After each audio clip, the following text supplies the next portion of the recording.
Hello there, everybody. Welcome in. How's it going? Happy Monday. Is there some sort of like game awards thing? Is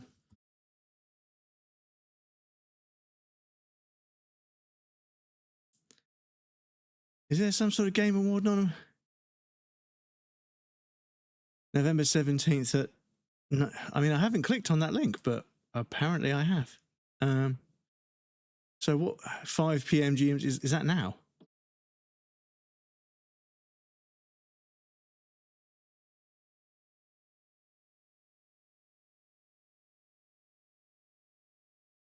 What are we doing? What are we doing? What are we doing? That's not what I want. Yeah, is the Game Award nominations on at the moment? Oh.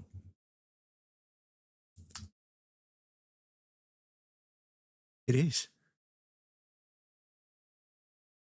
It is. Oh, no. What's... My God.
So that was it. It was just the nominations, right? I mean, Expedition 33 has to take it. I mean, there's been some great games, but Expedition 33 has to take it. It just has to. Well, yeah.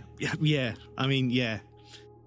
But who knows these days? Who knows? I mean, I go live for like 3 viewers, but I love it. So, you know. But yeah, it does seem a bit weird. Yeah, it's a meeting that could have been an email, definitely. It's a meeting that could have been an email. It could have been a tweet, you know? It literally could have been a tweet, but yeah, whatever. Do you know what I should have done? I should have said that I'm live on YouTube right now in the chat. I should have self-promoed and got banned from the Game Awards YouTube channel. Right. Corridor. Imagine, yeah. How you doing, those tabs? It's good to see you, dude. I hope you're well. Foundation is there. Pantry would do that. So I think we do one of these. So we can do a left if we need to. Because if we did a left there, that would join onto the foundation. Passageway we need some gems for. Excuse me. I suppose we do a pantry. Oh, no, it's going to fuck us, isn't it? So, if I build a chapel and I don't have any coins... if you don't have any coins, it's kind of free. And I still get the 4 coins from that. Okay. Okay. We will take. So that will go back down again. So realistically... Look, it's so smooth at 120, chat.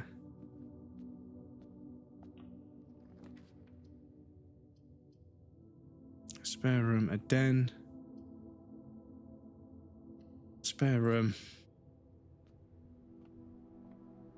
Sir Mo, welcome in. How's it going? Happy Monday. I hope you're well, my dude. Yeah, can't complain. How about you? Yeah, pretty good. Pretty good. Reasonable day at work. Got a few bits and pieces done. Something I specifically requested was actioned and sent back to me, but wasn't actually done, so I had to send it back. Fortunately, my manager saw my notes requesting it, so that doesn't end up on my plate. Got a few other bits and pieces fixed and closed down. A few other bits I've looked at. I've got a bit more work to do on one or two of them before. Yeah, let's have a bedroom halfway. So yeah, not a bad Monday. Not a bad Monday. Managed to get a walk in. The weather wasn't too bad. It's definitely getting cold though. It's been unusually warm for November, but it's suddenly dropped below 10 degrees on most days, and it's like 6 or 7 degrees. Yeah, 7 degrees. So it's actually sort of the temperature it should be. But apparently, the weather is supposed to turn absolutely fucking awful pretty soon. Launder currency. A library would do that. Coat check would do that. That's a dead end. That's a dead end. That's a dead end. Okay, they're all dead ends. They're all fucking dead ends, chat. Being dead ended. That library could fucking go upwards, but it doesn't.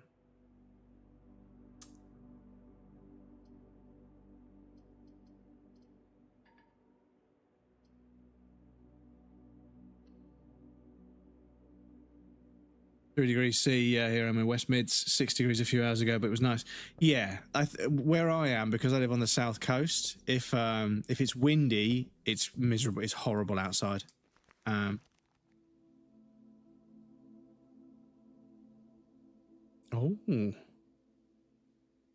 So, 1, 2, 3, 4, 5, 6. So 1, 2, 3, 4, 6.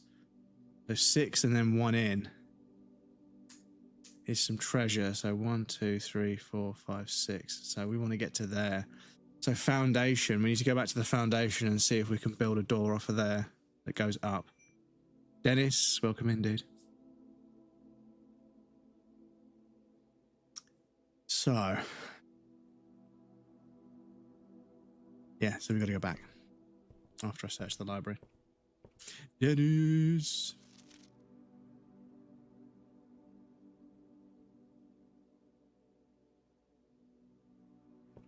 Make a request for a book.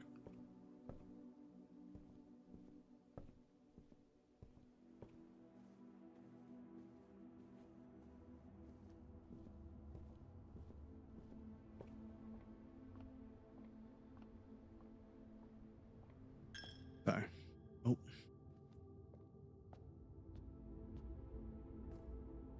Excuse me. Excuse me. Right, don't be a locked door.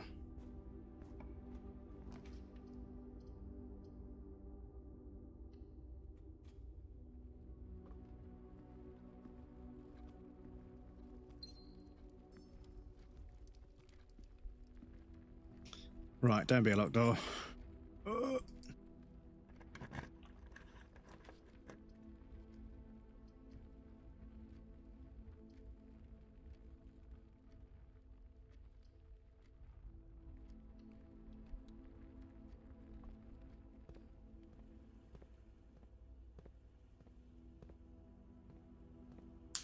Right, so 1, 2, 3, 4. So we want to go a 90 degree this way if we can. Oh, the kitchen will do it. No, we need a gem for the kitchen. You motherfucker. No, don't fucking do this to me. Don't fucking give me only dead ends. When we're this close to fucking finding out what the treasure is. I mean, I only learned what the treasure actually even existed. I only learned that treasure existed. Oh, it's a fucking keycard door. Okay, but we can use the terminal to voice.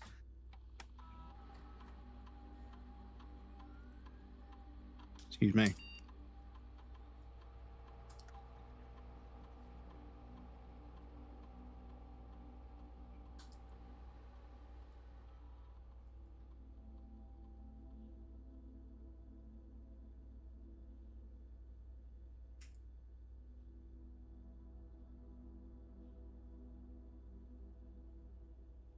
Right, so if we can get this turned off, that door then becomes openable.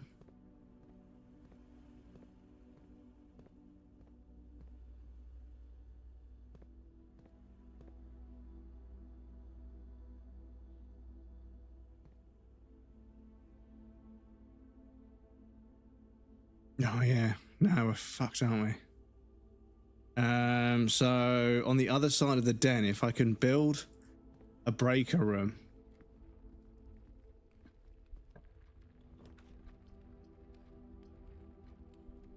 Ladyship's chamber. The next time you enter a boudoir, gain 10, and the next time you enter a walk-in closet, gain 3. Okay. Conference room and other items be spread throughout the house. They are placed in this room instead. Yeah, let's do that.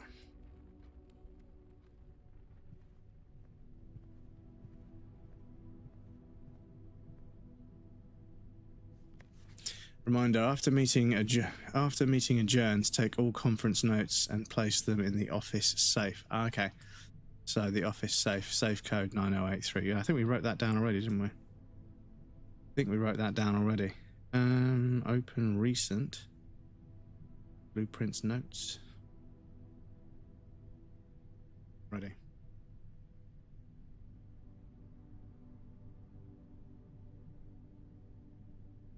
Safe code. After meeting adjourns. Notes. Safe. Right, so we've got the safe code anyway.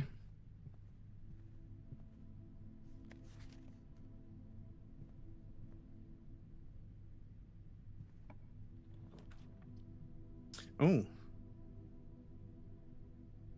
Coin and gem amounts will not reset at the end of the day, and they cannot be adjusted or used until tomorrow.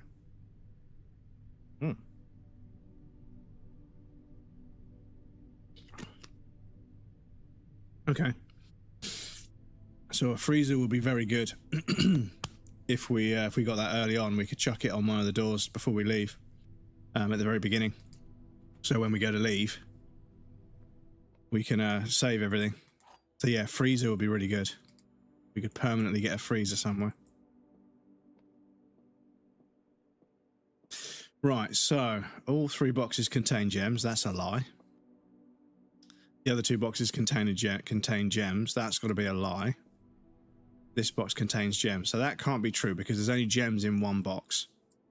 This one can't be true because there's only gems in one box. This is the only one that can be telling the truth.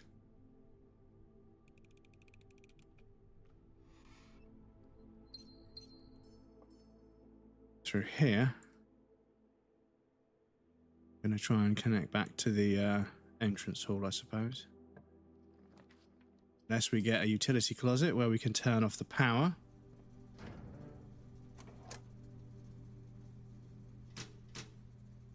Turn that on. Now means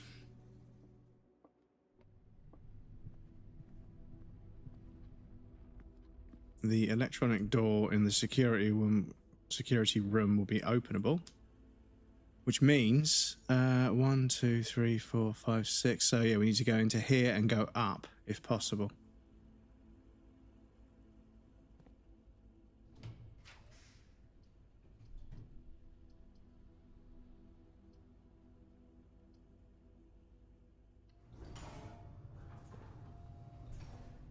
Okay.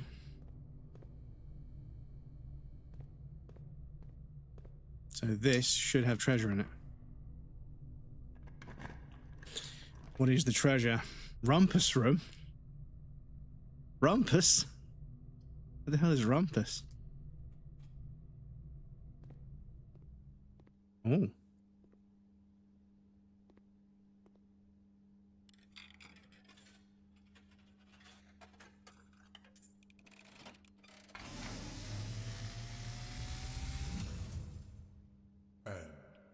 As it was foretold, I am awakened at the sound of the dropping coin. You find yourself face to face with the great Alzara. And I suspect you wish me to look into your future. The image is becoming clear.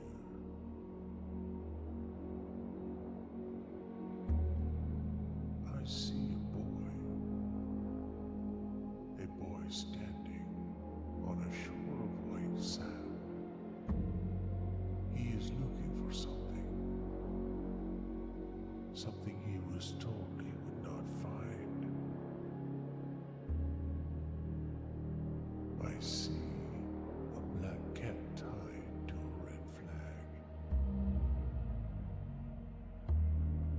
I hear the wind blowing, but the flag does not stir. I see a door marked by a rogue moon. A door that is always locked, yet has no key. It is the door you have been searching for, yet will not find. The 46th room. A lost room beyond the dark waters. What you have heard here has been foreseen by the great Alzara. Until the dawn of the following day, I will have nothing more to say. Man, that rhymes. He's a poet but doesn't know it. Banana.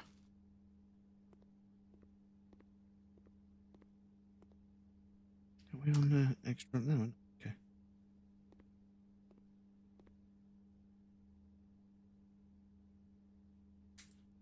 But. Oh.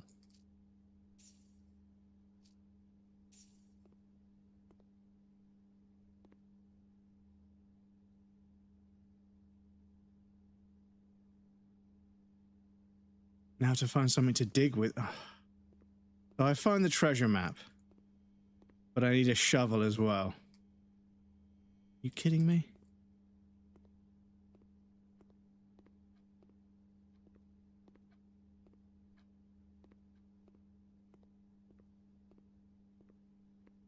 Right. Well, the Rumpus room had 8. Oh yeah, it had 8 coins, didn't it? So yeah, I mean we can continue north, right? Huh. Of course not. That would be way too easy. Yes, how's everyone doing? How's everyone's weekend? The rest of everyone's weekend. I hope everyone had a good one, and I hope everybody's had a good start to the new week. Oh.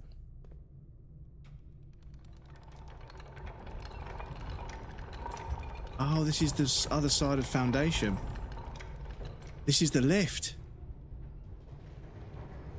Okay. Okay. Right, that's definitely going to be a progress of some sort.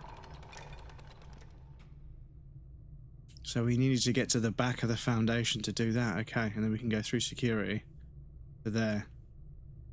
Okay. This is the first cycle today, chat. It's been fucking really productive.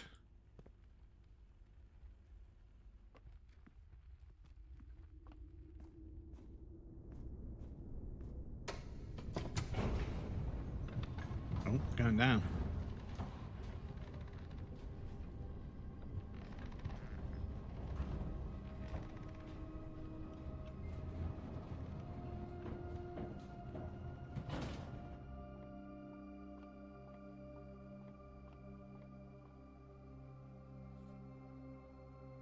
Upgrade disc. Insert into the estate terminals to permanently upgrade one of your floor plans. Ooh, okay. So yeah, we need to do that. Can we go back up and do that before we leave? think we can. Okay. We'll see what's behind that door.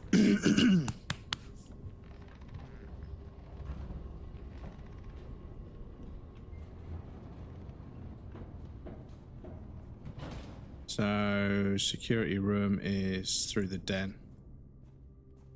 And then up here.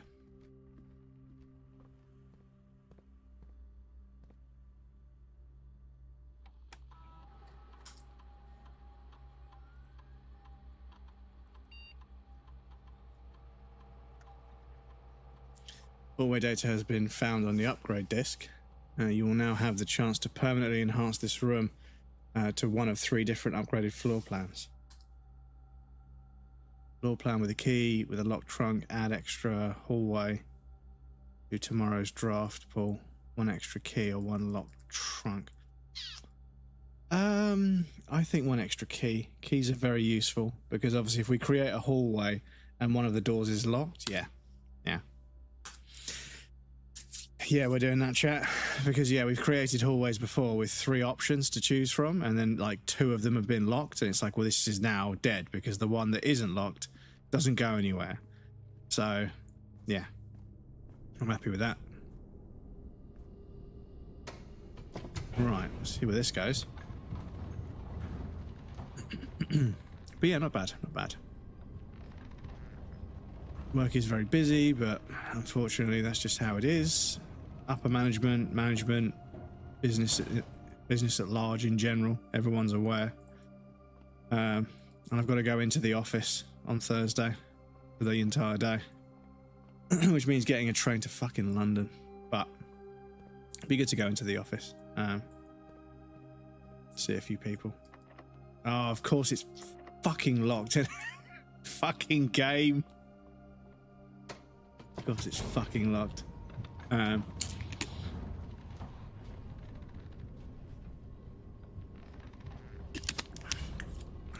But yes, it means buying lunch and potentially dinner up in the big smoke, up in the old London town. So yeah, we're gonna have to go back to the passageway and see if we can build a door off there. If we can get a room with a key. Oh, you motherfucker. Okay, so that's locked, that's locked.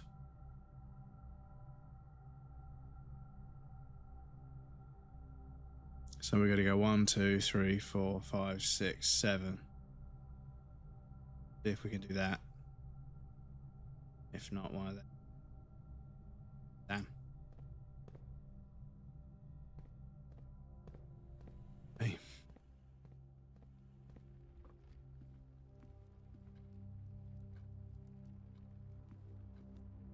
Can we go past conference room? Was this door locked? No. So West Wing Hall, that would give us a key. That would give us a key. Pantry goes to nothing. Nursery. We gain 5 steps. So yeah, that will give us a key, I think, or at least it should do.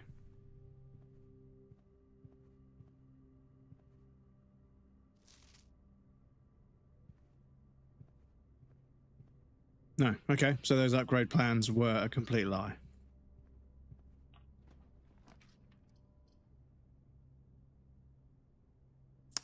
Oh, we need a gem for that.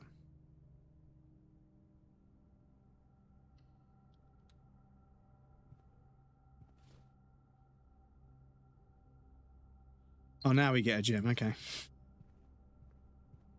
No.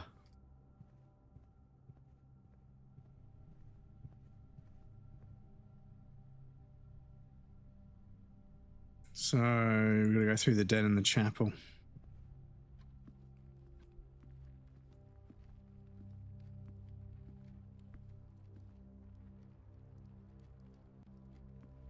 Through the foundation in the chapel, sorry. So still haven't got a key.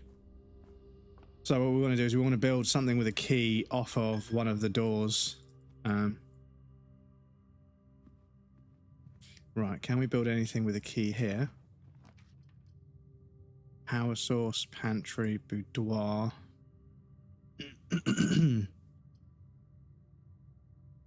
No, we can build a pantry and get some more coins, but there's nothing to spend them on.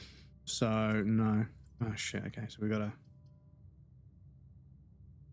So, if we build a pantry, that means we can use these 3 squares there. A boudoir would only just give us some steps back, but it doesn't say anything. That's also a 90 degree. It's a 90 degree up for some reason. The boiler room is also, it's a T shape, but it goes up rather than down, which is a bit strange. But we do sometimes need the boiler room to solve that puzzle with all the pumps and everything, and also the laboratory as well.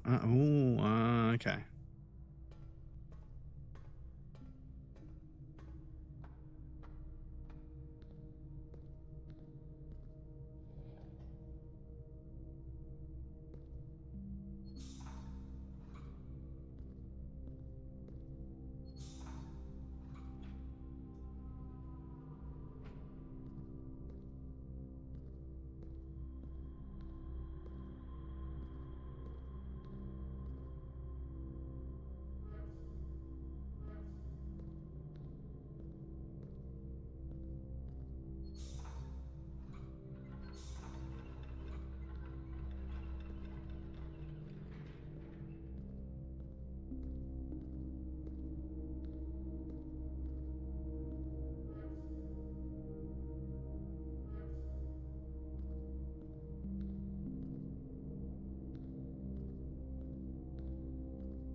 Okay. Because yeah, I feel like that should... Okay, that's that.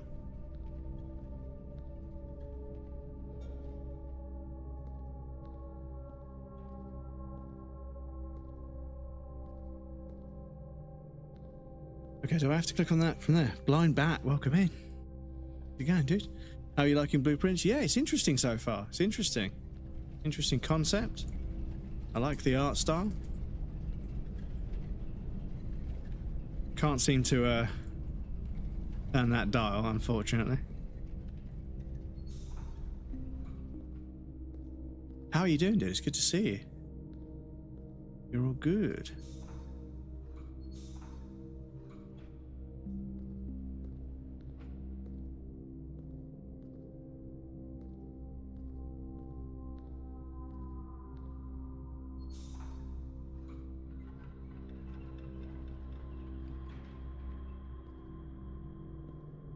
Okay, so that does that. Glad you're liking it so far. I thought the art and the sound direction were good. Yeah, I mean, the music is a little bit quiet.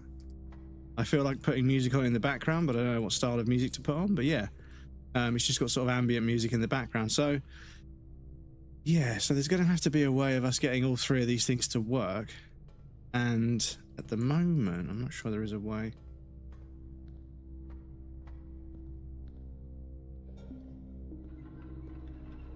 Yeah.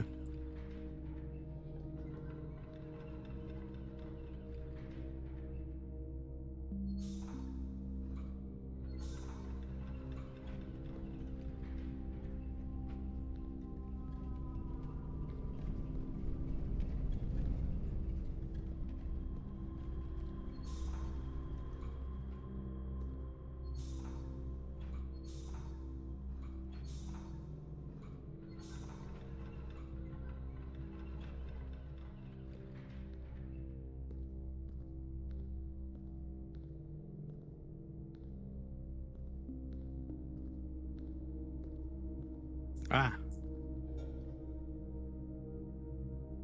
Now we can turn this up. Do this. Do this. Brings this down. Means I can go up.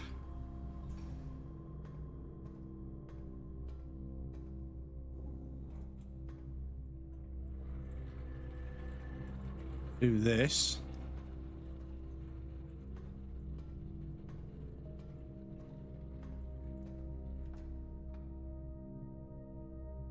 So I can't do anything with this just yet, but I can turn this one on.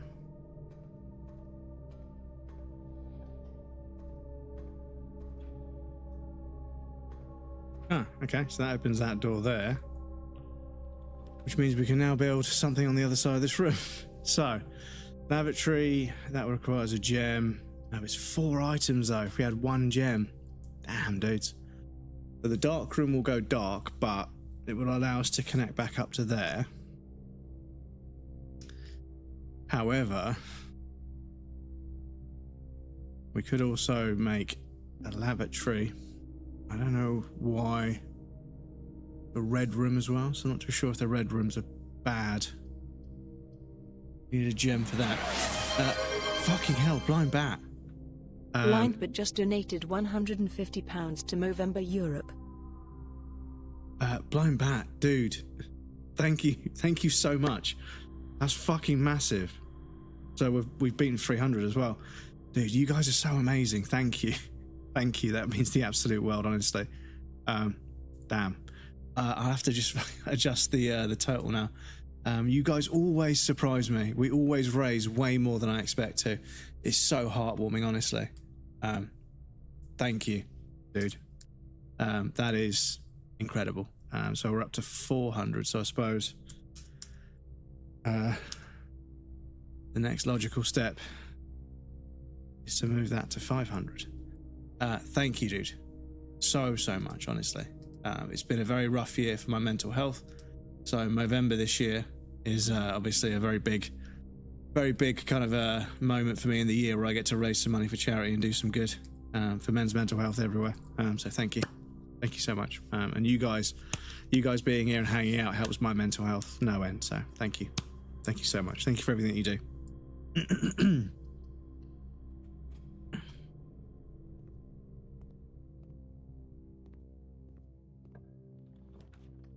Ooh.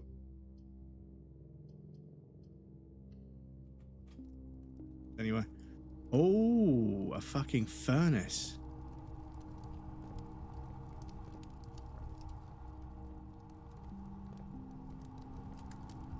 Nothing in it. Tomorrow 888 says good evening, how are you? One more thing, Mr. Breadcrumbs. Wait for it. There it is. Thank you for the bong, dude. I appreciate that.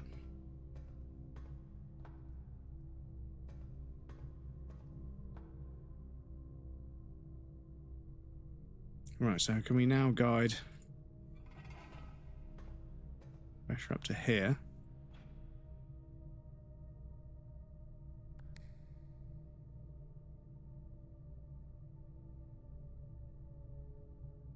Activate.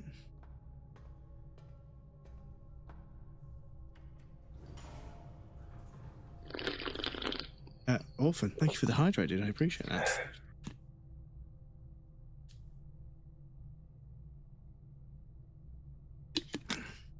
I was going to change the hydrate to something else. I was going to change the hydrate. There's another soundbite. Fuck, what was it? I was going to download it, but I forgot. Tomorrow, welcome in. Back in the Netherlands since this morning. My father picked me up at the airport. Well, I'm glad to hear you're back in the Netherlands, dude. I hope you had a nice trip.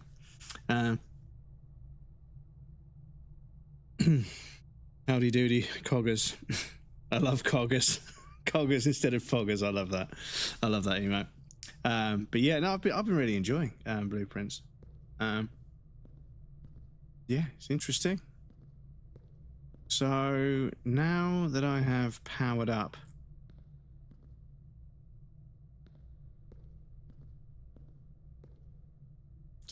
we've done that.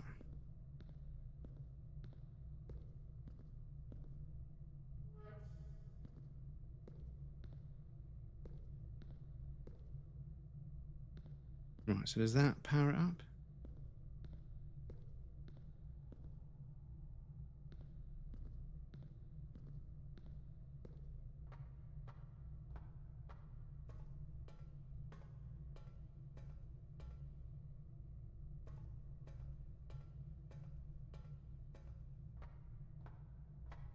channels changed?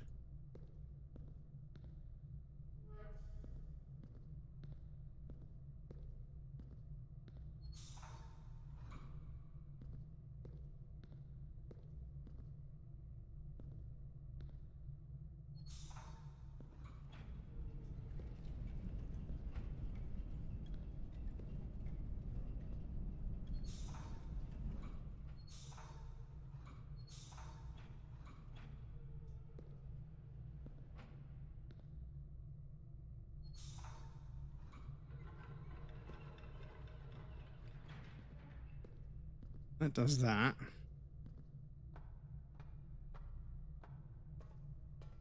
Just had a good flight when my brother brought me to the gate and walked away. I just started crying. Oh, I'm sorry to hear about that. It's always sort of emotional when you know you're getting on a plane to fly like thousands of miles away from a loved one. I know that fucking sucks, dudes. So I've got to get all three. There's three. So I've just done this one. This one, and there's one. Okay, there's one back here. Okay, so do is this one down here. It should be, and then this one. Okay, maybe I've got to do this one instead.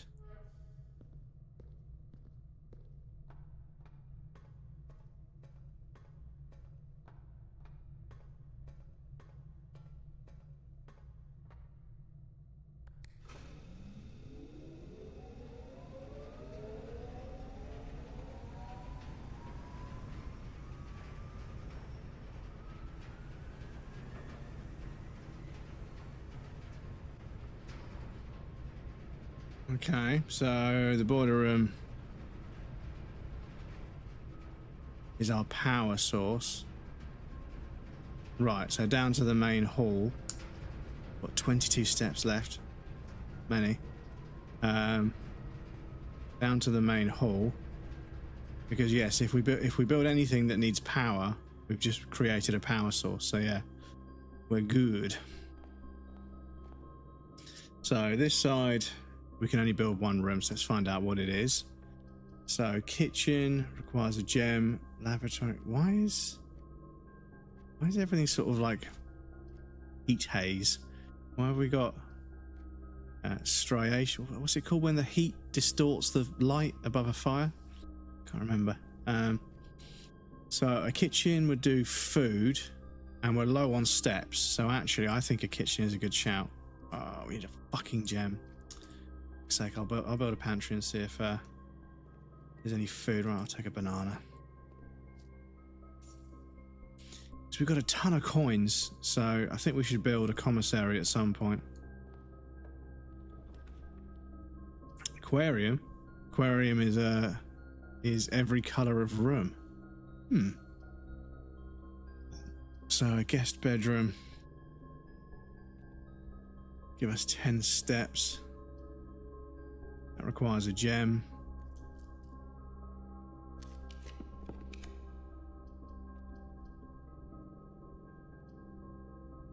Bunk room counts as 2 bedrooms. Does that give us a bunch more steps? Ah. 2 keys. That's fucking massive.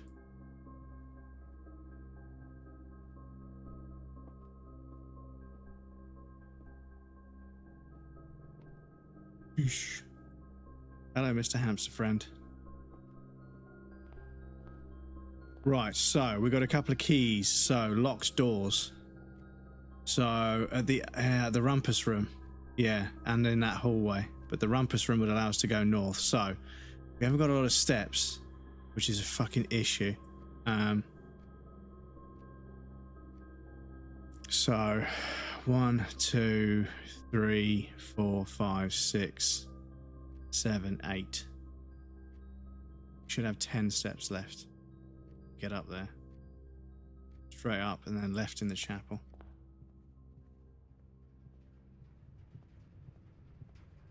Good evening.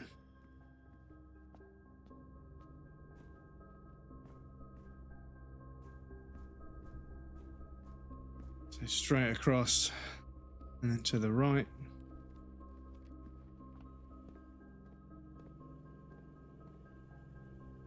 through the passageway, through the rumpus room, and then we head north.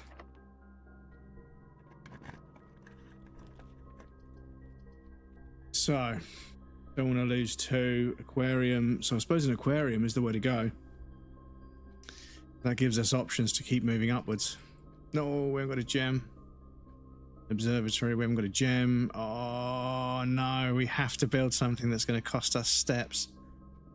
Oh, that's evil. That's fucking evil, chat. Right.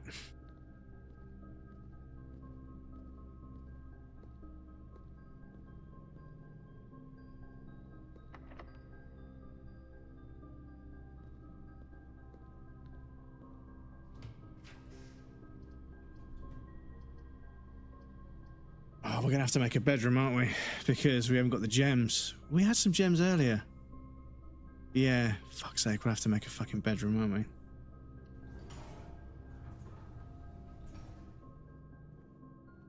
Goodies in here. Oh, a key card. Inside a fucking room.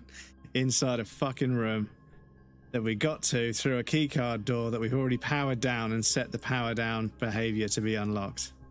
Isn't that nice to the game to give us a key card after going through that kind of door?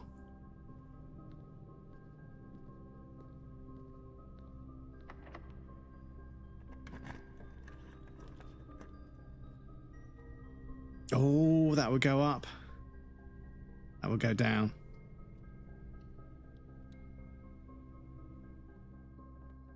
Locked. Oh my god. It's going to let it happen, chat. It's going to let it happen. 7 locked doors. But it's going to let it happen. Oh shit, okay.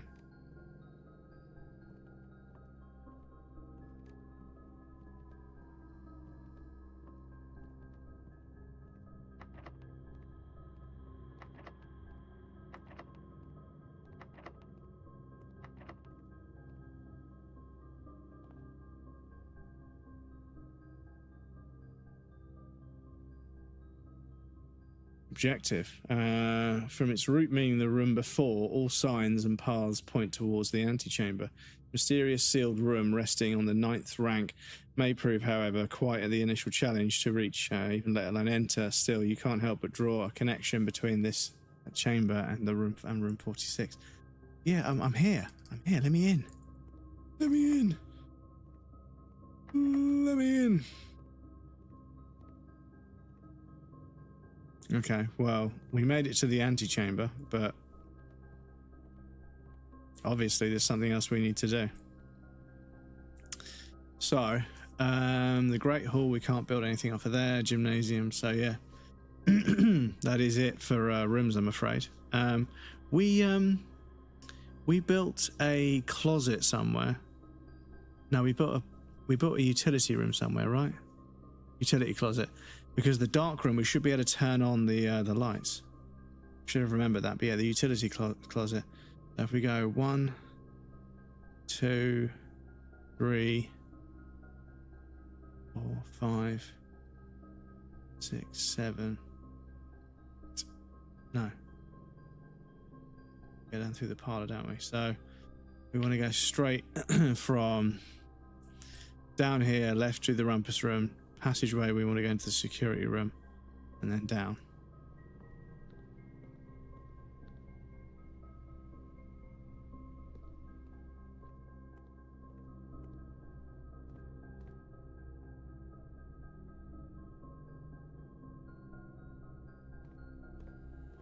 But yeah, imagine not giving us a shovel, chat.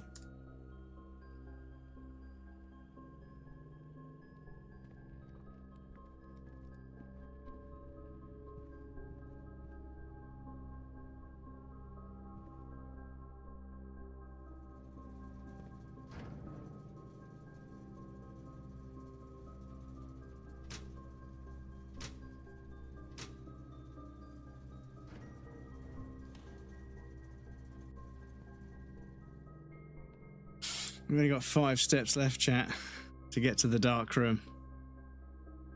I don't think we can do it. I don't think we can do it.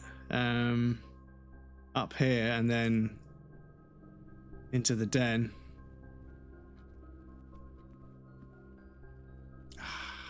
Ah, we got keys and we didn't go down there to unlock that fucking door, did we? Oh, fuck, chat. Fuck. Okay, hopefully that lift is one of the permanent things. Because yeah.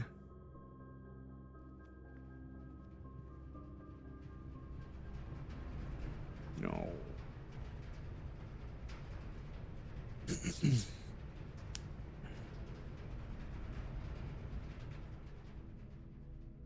That was pretty fucking good. We built a lot.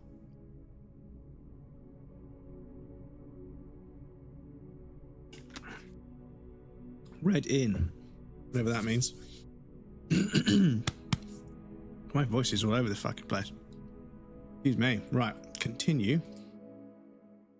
And in this one, we need to get to the foundation and see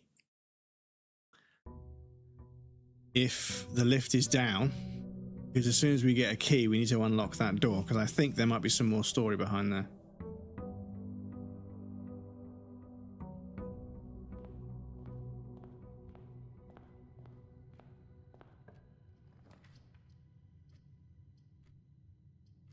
Mm-hmm.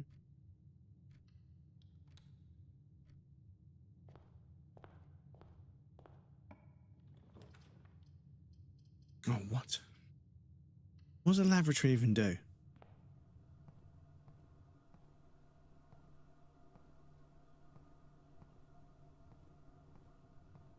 Excuse me.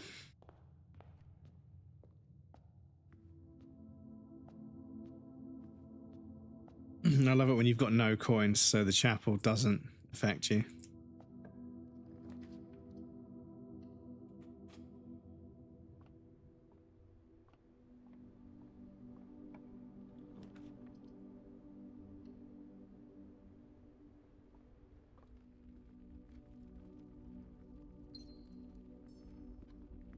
It does. Amazing. Okay, cool. So, as long as we get a key from somewhere, let's try this door here. Anything with a key? Krill, welcome in, dude. Congratulations on second. Seriously?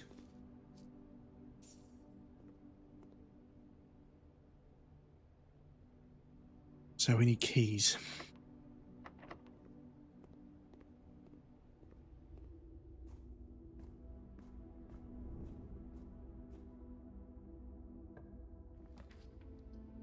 Ah, perfect.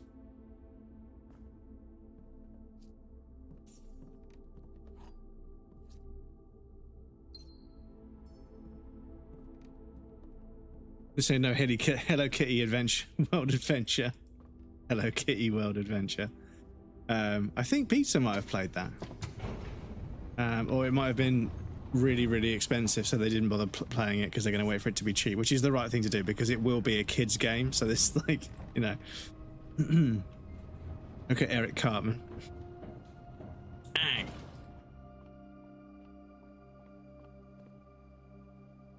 Ah.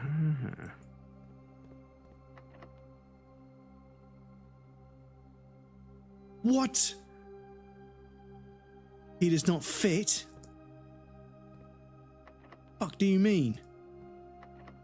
Okay, so that, well, okay. I've been fucking screwed, chat. We've been fucking scramboozled. Respect my authority. When that fucking pet trainer, when they don't take the piss, but they do the pet trainer person that goes tss, tss, tss, and like just pretends to pinch. And he does it to Cartman, and Cartman starts freaking out like a cat or a dog. It's fucking good. You see how I'm not looking at the child, I'm not acknowledging the child, we just keep walking. He starts fucking freaking out like a fucking... Oh, fucking hell. Right, it goes down though. I don't want to go down, I want to go up. Oh, fuck it, give me an observatory. The dog whisperer.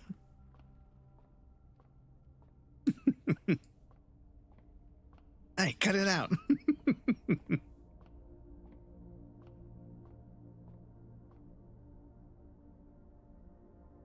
Oh, 3.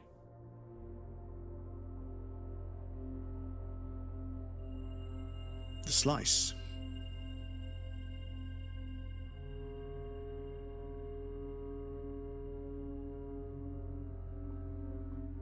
Scandinavian equivalent of a Frenchman. Says Birmingham. We are starting a war in the comments right now, right? Says Birmingham. You do live there, though. It is claiming you day by day. Right. Locksmith, keys for sale. That could be very fucking useful. Nook will go up to the right, parlour will go up to the left. Let's do parlour so we can do a little puzzle and get ourselves some gems.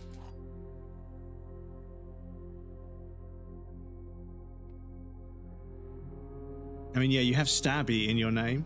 So the gems are in the black box. The gems are in the box with a statement.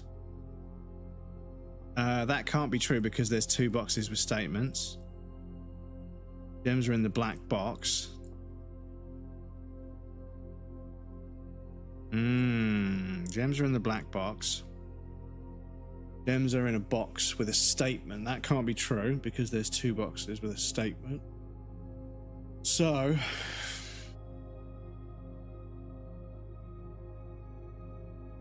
if that's the lie, then that's the truth. What blooping they rinse. Welcome in, Salama. Good to see you, dude. I hope you're well, Lama. We are bluing this prince right up. Good to see you, dude. I hope you're well.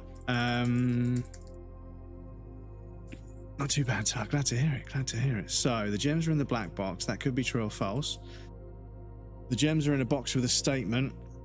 There's 2 boxes with statements and only one of them can have gems in. So that's got to be a lie. So if that's the truth and that's a lie, I reckon they're in here.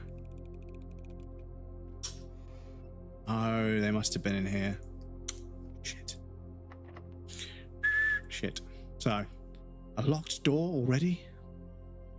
What the fuck is wrong with you? 5'10" ain't short. No, 5'10's not. I mean, 5'11's the average height, right? So, Crazy Cosmic Bunny, welcome in. How's it going? There was a bug they only fixed recently where we thought it would feature all the boxes were blank. Really? All the boxes was one of them correct though? Because if one of them was correct and you got it, oh, the fucking clip. That would be so good. But yeah, a bug where all the boxes are blank. That was so harsh. Because you literally can't play the puzzle that way. So we from here kind of want to go. We're gonna have to burn a key. I think we're gonna have to burn a key. All boxes for blank, average height of Hobbiton. Yeah, I mean, 5'9" is the average height of blokes in the US as well. I thought they were taller, but apparently, yeah, it's 5'9" in the US as well. Because I thought that I thought 6 foot was the average in America, which is why people being under 6 foot are considered short, according to the internet. Even though actually in the UK, very few people are over 6 foot. We're not the tallest race. Yeah, let's spend some coin there because we're going to lose it otherwise, aren't we? May as well spend the coin on some more gems. Prices go up a lot, don't they?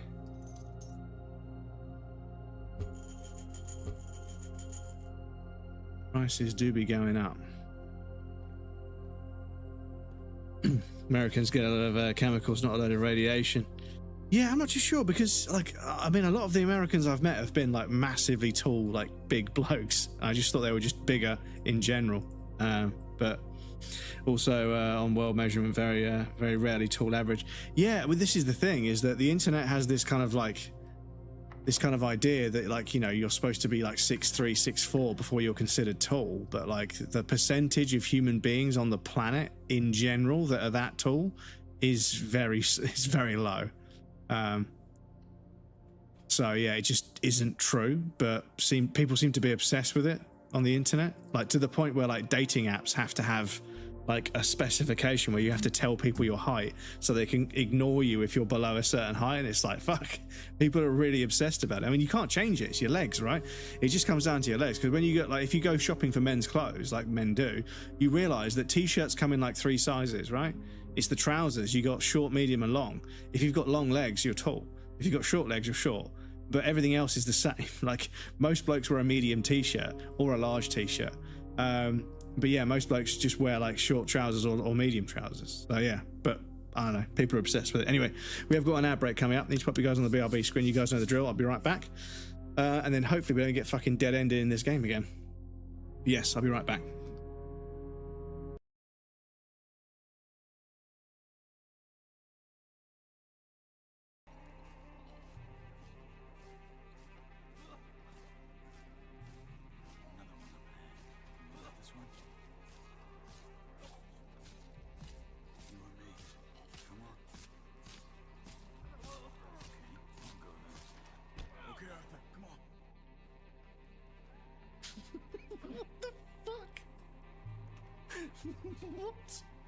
What the fuck was going on there? You know. Oh, no. No.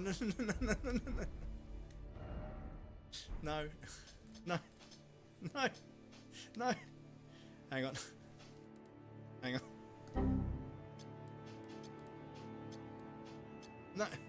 No. Jode, what have you done to me? The sabotage. Okay, we're fine. Fucking hell.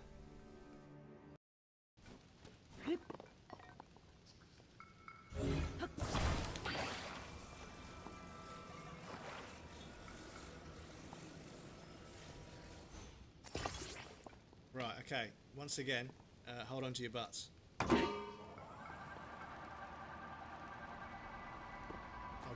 Oh god, no.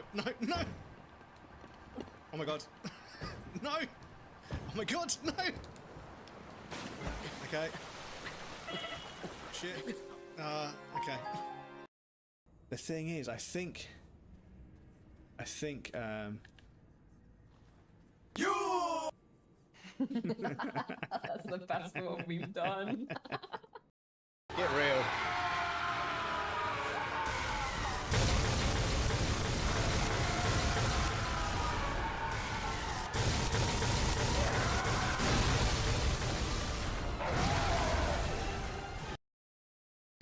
Boss here.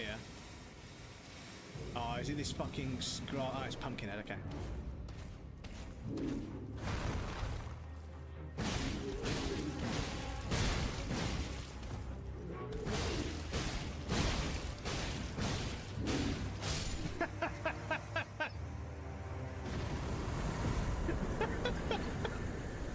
Okay, so yeah, maybe Ashes of War are worth looking into. This, if you can hear him purring, this is Artorias. And he's my little menace.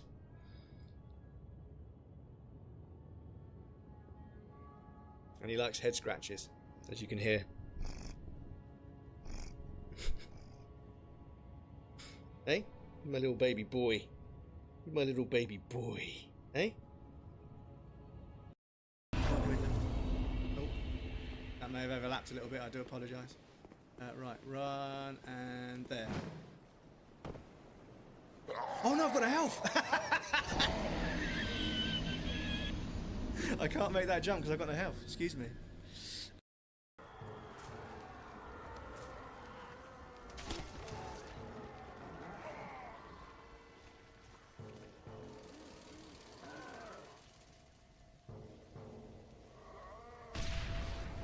Cute. Able to do anything. So yeah, I think I might just Oh, yeah, I want to jump off. Well, what?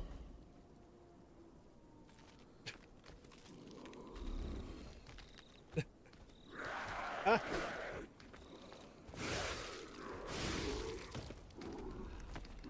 Okay, then game. Shit. I downed an enemy. Reloading. Oh, fucking hell. Reloading. Woo!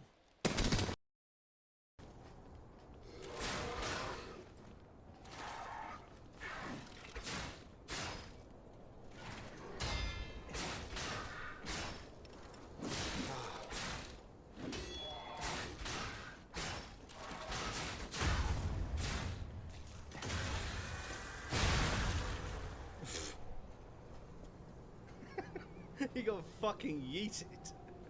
Fucking hell. It's kind of, yeah, no, I just thought it'd be, I thought it'd be kind of nice to have us both as like an icon, because it Because also, we're iconic. yeah. Stop it. I'll leave. Sorry, everyone. That was embarrassing.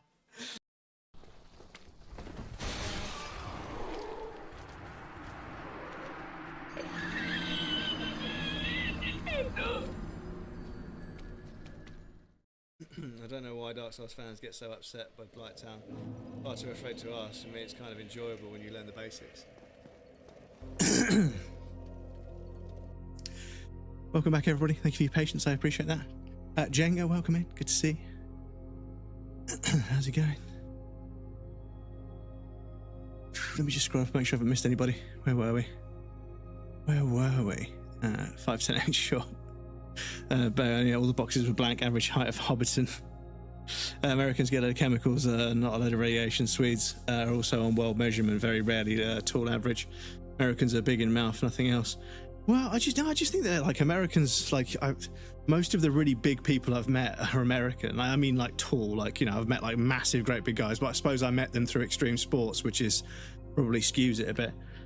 192, which is 6'3". Don't feel tall at all, feel like average. So yes, I mean 6'3" would be considered quite tall in the UK, because where 5'9" is the average. You know, I'm only 5'10", 5'11" ish. You know, I'm like 178 ish centimeters or something. What's the weather like up there? I'm an XXL because I like my clothes baggy. Yeah, I mean, I buy double XL because I like a nice loose fitting shirt, but this is a double XL, and like, you know, it fits. Obviously, it's a little bit long in the arm. It should probably be about there, but yeah, it's not. A double XL isn't like massive on me. It just feels comfortable. So yeah, I could probably get away with an XL. Run around with my cock out 24/7. Don't wear trousers. Average London experience. Funny you guys talking about this 5'10" female. I'm just being open-minded about dating men shorter than me because I realise it just doesn't matter. I literally was thinking about this today. Yeah, and I can understand why a lady would want to be shorter than the man she's dating. I can see that. But obviously it does, as you get taller, it does become more difficult. Like a friend of mine, she's 5'10", 5'11", about the same height as me. But she therefore can't date a man who, she wants a man to be taller than her. So if she wants to wear high heels, because she owns some really nice high heels, she needs a bloke that's like 6'4", like to be taller than her in flats. If she's going to wear heels and he's going to wear flats, which is probably going to be the case. So she needs a bloke that's like 6'4", so she can wear like, you know, 3 or 4 inch heels. So yeah, it's a bit of a dilemma. But yeah, it's one of those things where like the way people who grew up in the dating app generation, right, where they just had a catalogue of everybody that's looking in their area to flick through, everyone became super picky about all kinds of things, and they completely write off people based on things that have no bearing on their personality, on their characteristics, on their genetics, on their sort of temperament. So like I say, you need to be a bit open-minded. I think obviously having a preference is having a preference. You know, you can prefer certain things, but yeah, I think it's dangerous. It's dangerous to write off entire like categories of people based on a physical characteristic that can't be controlled, or actually, when you think about it, isn't that much of a big deal. But like I say, people are attracted to what they're attracted to. I can't, you know, govern that. That's up to people, right? But yeah, it can be limiting, of course. 5'10" is pretty average here. Yeah, so I'm about 5'10", 5'11" at best, you know. Why would it matter? I never understand why women must be shorter than men, but the other way around is weird. Same with women making more money, society as well. Yeah, and like, yeah, exactly. Yeah, the whole sort of like women earning more money thing is crazy. Like, if a woman earns more money than a man, so be it, you know? Good for her. Because it's not easy as a woman sometimes. But yeah, it's people create all of these frameworks and criteria under how they date. And then they're like, oh my God, there's no good people. There's nobody out there. There's no good people to date. It's like, no, you just wrote off like 75, 80% of your potential like partners without even thinking about it. You don't realize that these criteria massively limit your choices. And then when you have one criteria, then you have another criteria. Once you compound like 2 or 3 of these criteria, that's it. You've got like 2 people in your like 50-mile radius that you could potentially date. And chances are one of them's gay, chances are one of them's married, or both. So, you know, there's like all kinds of limitations. If you take the entire human race and remove everyone that's gay and remove everyone that's married, or remove everyone that is attracted to the same gender, so they're not attracted to you, is what I mean. Doesn't matter if they're gay or straight or whatever. But if you're gay or straight looking for somebody else, they're not going to be attracted to you. Then you've got people that are married. Then you've got people that aren't physically attracted to you because of the same criteria. And then you wonder why birth rates are declining. Because we all got way too picky, like way too picky. And I know this sounds very convenient for someone who's past his prime, you know, in his 40s now. Not exactly that much of a looker, not that funny, not that well paid, not that tall, you know. I know this sounds like cope, but I also see people complaining that there's no one to date when actually there are, because birth rates are declining, marriages are declining, people aren't staying in relationships as long, blah, blah, blah, blah, blah, because of, you know, social studies. That they've done this and found this out. There's actually more people to date than ever. It's just everyone's very, very picky. So, you know, and I think social media and the way that it creates this idea of what people look like, that's much nicer than reality and much more attractive than reality, then reality starts to shine a little bit less. So the reality of dating somebody versus looking at people on the internet becomes a bit skewed. So yeah, people get very picky and they also find themselves not attracted to people in the real world. Yeah. So yeah, it's a slippery slope. It is a slippery slope. Excuse me. I'm interested in a dude. He's nice, and who cares if he's short? Just something subconsciously programmed to care about. Yeah, it's strange how society just suddenly became obsessed with it in the last 10 years. It's crazy. Prefer him shorter than me, so I can pick him up easier and carry them. Plus, if you need, I can swing him around like a great sword. Not like a great sword. Come on, man. Maybe some old thing from very back culture things ingrained because no one ever tell you needs to be. So a long time ago, Princess Diana was actually taller than which prince did they? Fuck, I've forgotten. But they were taller than their partner, and in all the photographs, they made him look taller because that was how people wanted to see them. And I think that kind of started a bit of a trend in the UK, but it seems to be in America as well. So yeah, I'm not sure how it got started. But that was one of the first cases where it became like, I was a kid in the 90s and I was like, they were like, look, you can see this photograph, their partner is taller, but in reality, when you see them next to each other walking in the street, she's actually taller than him. And I was like, oh, that's kind of strange. Yeah, it's ego. You know, the prince doesn't want to look shorter than a woman. And I was like, oh, okay. Yeah, men are usually taller, you know, but obviously there's fringe cases either side, I suppose. Very back in culture ingrained because no one ever told needs to be taller than that. When I know character first, then length, then size, then length, then size. Come on, Dennis. But I have a bit of a dominant personality, so it all works out if he's shorter. I see. So you've suddenly opened up the idea to being a bit of a dominatrix. I see. 180 centimeters, perfect size, I find. Yeah, and the thing is, I'm 177, 178, like 5'10", 5'11-ish. And I've never felt short. I've never been unable to reach things. And I've also never had, like, I've never run out of legroom on public transport. So I feel like I'm in a reasonably good slot because I'm just a tiny little bit over average in height, but not enough to make a difference. So whenever I sit on a bus or a train or whatever, I have a decent amount of leg room. I have enough room to fit my legs in, whereas my tall friends are having to sit sideways and that ruins their back.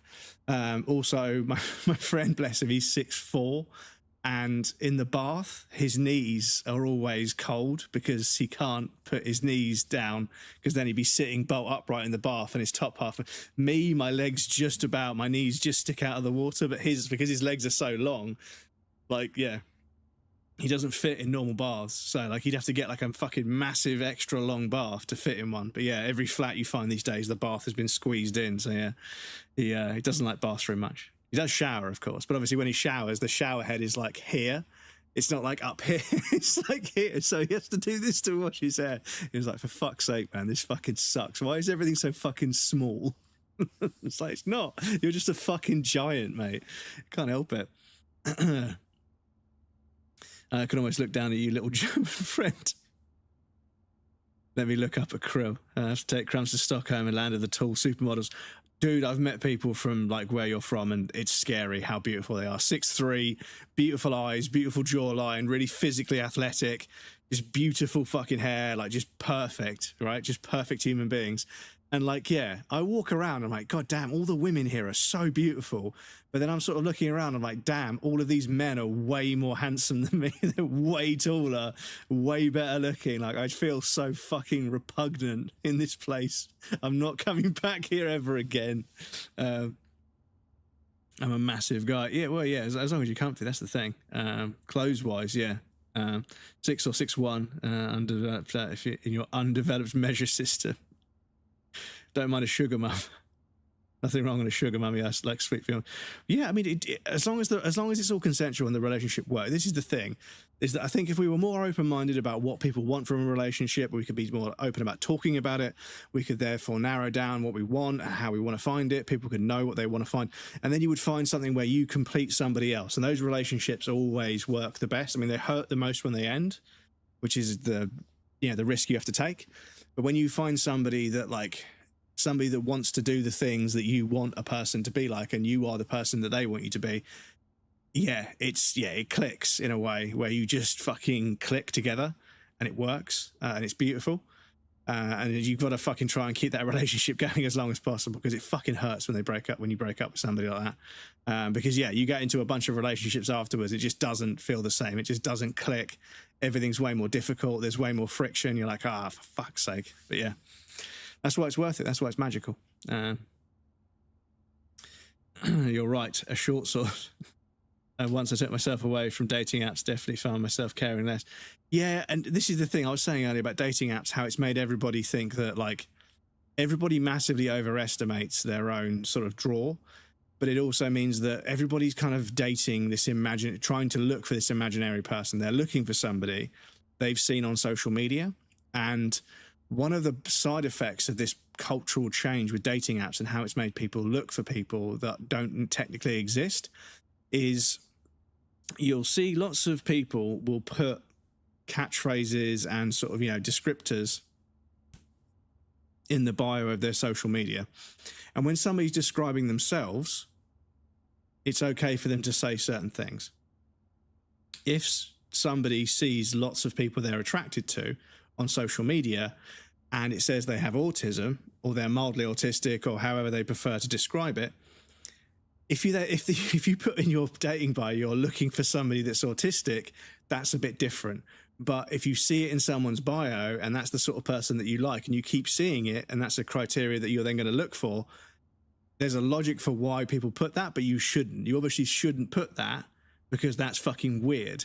But if that's what they see people putting in their bios on other places and that's where they see the people they're attracted to, I can see why people would do that, but it's not right. Because people are sort of, cruising social media, looking at all these people that don't technically exist. They don't look that good in real life. Then they can't physically look like that all the time. They then go to dating apps where they see the same sort of pictures and they look for the same sort of thing, but then they meet each other in reality and it's a bit of a letdown. And I think that the more we build up this kind of persona, and like me, I stream and I put stuff on social media and I'm just myself. I know it isn't pretty and it's not, curated or whatever, but it is me. My clips aren't like just the one time a year when something really cool happens. My clips are just day-to-day, anecdotal, moment-to-moment stuff that happens in the stream, because I think that's a better representation. Because there's nothing worse than sort of like creating an image of yourself to draw people in and then not being able to match up to it, that's going to be a very sort of difficult pill to swallow. And that you've fabricated this version, this persona of yourself on the internet that you can't live up to, because it puts a bunch of stress on you as a person, right? To always look perfect, to always be funny, to always be, you know, well read, to always be well researched, to always be caring, to always be, you know, and you should always be caring, but I know that we all have moments where we're just, you know, emotionally just not able to care about others because we need to care about ourselves. You know, if you don't care about yourself, you can't pour from an empty cup, right? So yeah, I think it's important to try and, you know, foster an online persona that is somewhat close to reality. I know that it's inherently just a bit too tempting to sort of only post the highlights, but I think when you do that, yeah, you end up in a situation where you're never going to match up to the persona. But for me personally, because of my hobby, streaming, because I stream, you guys hang out with me all the time, so you guys know what I'm like all the time. And like I said the other day, that's really heartwarming that I gave up drugs and alcohol and everything else and changed my life and became a slightly different person. And a lot of my old friends just disappeared and don't speak to me anymore. And I was like, okay, well, you know, I'm 40 years old. I'm probably a bit washed. I'm not going to make friends at this age. But then I made friends with a bunch of you guys through streaming. And you guys like the new me, the me that exists now. So yeah, that's really heartwarming, honestly. But I have missed a message or two. Let me just scroll up. We will get back to the game in a second, I promise. I think people who are alone are also more comfortable to be alone compared to pre-digital age, since they're the kind of online friends. Yes, no, yeah, loneliness is not so much of a driving factor anymore. It's a lot. It's easy to distract yourself from loneliness. I know many Brits in Germany who dated in Sweden had a huge problem with girls using snooze. They found out, like, oh, it's not seeing girls putting tobacco on it. Oh yeah, the thing. Yeah, that's weird. But you know, each to their own. Could not say what film was my type is. Made a joke about my size and length. We are the superior people. Sounded very, yeah, careful, man. Be careful about saying superior. I'm thinking about before you get to know them, have a thing for ponytails and glasses for some reason. Yeah, and this is the thing, like, I find glasses very attractive. You know, I think that glasses that frame the face and the eyes, there's something about them. And I remember at the pub with some friends, they were like, so what's your, one of the friends asked me, one of my friend's girlfriends asked me, so what's your type? And I was like, nah, I don't really have a type. And like 2 or 3 of my friends just laughed and said, mate, like at least half of your girlfriends have had short, dark, like shoulder length dark hair and glasses. You have a type. And I was like, oh shit, I do have a type. Short, dark hair and glasses, and I melt every time. Yeah, that's basically it. But I don't know why. I find them really attractive. But then they take them off, and I'm like, yeah, they're still very attractive. But they put them on. I'm like, okay, now I think I'm in love. You know, it has this effect on me. I don't know why. But yeah. With some hair on the head. Helicopter spot. We call it plateau. We call it bald. Everything turned out all right with a new Super Mario movie. Hope Shigeru Miyamoto and Chris Melandri make a good film together. I don't know, man. I think that Super Mario as a film is kind of a flawed principle. Super Mario is a platforming game, and it's a platforming game that feels good to play. It's very difficult to convey what feels good to play in a film, whereas when you have a story-driven game, Last of Us, Uncharted, obviously it's a story game, so you can make it into a film quite easily, but it lacks the interactivity that made it compelling. So I don't know. I don't often see video game film adaptations that work very often. As I said, point at the type of my former girlfriend Matilda all had ponytails and glasses, blondes and this is it. You know, you don't realize you have a type until you look at your history, and you're like, actually, you know what? Damn, I'm really fond of this, and this. You know. So a nook would go that way and give us a key, which we need. A courtyard we haven't done anything with, so yeah, I think we go that way, see what it gives us. Probably a fucking locked door, but you know.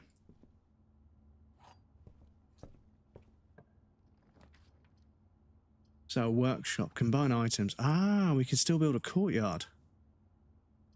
Workshop, dining room. Okay, so dining room will allow us to go north. We can't get into the antechamber yet, but we've got a key. And we need to go to the foundation. Oh, no, the key doesn't fit. It doesn't fit, does it? Okay, so we need a special key for that. Right, so from here... I think, fuck it, we build a courtyard. We haven't got a shovel. But there isn't a thing anyway. Ooh, metal detector, we'll take that. Good for finding keys and coins, which are very useful. Good. Down.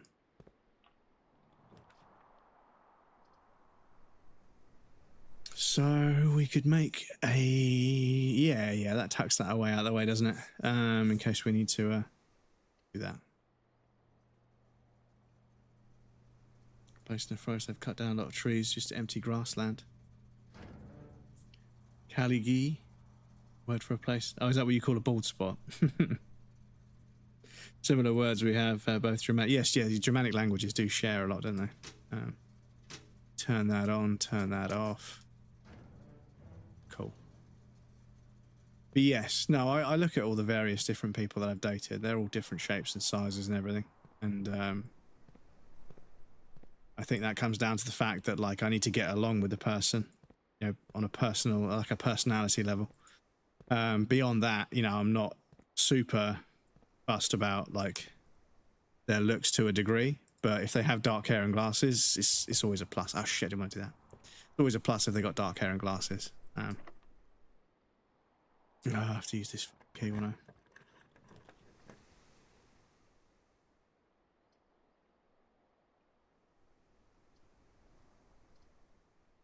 Yeah, to build a bedroom there. We have to dead end.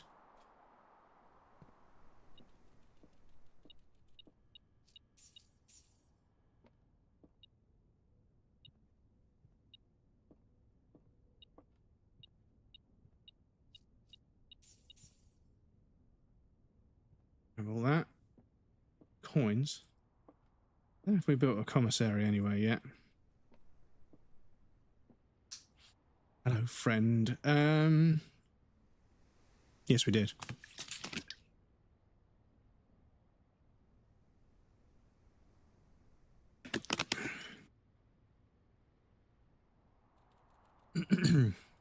I'd seen Back to the Future in New York, Back to the Future 1 in the cinema with my brother.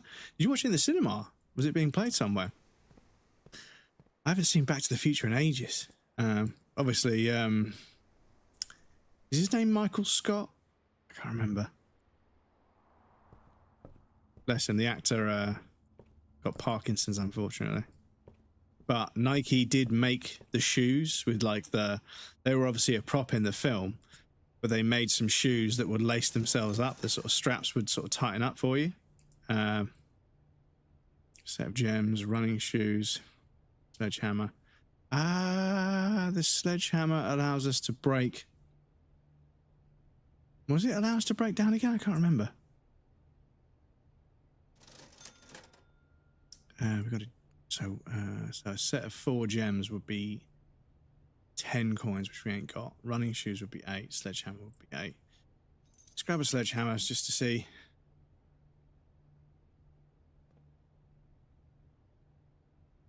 Shatter padlocks on lock trunks. Oh yeah, for trunks. Okay.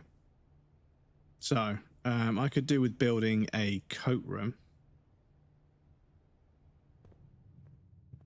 See if we can salvage some of the items we've got.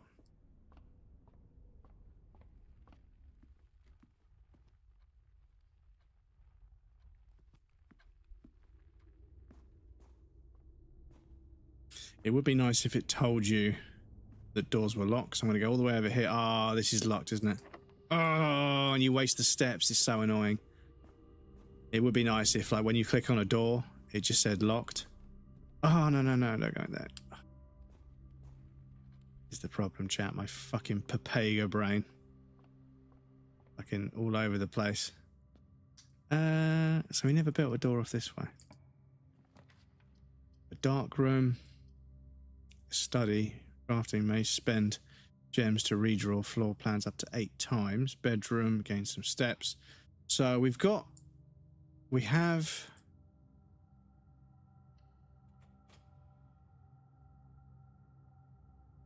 So we've got a breaker room. We got a breaker room on this. Yeah, we did. Utility closet. Sorry, it's all the fucking way back there, though. But I turned the fucking darkroom on. I think spawning the darkroom automatically turns it off.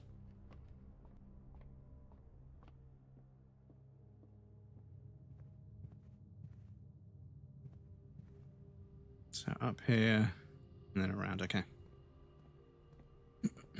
Playing in the cinema, awesome. He even made a joke of his Parkinson's in Seinfeld. He was going to hand Seinfeld a Coca-Cola, but shook it more because he didn't like him. It blamed it on Parkinson's. It sprayed all over. Okay. Bless him. Because it must be fucking soul destroying to have all of your motor functions and everything taken away. It must be fucking soul destroying.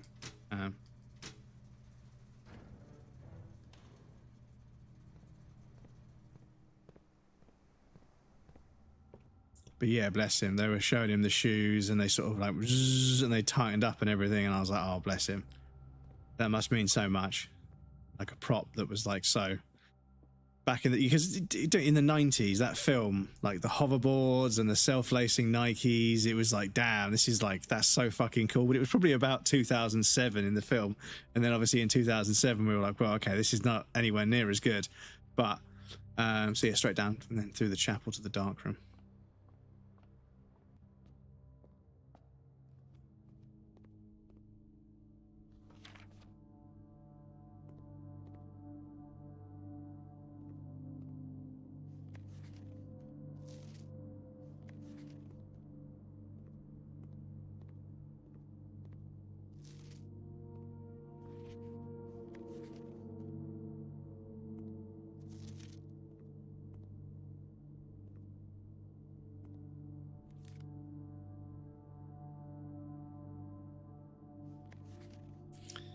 Another print relationship. Oh, this one was too dark, wasn't it?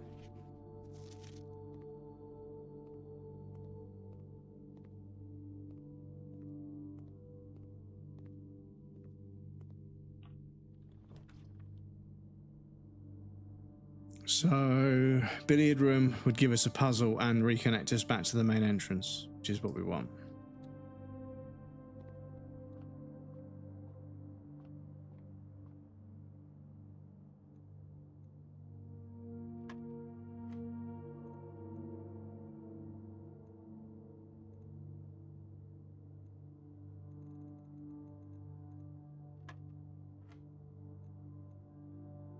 So triple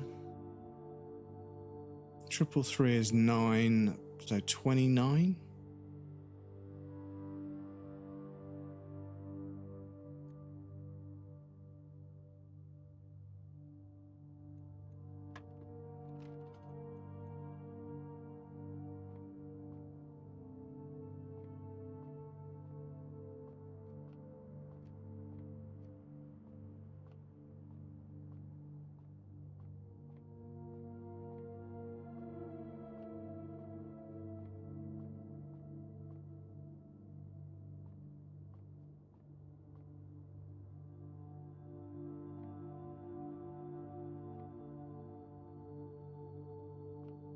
So what do we got? We've got a 5, an 8, 13, a 15, 3.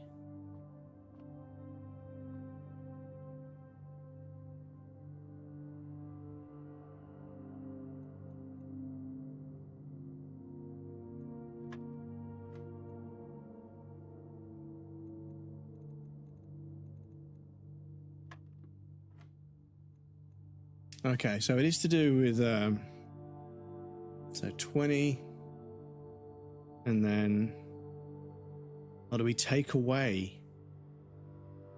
So would it be 11? No. 13. 9 and 6 is 15. And then we've got triple 3. 20. That's 29. We can't do that. So is it triple 3? Take away 20, which would be 11. Or is it 17 because it's just minus 3? It is. So these triples don't actually count as triples, and these probably don't count as doubles. 19 take away 15 is 4. Oh, okay. Now I'm confused because what does the red mean? That's 5 and then something 4, but it's red. So is that times 4? So it's 15 again? No, shit. Okay, so that's 13. That's 15. So 13, 15, 17. Yeah. There's my notepad. So, dots. 13, 15, 17. And then 15, so that's 4.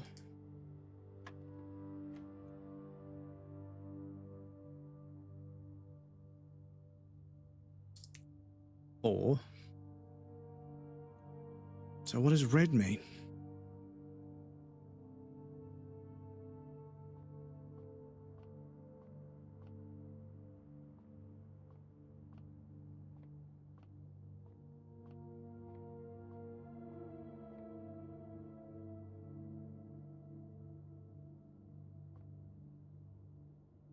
One? No.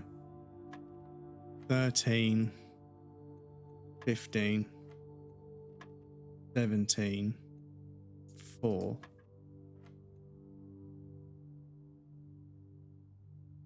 Just add it on. Is it 9? No.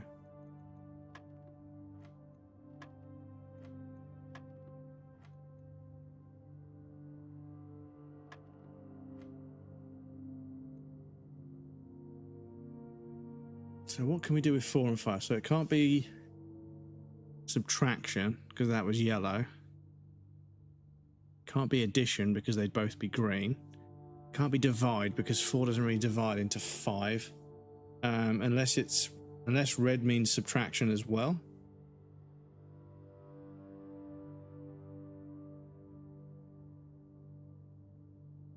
Or is it 4 times 5, which would be 20? Ah, it was. Okay, so it's times. Right, excuse me. So, 4 and then 20.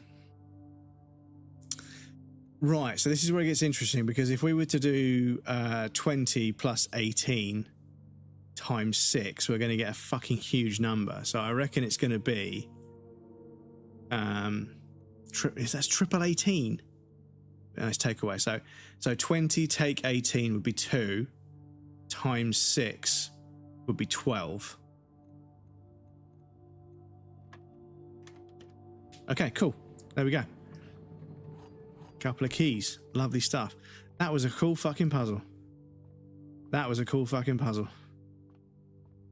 That's what I need to do there. The last one we got was 12. Save my notes. It would be nice to have a notepad in the game you could type stuff into. It would be nice to have a notepad in the game. Right, so have we got any spare doors anywhere where we could build a coat room? We've got a key to unlock a door there. Yeah, so we need to go unlock that door. We've got 13 steps. So if we were to go 1, 2, 3... 4, 5, 6, 7, 8, 9, 10, 11. But I don't think we get steps if we go there. So I think we just send it straight to the pantry and try and build a door. So that's 1, 2, 3, 4, 5. Yeah, so it's not that far. So straight up and then left in the den. I can see the fireplace in the den already. We got 0 coins because we spent them, so that's fine. And then left in the den. Yeah, getting Parkinson's on age like 34 or something. Yeah, it's fucking brutal. Dr. Brown makes a commercial for the new DeLorean company out. Really?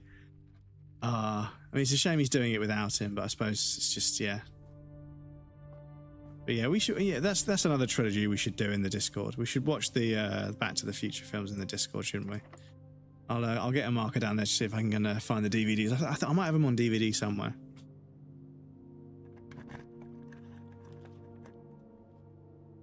Right, so that would go. Bedroom will give us steps. Oh, fucking. Okay, 3 keys. We haven't got the car keys. We need a gem for that, so we're going to have to build the West Wing Hall. I think it's just going to be locked again, and annoyingly, the bedroom would dead end us. It's going to have to be that.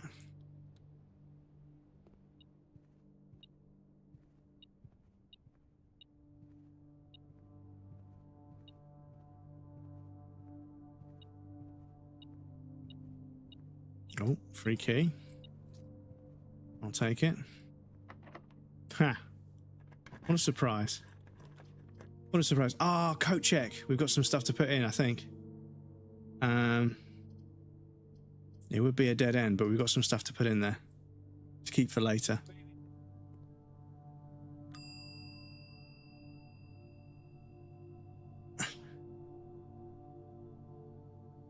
You can only check 1 item at a time. Oh, okay. Yeah, so that's the end of that then. Oh, okay. So we've got a metal detector, key card. I think we should check the key card. I think we should check the key card. Have we got any key card doors?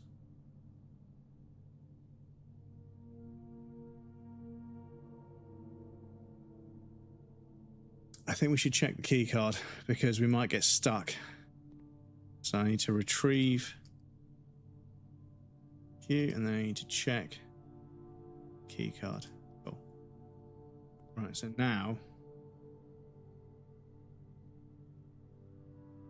can I make it to that bedroom before the end of the day? 6. So 1, 2, 3, 4, 5, 6. No. 1, 2, 3, 4, 5, 6. I can make it to the entrance hall.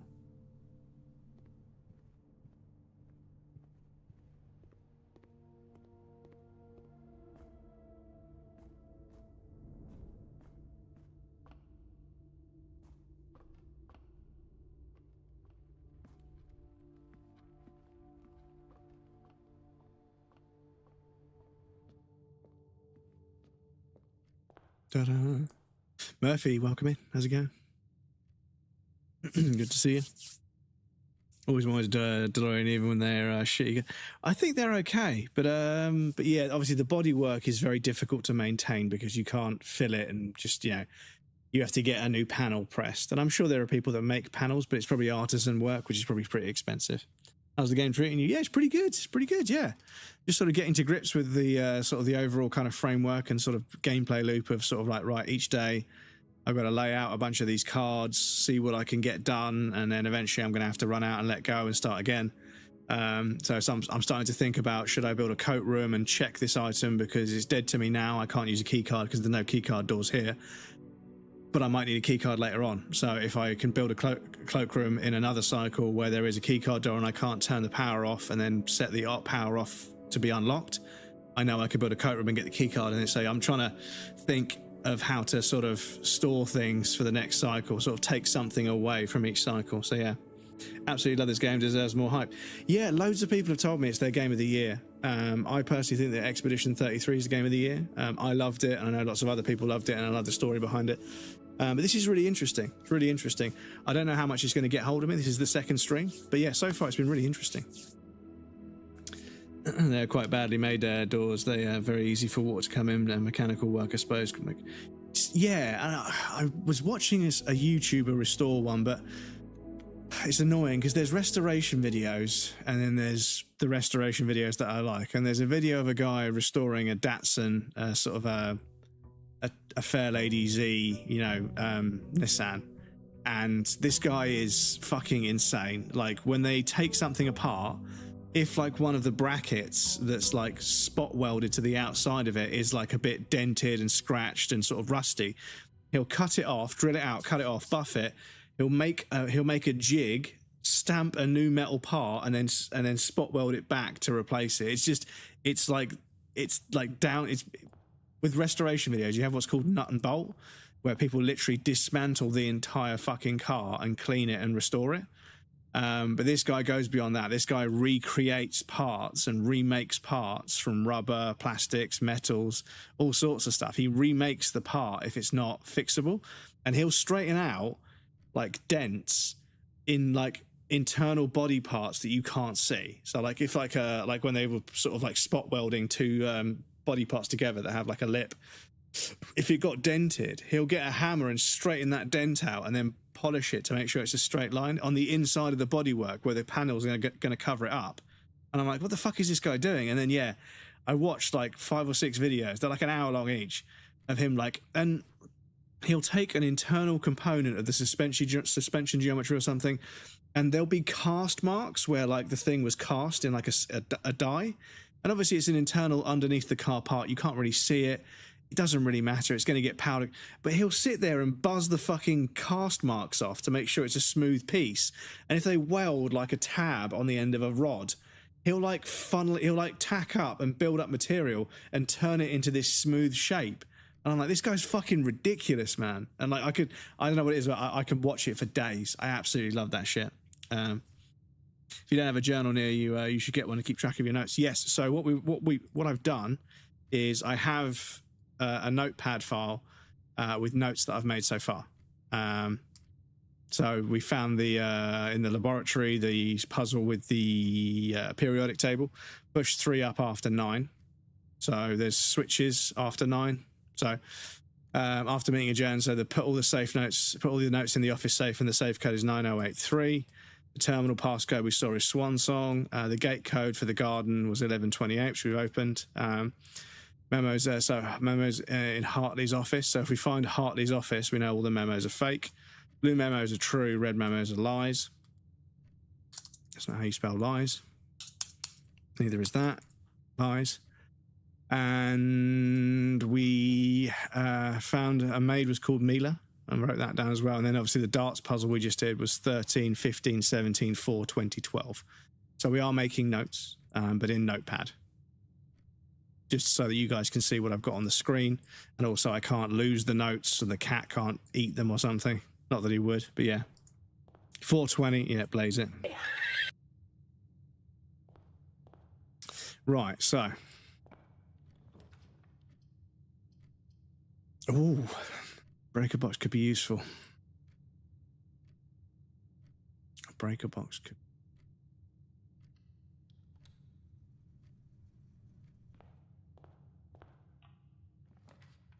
Adolf's birthday. So yeah, pantry will do.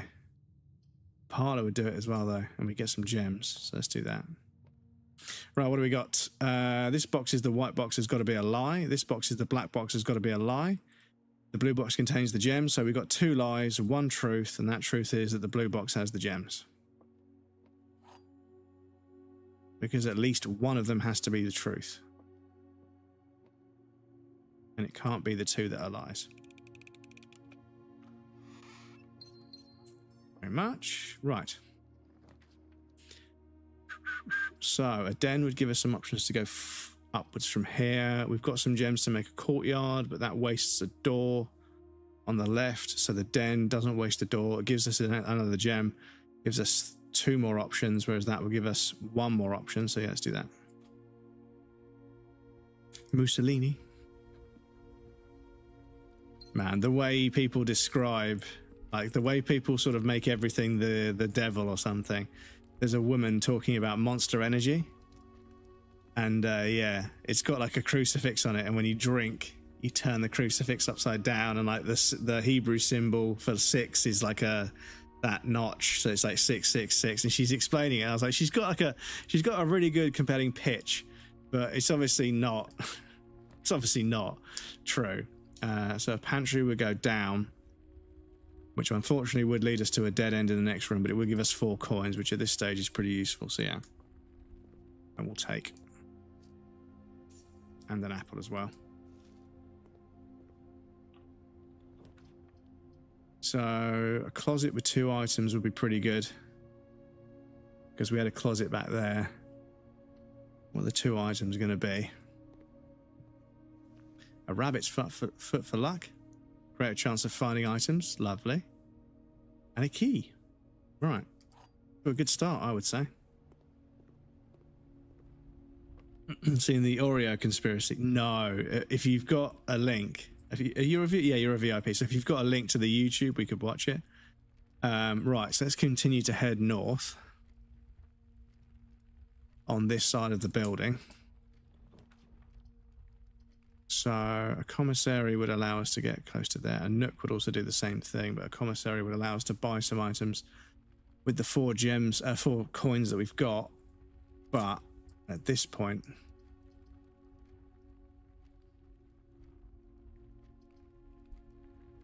so yeah, we need to be able to buy items. So I won't buy anything just yet.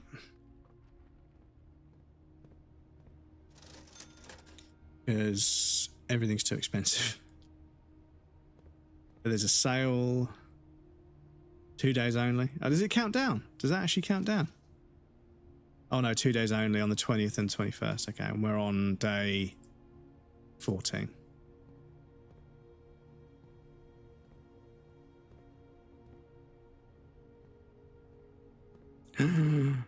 Stinky Crumble. Hello, Dingus. Hello, Favourite Kate. How are you?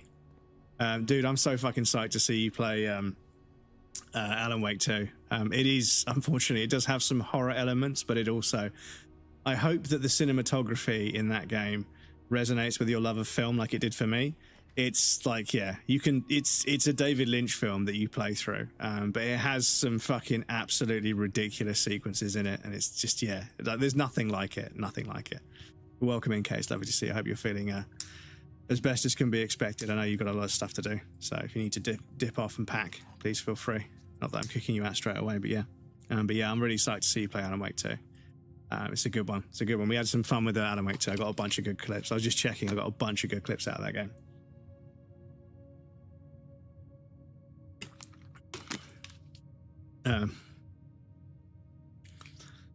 Oreo cookies have the cross of Lorraine used by early Knights Templar and the normal Templar across 12 rings, 12 apostles. The Knights Templar was founded on the 12th century. So are there 12 in a pack? Is that where the 12 comes from? And a game me and my friends played called Vintage Story. You can ride a tamed elks. And jokingly, I said to my friend, because he loves history, to name his moose Alini. Oh, for fuck's sake. You can't make jokes about naming mounts after fucking... Dudes, if there's a game where you can get a pet moose, I swear to God, because I think there's somebody who worked at Rockstar was talking about what people call their horses.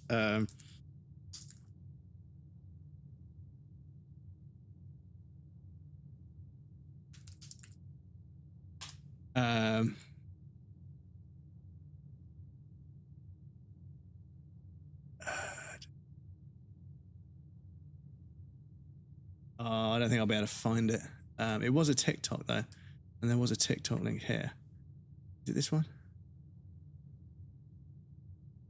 They were like, I hope you guys know I can see what you're calling your horses. And I'm just going to read a few out for you. And they're fucking hilarious. Macaroni cheems and shit like that. But no, I can't find it. There's way too much Red Dead content, unfortunately. Because it's such a fucking brilliant game. But yeah, it was fucking so good. She reads through them and some of them are fucking ridiculous. And there are a couple of like plays on words that sound a little bit like dictators because of course people on the internet are fucking cursed. Tesco as a joke. Yeah, and like I called dog meat in Fallout 4, I called them steak, and the girl that I was dating at the time who got me my copy of Fallout 4, she was like, you have to play it, and I was like, okay. I called it steak, and she was like, why did you call it steak? And I was like, well, it's called dog meat, so it's a kind of meat, so steak, you know. And she was like, that's hilarious. I was like, okay. I didn't mean it to be hilarious. I was just thinking of a name, and dogs like steak, right? We can get a freebie. And we could get a storeroom. Passageway. Lose a door, though, that way. That's the annoying thing. We'll have to do that. Cost 2 gems. It's fucking expensive. Neighbor calls his German Shepherd Adolf after his grandpa, and he has a deep Bavarian accent. I'm like, okay, SS man. Okay, SS man. You don't call him SS man. But his name's Simon somebody. Ay. Because there was like they'ler. Like there was somebody who was non-binary, but they had big round glasses and they had like a septum ring that was really chunky, and they had like a comb over, and like obviously they were very young, so they didn't realize in their youth they were naive to the fact that they fucking resembled Hitler, and somebody was calling him themler on one of their selfies. I was like, oh man, there's no recovering from that. I think I'll take a nook and grab a key, because we ain't got the gems for that, and we're going to lose coins for that, and it also wastes a bunch of doors, so I'm going to go for that.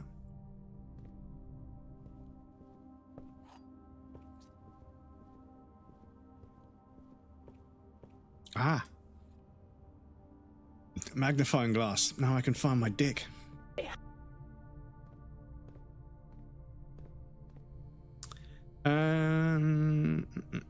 Yes. Spread into each green room. West Wing Hall is probably the best. Furnace. Excuse me. We got keys anyway, so it's fine. Reminds me of the comedy show with a Jewish guy trying to calm a German Shepherd, and he throws the salute only to go, that's because I hold a treat out and tell him to sit. I was like, why the fuck would you try to salute that way? Well, yeah, there's been a few times where, you know, because I literally, like, fucking Elon literally flat out did a Nazi salute in front of, like, a crowd of people. And it was like, I mean, you know, that's like fucking wild. And then there was some justification they were trying to come up with on Twitter.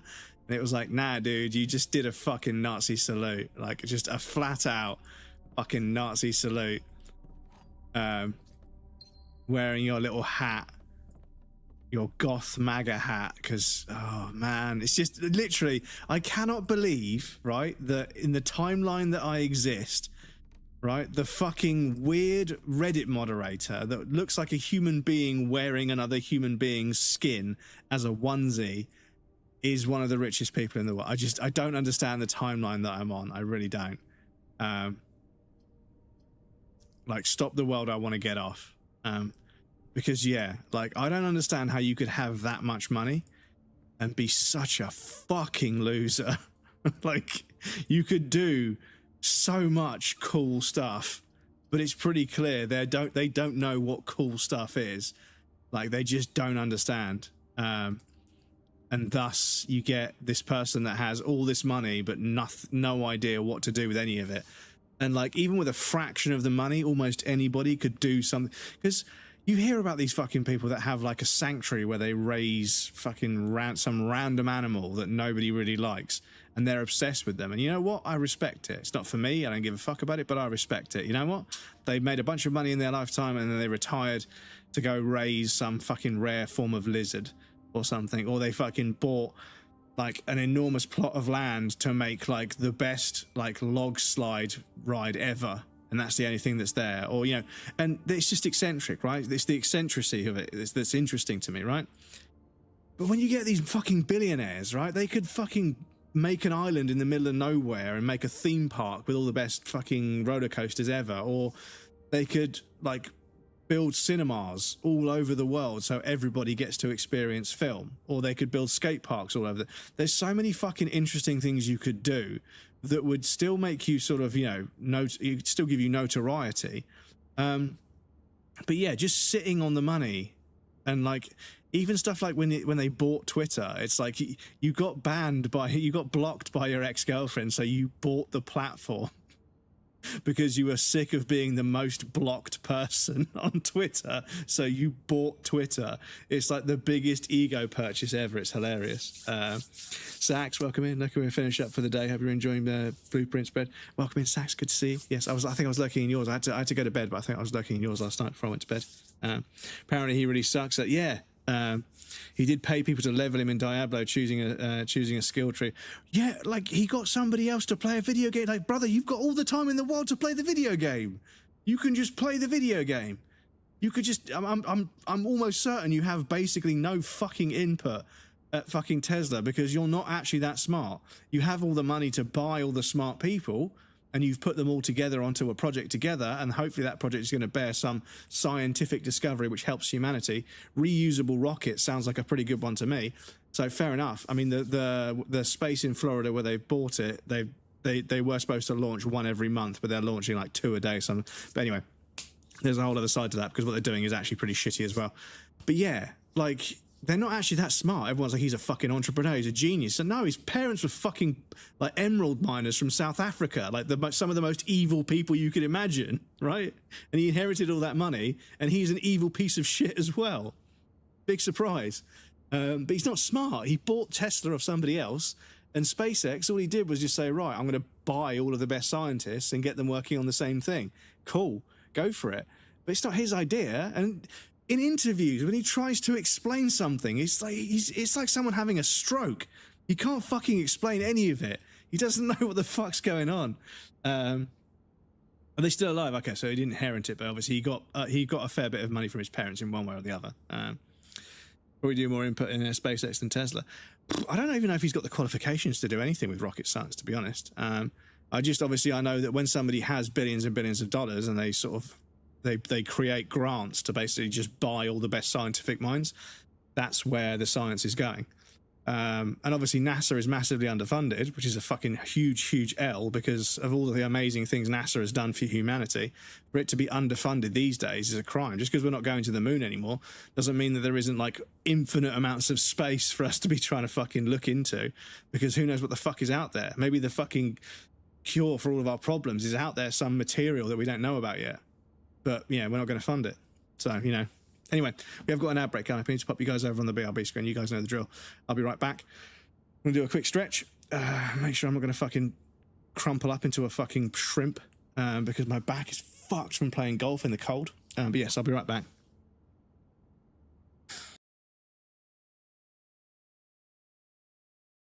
Sorry, a column, not a row, sorry. I should know that. I work in data.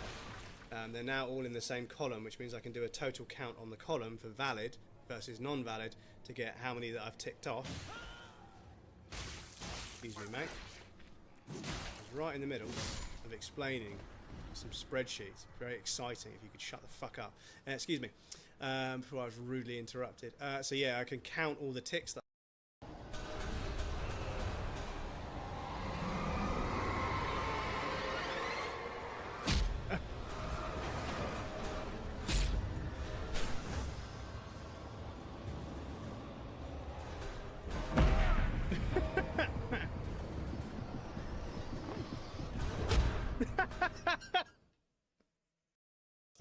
Right, Suck okay. yourself off, you knob. Oh, the blunderbuss straight away. Yeah, that's the Molotov. Oh my god, hello. But yeah, just keep an eye on his blunderbuss because Now just clap them together. oh shit, stamina!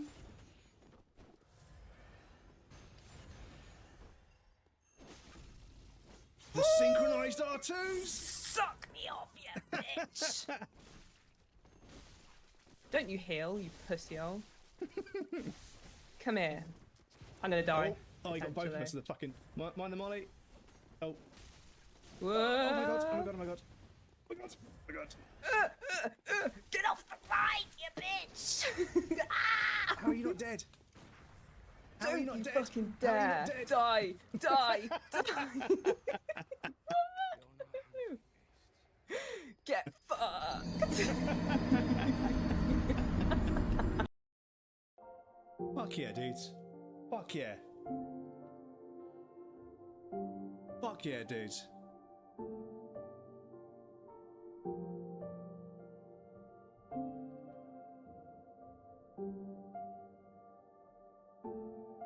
Fuck yeah, dudes.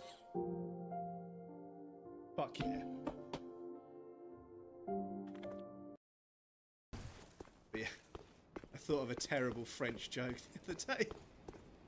I thought of a really terrible French joke. Hey Siri. What's 70 in French? 70. How about you 70 nuts? I'm going to go to hell for that one. Right. You motherfucker.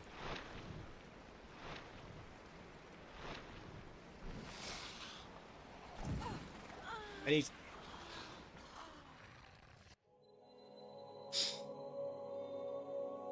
Did we see my fucking partner just standing there not doing anything? Welcome back, everybody. Thank you for your patience. I appreciate that. Did pay people to level him in Diablo. Choosing a skill just fucked up. Rich enough he would go. If he was rich. Apparently, he really sucks at it. Keep blocking Elon. Probably do more in SpaceX. He didn't inherit. I think he should use his money to build a space house on Mars and just live up there. Fuck, he isn't going to use his money to stop world hunger. That's one of the things that's one of the things that fucking, you know, really perturbs me, because, you know, lots of people are like, oh, you're just hating on him because he's got more money than you. But nah, like he had a fucking he made us. Someone said, do you know what, with like this many billion you could just fix world hunger, and he was like, cool, if you cost up a plan, I'll do it. And they did, and then he just didn't. And I'm like, you're literally the fucking worst kind of human being. You had a fucking chance to fucking change something. You got called out on fucking public TV. You had a chance to fucking do something. You said you'd fucking do it. You made a fucking statement, and then you fucking didn't do it. You are the most spineless, pathetic piece of shit I've ever had the fucking misfortune of learning of the existence of. You're fucking pathetic, man. But yeah. He's like, if you give me a costed plan, I'll fucking do it. And I was like, oh, yeah, do you know what? He might redeem himself. He might redeem it. And then just didn't. And I was like, you spineless fucking vermin. Ugh.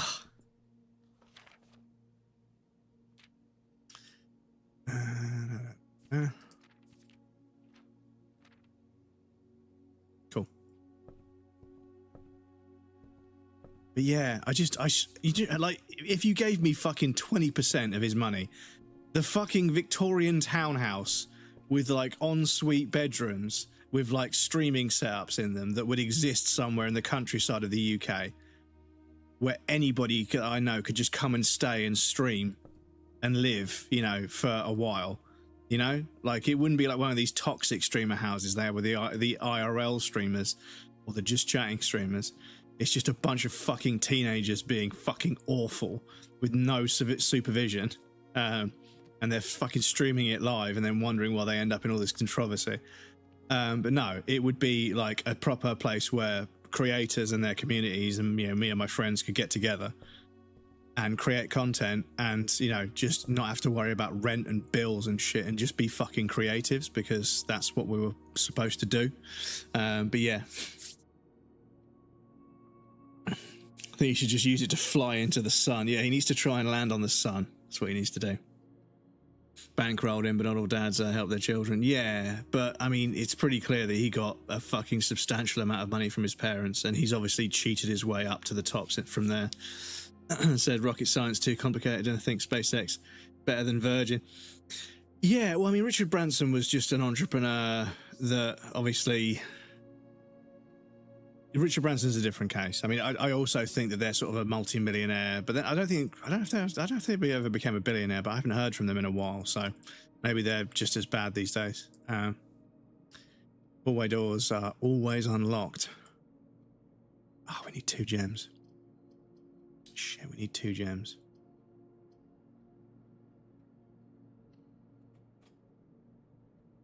Is worth like 10 billion having, yeah, well, yeah, not paying tax, that's it, you know. And this is it. This is it.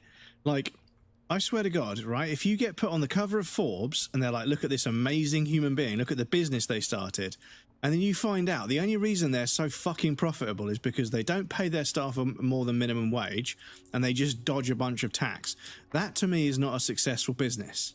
A successful business pays all of its staff well and pays all of its tax and makes the people at the top rich. That's a successful business in my humble opinion. But there's so many people who are like, oh yeah, they're an entrepreneur. I'm like, what do you mean? They've got a warehouse full of people in China on fucking £2 an hour. They're fucking committing suicide and sewing notes into clothing because they're basically slaves. They're not a fucking entrepreneur. They're an evil, conniving piece of shit, and you should not be championing them. They shouldn't get magazine coverage. And they shouldn't be going on fucking podcasts talking about, oh, if you want to be successful, you've got to do this, this, and this. You inherited fucking £319 million from your parents. You failed at 19 businesses before this one. And this one is fucking exploiting people in China, right? You are not a success story. You are everything that's wrong with capitalism. Shut the fuck up. I'm sorry, dudes. I fucking hate it. I hate social media shoving these fucking sound bites of these fucking idiots who think that they're fucking so clever when they had the money to fail so many times before they actually had a business that actually turned a fucking profit. Pisses me off. Pisses me right off. Because there are rags to riches people out there. There are people that... Oh, it's two locked doors, isn't it? There are people that had nothing. You know, their fucking family was working class. You know, like fucking a generation and a half, 2 generations ago. And now they're a multimillionaire because they came up with an incredible business plan. And those are the ones that you hear about paying their staff better, giving them health benefits, taking a cut to their salary to make sure their staff don't have to fucking eat a fucking pay loss, a pay cut. Those are the ones you hear because they're not far removed from being that working class person, right? While drafting, you'll no longer be able to see all 3 of your floor plans. Currency. Oh, it's a gem. Fuck. Do that then. NASA all gave contractors 10% in profit. How expensive the project would be, so they made the project most expensive as they could. Did they cough up a plan? Yeah, they did. Heard no one was donating. Also, the lives in the British Virgin Islands. Yeah, I mean, is that why they're called the Virgin Islands? Because he owns them. So for Martin's, well, the kid that bought the fucking patent for the they bought the patent for, was it diabetes medication or something else, and they put the price up like fucking a ridiculous amount. It's like, are you fucking serious, my dude? Like, you are literally the most fucking conniving, evil piece of shit ever. How are you even alive? But yeah, it's crazy to me how, like, there's a whole swathe of insecure men that get caught up in this fucking entrepreneur mindset bullshit, and they're just constantly resharing quotes from people that just clearly didn't really work anything out. They just fucking bought their way into a supply chain. And yeah, when you find out that they spent $200-300 million on like 5 or 6 failed businesses before one actually like landed and actually started turning a profit, and then as soon as it started turning a profit, they immediately outsourced the labor to somewhere else to make it cheaper. And they've just been keeping the difference ever since, you know? Yeah, like, because don't get me wrong, like I said, like, there's rags to riches stories. There's people that, you know, came from a working class background that are now like incredibly rich, right? And they explain the framework of how they did it. And it's interesting to see how they spotted market trends before anyone else. They have an overhead view of things. Interesting. But 99% of it is just parroted wisdom that they read online or in somebody else's podcast about how, like, you got to work really hard. This is my 5 to 9 before my 9 to 5 and blah, blah, blah. It's like, oh my God, shut the fuck up. None of this is true. None of this is true, you know? But yeah, it's what gets clicks, right? And because I also like other male interests, the algorithm thinks I enjoy that shit. And the thing is, I see a podcast and I want to hear what someone has to say because it might be insightful, but it almost never is. But that's just the format. It's not the problem. It's not the content. It's not that format. It's the social media trend of it. Discussions between very highly educated people are genuinely very, very sort of, you know, insightful. But unfortunately, podcasts are all trying to basically just cosplay as that.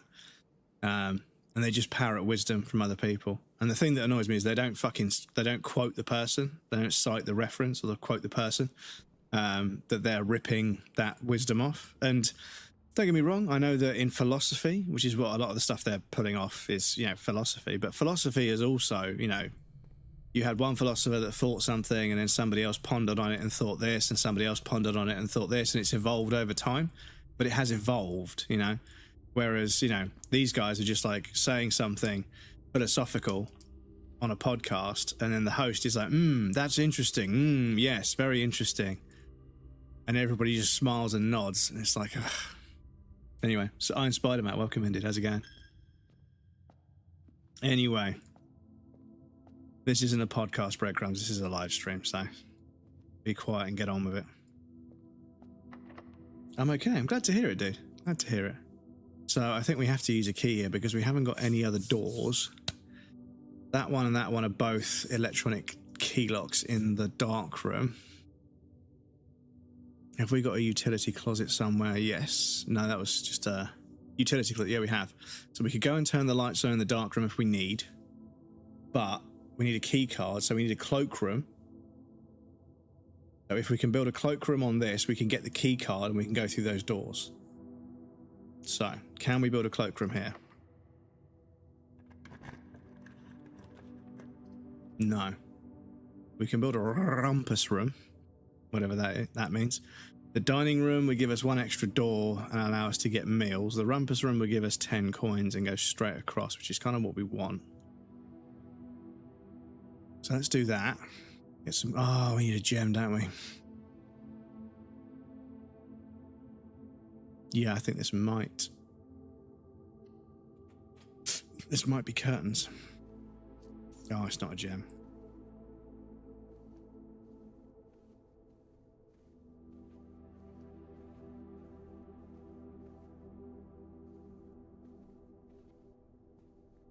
Just a boudoir with a couple of coins. And we lose a coin because it's a fucking chapel. Motherfucker, okay. So we've got 5 coins. Go to the commissary and see if there's anything worth buying for 5 coins. Salt shaker? Yeah, what does a salt shaker do? Whenever you eat food, you gain extra... Oh, okay, so it seasons the food and means you get extra steps for eating food. Okay. Interesting. So, but that's it, I think. You didn't get a chance to build... Oh, we can go back to the main entrance hall. So if we go through the den, through the parlour, through the den, through the parlour, we've got one more door on this side of the entrance hall, which is going to let us build a billiard room, a conference room, or a kitchen. Conference room would give us one more door after that.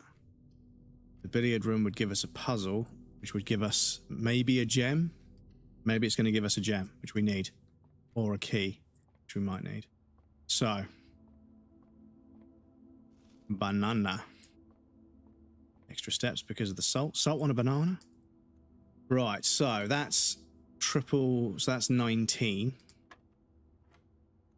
That would be 3, 6, which is 9, and 5, which is 14. That would be 12 and 4, which is 16, minus 11, which would leave us with 5. So that's going to be triple 15. So triple 15. Take away... which way around did we do it before?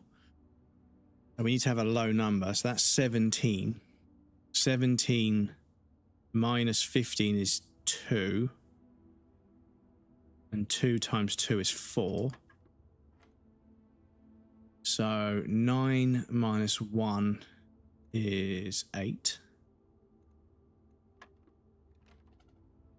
Oh. It was not. 19. 3, 6, 9, 14. What was that? Let me just reset this.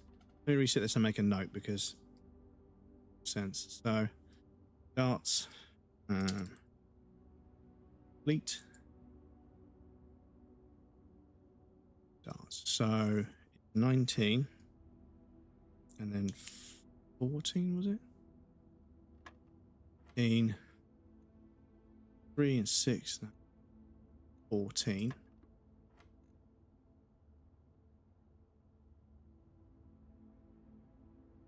And then it's 4 plus 12, which is 16. Take away 11. It's 5.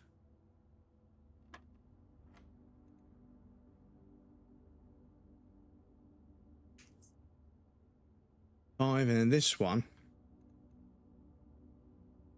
we worked out that it's 15. That's 17 take 15, which is 2, times 2 is 4, I think. Yeah, so it's 4.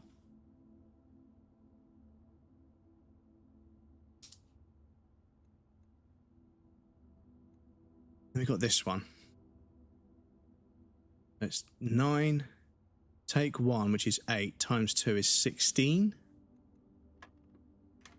Yes, cool. Oh, it's just 2 keys. Okay. Fair enough. Okay, so the billiard puzzle is 2 keys, usually. Need to remember that. Shit, what was the last one? What did we choose for the last one? Can't remember.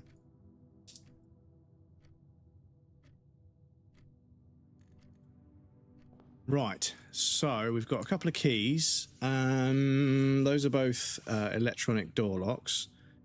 We don't have a security room, unfortunately. But we do have a utility closet here where I can turn the lights on at the very least. Or the dark room.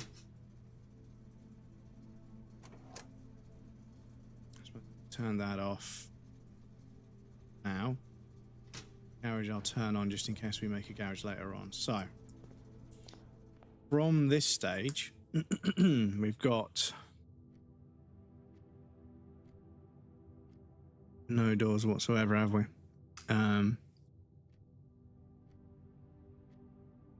So, I suppose we've turned the lights on in the dark room. We may as well try and make our way to there.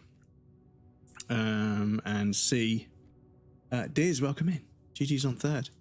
And then we got no spare doors anywhere that need unlocking with a key. I don't think there's any chests anywhere. Annoyingly, we've got those 2 keys, but it doesn't do anything, unfortunately. 3 keys, actually. So that's a bit unfortunate. I don't think we can trade keys in anywhere, unfortunately. But yeah, we've managed to make a hallway with all 3 doors each time, haven't we? So straight across and then up the corridor.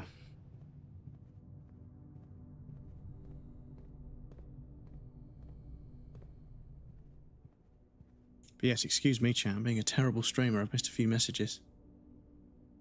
I asked the UN if they can show a plan of how it would happily donate it to them, and somehow they showed it how it'd work. Yeah, and he just didn't. Jacked the price up of Daraprim, a vital medication used to treat parasitic infections, from $17.50 to $750. Yeah, and he also bought the only copy of a Wu-Tang Clan album. And I'm not a huge Wu-Tang Clan fan, but they obviously have a lot of fans. And obviously he didn't share it. And it's like, you're literally the worst kind of person in the world. Successful at being a piece of shit, yeah. Weird UN has weird plans to end world hunger too. Thank you for the stream streak, Spider-Man. 3 in a row. Like their food plans to give seeds at the GMO which don't grow new seeds. I heard about genetically modified foods where they don't have seeds in, so they can't grow them more with the seeds that they get from the fruit they grow in the first place, which to me sounds super fucked up. I don't even know why people would do that. Why would you put money and time into limiting how fruit grows? That's fucking crazy to me. That's something that got signed off in the scientific community. Crazy. Donated to the Buffett Son charity too. Instead, he's planting food and showing off how to grow food without GMO in their price range. British Virgin Islands isn't called that because of Branson. It's a country. Oh, okay, so I wonder why they're called the British Virgin Islands then. Maybe that's where all the virgins go to live. I should get my postcard any day now. Even had a lot of live shows at YouTube. Put his real phone number on the screen and shit talked to people calling in. Yeah, what a fucking interesting, cool guy. I'm okay, nervous about getting my blood work done on Saturday. Yeah, no, we spoke about this the other day. I hope it isn't too bad. I hope it isn't too bad. little bit pissed about some of the Game of the Year nominations. Split Fiction and Ghost of Yoto aren't on there. Yeah, Ghost of Yoto should be on there. And I think that like Silk Song hasn't hit as hard as people were hoping, so I don't know if it's a Game of the Year. Obviously, the long-awaited sequel to a very highly anticipated game, blah blah blah blah. But yeah, it hasn't. People haven't blown up over it as much as I thought. I thought I wouldn't be able to fucking move without seeing it for like months. And day one, everyone was playing it, but then it slowly died off, and I was like, okay. People on social media even give Chuck Feeney shit because he donated all of his billions except $1 million US, and that guy was worth like $8 billion. He made his money getting tax-free licenses in good locations before anyone else could see the value of it. So just lucky. Basically, the founder of many universities in Ireland during a hard time for Ireland. Yeah, and it's wild how like certain philanthropists get fucking dragged so hard. But then people that hoard money and barely spend it, everyone's fucking rubbing their nipples over them. Like, they're fucking terrible people. Like, all the money in the economy that needs to... It's like if you had, like, a lake, and that lake supported loads of, like, you know, animals around the fucking wilderness, right? And someone just hoovered up all the water. Chloe, welcome in. Thank you so much for the raid. How's it going? How was stream? What were you... Because you were playing DBD yesterday. Were you playing DBD today? What was... I think I checked earlier. What were you playing? I can't remember. Welcome in. Thank you so much for the raid. How's it going? It's called Virgin because of Columbus was quite nasty there being a pedo. Oh, fucking okay. Is that true though? Foundation donate GMO seeds to Africa and they can't regrow without buying more seeds. That's fucking terrible, dude. That's fucking terrible. That you're going to lock up Infernal. Fair enough. It should lock them up automatically. But welcome in, Raiders. How's it going? For those of you that haven't met me, my name is Breadcrumbs. I'm a variety game streamer from the south coast of the UK. Currently on our first playthrough of BluePrince. And I say playthrough, I'm yapping. I'm not actually playing the game at this moment. I will get back to the game in a minute. But welcome in. It's lovely to meet you all. Thank you for staying in with the raid. Chloe, I hope you had a great stream. Let me know how it was. If you need to raid and run, take care of any post-stream routine stuff. That's obviously perfectly fine. I completely understand. But yeah, Bill Gates was going to help with sanitation in Africa. And I was like, okay, but when you fix the sanitation and all of the babies that they have suddenly grow up, where are they going to live? How are they going to eat? You know, you need to think about the impact of changing the mortality rate. It's grim as fuck to think about, but when you're working at that scale, if you suddenly fix the sanitation problem in Africa and this many people that would have died from it don't die from it, those people are going to grow up and need homes, jobs, food, you know, and the country is struggling in various different ways for various reasons. So yeah, if you just suddenly make the population go up, you know, without ensuring the infrastructure that can support a sudden spike in population growth because of mortality rates going down, because of sanitation improving, you're not thinking it through. And I know for a fact that Bill Gates is not stupid enough to have not noticed that. They're not that stupid. They're incredibly intelligent. They're a very intelligent man. So yeah, I'm not sure where they're going with that, but if they're also selling them fucking seeds that grow fruit once and can't be used to you can't use those seeds to grow more fruit, getting them onto a subscription service for food is fucking pure evil shit, man. Some of the games pissed me off. Yeah, I caught the end of it, unfortunately. I was finishing up work and then sort of getting my stream started, so I only caught the end of it. Silk Song isn't Game of the Year material. It's good, but it's better. It's just better than Hollow Knight. Nothing groundbreaking that makes sense.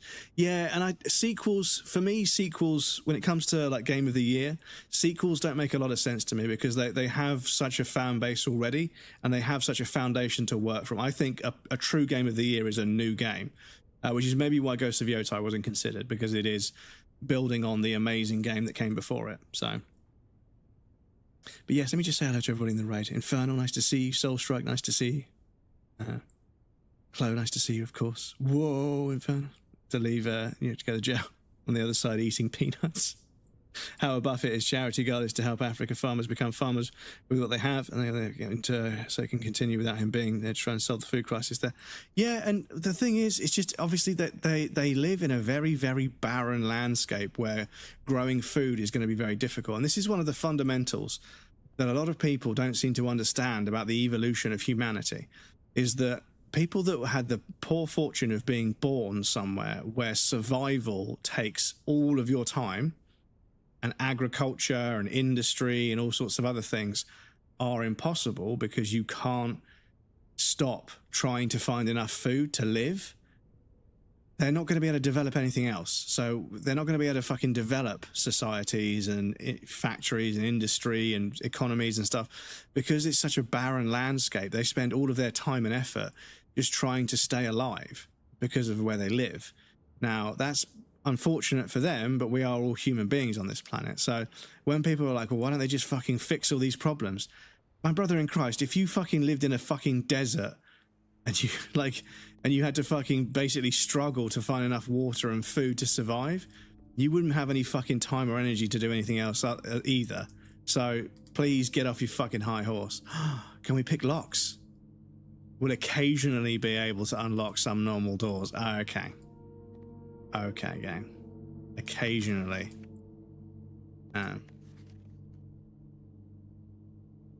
Is there anything in this picture? Who lives in a house like this? But yeah, like continuously, the wealthiest but most heartless people are just championed. And the same way social media champions the most toxic, divisive people, I'm just like, just stop clicking on their shit. Stop biting. Their entire fucking existence is all hinged on the fact that people bite. And here I am talking about them. I'm not going to mention any names, but I refer to them as a group. But yeah, it's just like they only survive, they only succeed because people bite.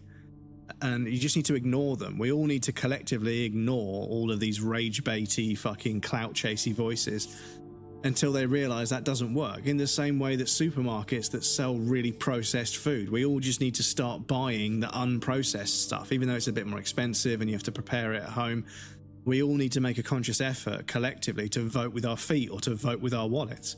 Because this is the problem. This thing that pisses me off is that it's almost like I don't like to hate the player when I can hate the game, because I know that people play the game, and I know that some people are more morally bankrupt by default than others, and therefore when they play the game, they don't even really think they're doing anything wrong. They don't know any better. They are a product of their environment. That doesn't justify it, but it does go some way to explain it. But yeah, we need to stop giving these people a platform. They're toxic, clout-chasey people that just say divisive things to fucking annoy people and start a war in the comments on YouTube, on Twitch, on social media. They're just rage-baiting people, and we need to fucking just not engage with it. It needs to dry up, and that trend needs to die, because it's fucking wild to me how many people take it seriously and start, shaping their understanding of the world on all of these fucking, like, ridiculously over-the-top shit posts. And it's inherent to social media for people to embellish things, because every time somebody posts something and it gets a bunch of attention, the next person to post something that wants to get a bunch of attention needs to sort of step it up a little bit, and it needs to be a bit more extreme. And that's why the polarized nature of opinions online is so extreme, and that's why extremism is so rife. It's because it's not just enough to say that you also believe this and you are in support of this. You need to go even further and make a statement that's even more fucking out there about it and lean even more into it to stand out. And rather than saying something meaningful or sort of, insightful, people just say the most over-the-top, exaggerated, embellished shit to get people's attention. And the thing is, like, as someone that wants to grow a stream and everything, like, I'm definitely afraid of the things that I say coming across wrong, which is why I tend to clarify as much as I do, which is why I yap so much, because I want to make sure I come across the right way. Obviously, I have opinions about things, but at 40 years old, I know that I'm wrong. I know that I'm capable of being wrong. And actually, if I don't listen enough, I'm going to be wrong a lot. And I'm happy to admit that, because that's part of understanding your position in the world, is understanding that there's only so much information you can squeeze into your head, and actually even the information you've squeezed into your head may have been false in the first place, and it's up to you to sort of do the research and to confirm it and back it up. But yeah, it's just like a 19-year-old gets a fucking social media profile and says something, don't get any likes, says something, doesn't get any likes, says something, doesn't get any likes, says something a bit fucking toxic and divisive, starts an argument, gets a fucking shitload of attention. That worked. And then, yeah, just do that a couple of million times and Twitter. Basically, that's just it. Is that we've established a framework and an environment where saying the most fucking rage baity, like, you know, clout chasey shit gets the most attention and is therefore the most successful way of navigating and conducting yourself on social media. Because it's all about attention, right? It's all about, you know, getting people's clicks. And the social media platforms, they're fucking complicit in this. You know, as soon as something gets somebody's attention, as soon as somebody starts replying to a comment, they upregulate that content because it got a reaction from somebody. So all of it is, it's all so fucking heavily reinforced by just the way social media fucking upregulates things that get responses that make people interact and to hold their attention. So yeah, we need to move away from it. You know, we need to be more discerning about what we interact with. And when people are really fucking rude and over the top and toxic and divisive, you just got to fucking block them. But again, even that, you end up in a scenario where if you start blocking as many people as you can, you start to limit your understanding of what people are saying, and then you become disconnected from the conversation of the status quo, which is in and of itself a problem. So it's like, how do we fix this problem? It's fucked. It's fucked. Hades 2 should be replaced with Split Fiction. Yeah, Split Fiction was, because Split Fiction was the game where that really energetic guy came out and was like, hey guys, we got a new game for you, it's gonna blow your fucking mind. And then it was the same game that they released last time. He's literally exactly the same game that they released last time, and I was like, this looks exactly the same to their previous game, which was a good game, don't get me wrong. I can't remember what it was called, but it was one of those sort of, you know, multiplayer co-op games where you each play two people that are in a marriage, you get converted into toys, and you have to go through these challenges in the game, but you also work through, it's kind of like a therapy session and a platforming game. Really interesting concept. I thought it was really interesting. I thought it was really cool. But yeah, the guy came out and was like, we're going to blow you away with this brand new game. It's going to fucking evolve everything. And it was literally the same fucking thing. I was like, okay, dude. Yeah, like, I don't know if you actually have got a different game, but that trailer is basically the same thing. But, you know, whatever. But yeah, like I say, Hades 2, because it's a sequel. I think we've had a bunch of sequels, which makes it difficult to choose Game of the Year. Like I say, sequels are a different kind of animal because you already know what's there. So I think a sequel needs to really, really, really evolve and change. And like a mediocre first game and then an amazing sequel, that amazing sequel can be Game of the Year. When a really, really amazing first game has like an okay sequel that kind of matches it and carries it on and evolves it and iterates a little bit, it's not really Game of the Year material. It's just more of what people want, so it's not like a new thing. So I personally don't think they should be nominated. I think it's about new games. And if there aren't that many new games, then nominate something that is a new game. Because I think that, yeah, someone taking a risk to create a new game, this is a new game. What else have we played this year that's been fucking brilliant? I can't remember. My memory, this is long COVID shit. My fucking memory's so bad. It's so fucked. Super low innovation because it's survival of the fittest. All the moves are calculated and very cold. These people are not where they are by chance. Just look at Nestle. With baby milk, they dislike the Western investment isn't unfounded. Nestle, wasn't it Nestle that said that drinking water isn't a human right or something? It's like, are you serious? Like, are you fucking saying the quiet part out loud? Like, are you fucking serious? They said that water isn't a human right. And it's like, it was here before humanity existed, and it will be here after we die, probably, for a while. So yeah, actually, it's here before capitalism and your fucking CEO position existed. So actually, it is a human right.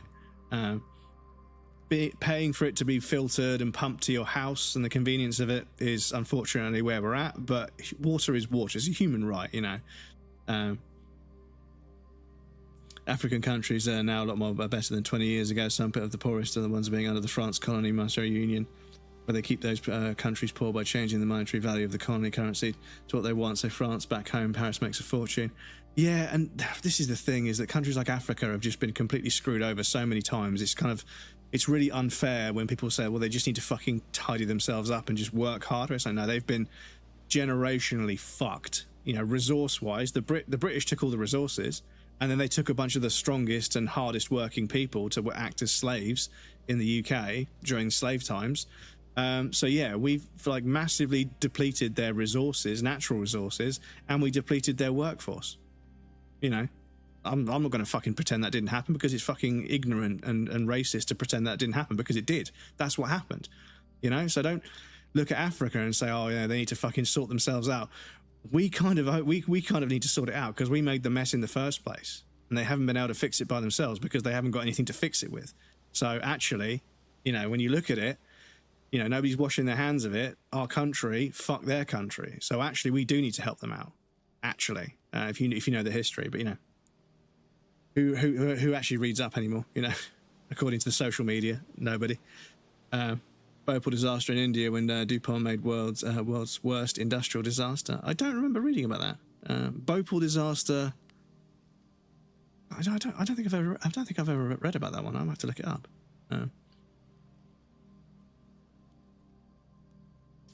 We'll go over a Twitter account and tell them to change Hades 2 for Split Fiction. Have you seen that? Have you seen what a shit person has said? No, I'm not giving them view thanks. Yeah, exactly, Clay. Exactly, Clay. This is it. It's like, did you hear about blah blah blah? No, I don't care. I don't care. You know, I don't care. You know, did they say something toxic and divisive? Yeah, I don't care. Doesn't mean anything. You know, because yeah, it's just if the internet was a classroom, they would be that kid at the back that keeps interrupting the class, and it's funny once. But after a while, you're just like, shut the fuck up, man. Shut the fuck up. Like, this joke isn't funny anymore. I need to learn this, because if I fail my exams, I'm going to get in trouble. That's what it is. It's the class clown. It's the internet has basically allowed people to maintain the class clown act well into their fucking late 20s, and it's fucking really cringe. Lots of different game awards. Yeah, but the game awards is the big one, right? You have opinions. How dare you? Much cancelled, reported, many banned. As an extension to that, interacting with positive content can hopefully encourage more. This is it, exactly. You have to interact. When I see somebody doing something positive, even if because the thing is, like, I see stuff where someone's trying to land a trick, or a girl is trying to change her oil, or, you know, doing something that's out of their kind of stereotype, right? And I always leave a positive comment, and I always fucking tell people to pipe down. If I go in the comments like, oh, look at that, she fucking put the oil in, blah, blah, blah. I'm like, shut the fuck up, bruv. Shut the fuck up. I know full fucking well that you as a man, about fucking 80% of you take your fucking car to a garage to get your oil changed. I know you do. None of you do it at home, because I'll tell you what, out of all the fucking garages I've been in to help people move things in and out, I never see an oil pan. I never see an oil tray.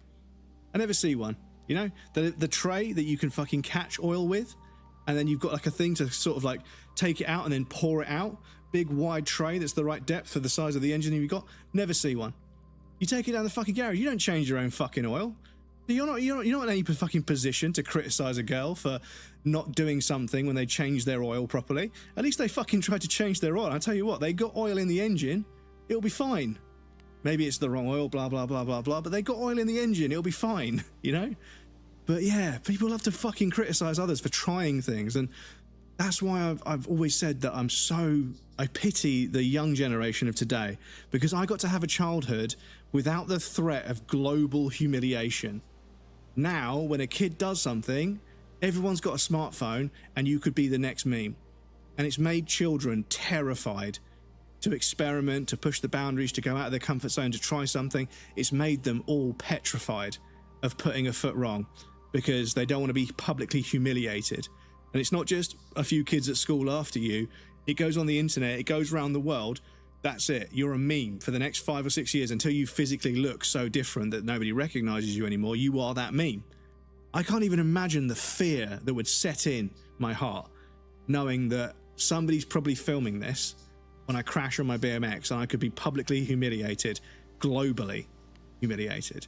Like, it's terrible. And when kids can't make mistakes and can't learn, no wonder they're all so fucking confused and upset about things, because they live in a world where they have to be perfect all the fucking time. So no wonder they've all got fucking anxiety, because making a mistake is like the threat of global humiliation looms over them in the most formative part of their life, and they're being fucking bombarded with unrealistic body images of other teenagers who have filtered their face or have fucking plastic surgery at 17 to look good on the internet, and a normal human being is seeing that in the formative parts of their life.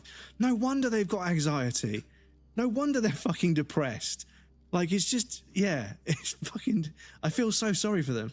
I'm so lucky that I was able to be an idiot as a kid and learn how to not be an idiot, you know, because I made the mistakes and I learned the lesson. And I didn't have it publicly blasted all over fucking Facebook. But anyway. But yes, interact with positive content, for sure. Such a phenomenal game. It deserves to be up there.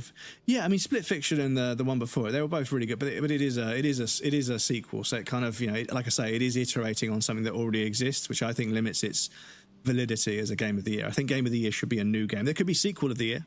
Definitely could be sequel of the year. Definitely, because sequels are hard to make. So I think there could be sequel of the year. There could be DLC of the year. There could be sequel of the year. There could be character of the year. There could be story of the year. There could be moment of the year. You know, there could be a category for all sorts of things because gaming is so broad and interesting. Needed crumbs for president with views like that. It would be a better world. Well, the thing is, nobody needs to make anybody else president. We all just need to work collectively. I mean, collectively, we got this far. Everything in the world, flat screen TVs, fucking aeroplanes, wireless internet, satellites, fucking fiber optic, fucking cabling, fucking gold, fucking, you know, integrated circuits and CPUs, all these fucking things the human race has achieved.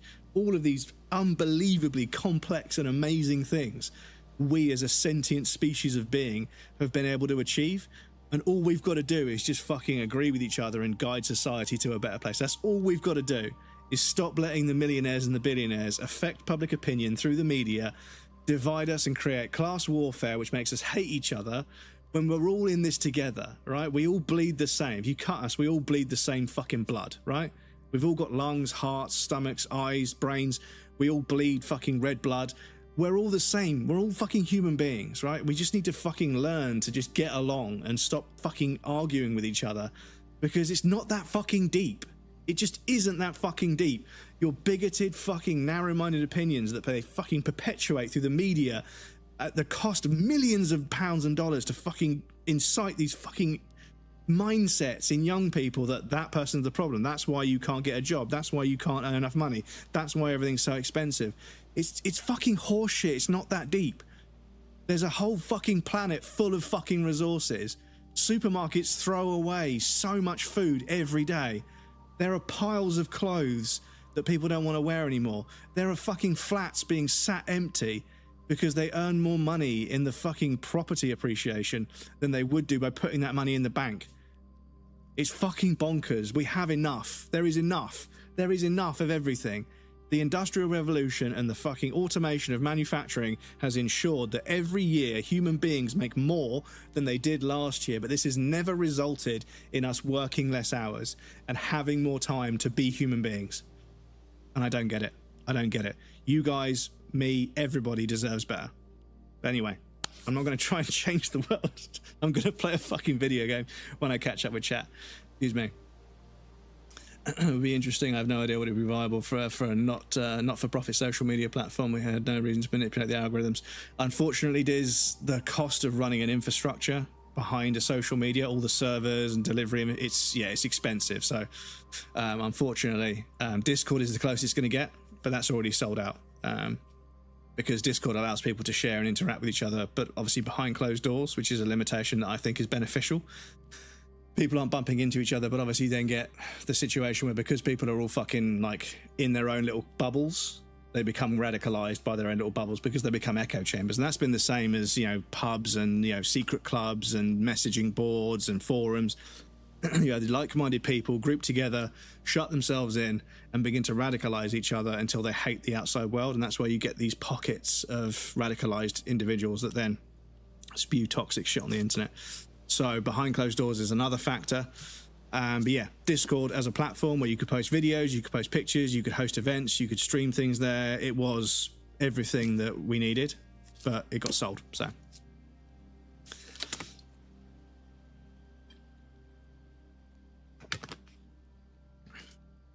former Nestle CEO thought that former American private equity guy, he got fired the same day.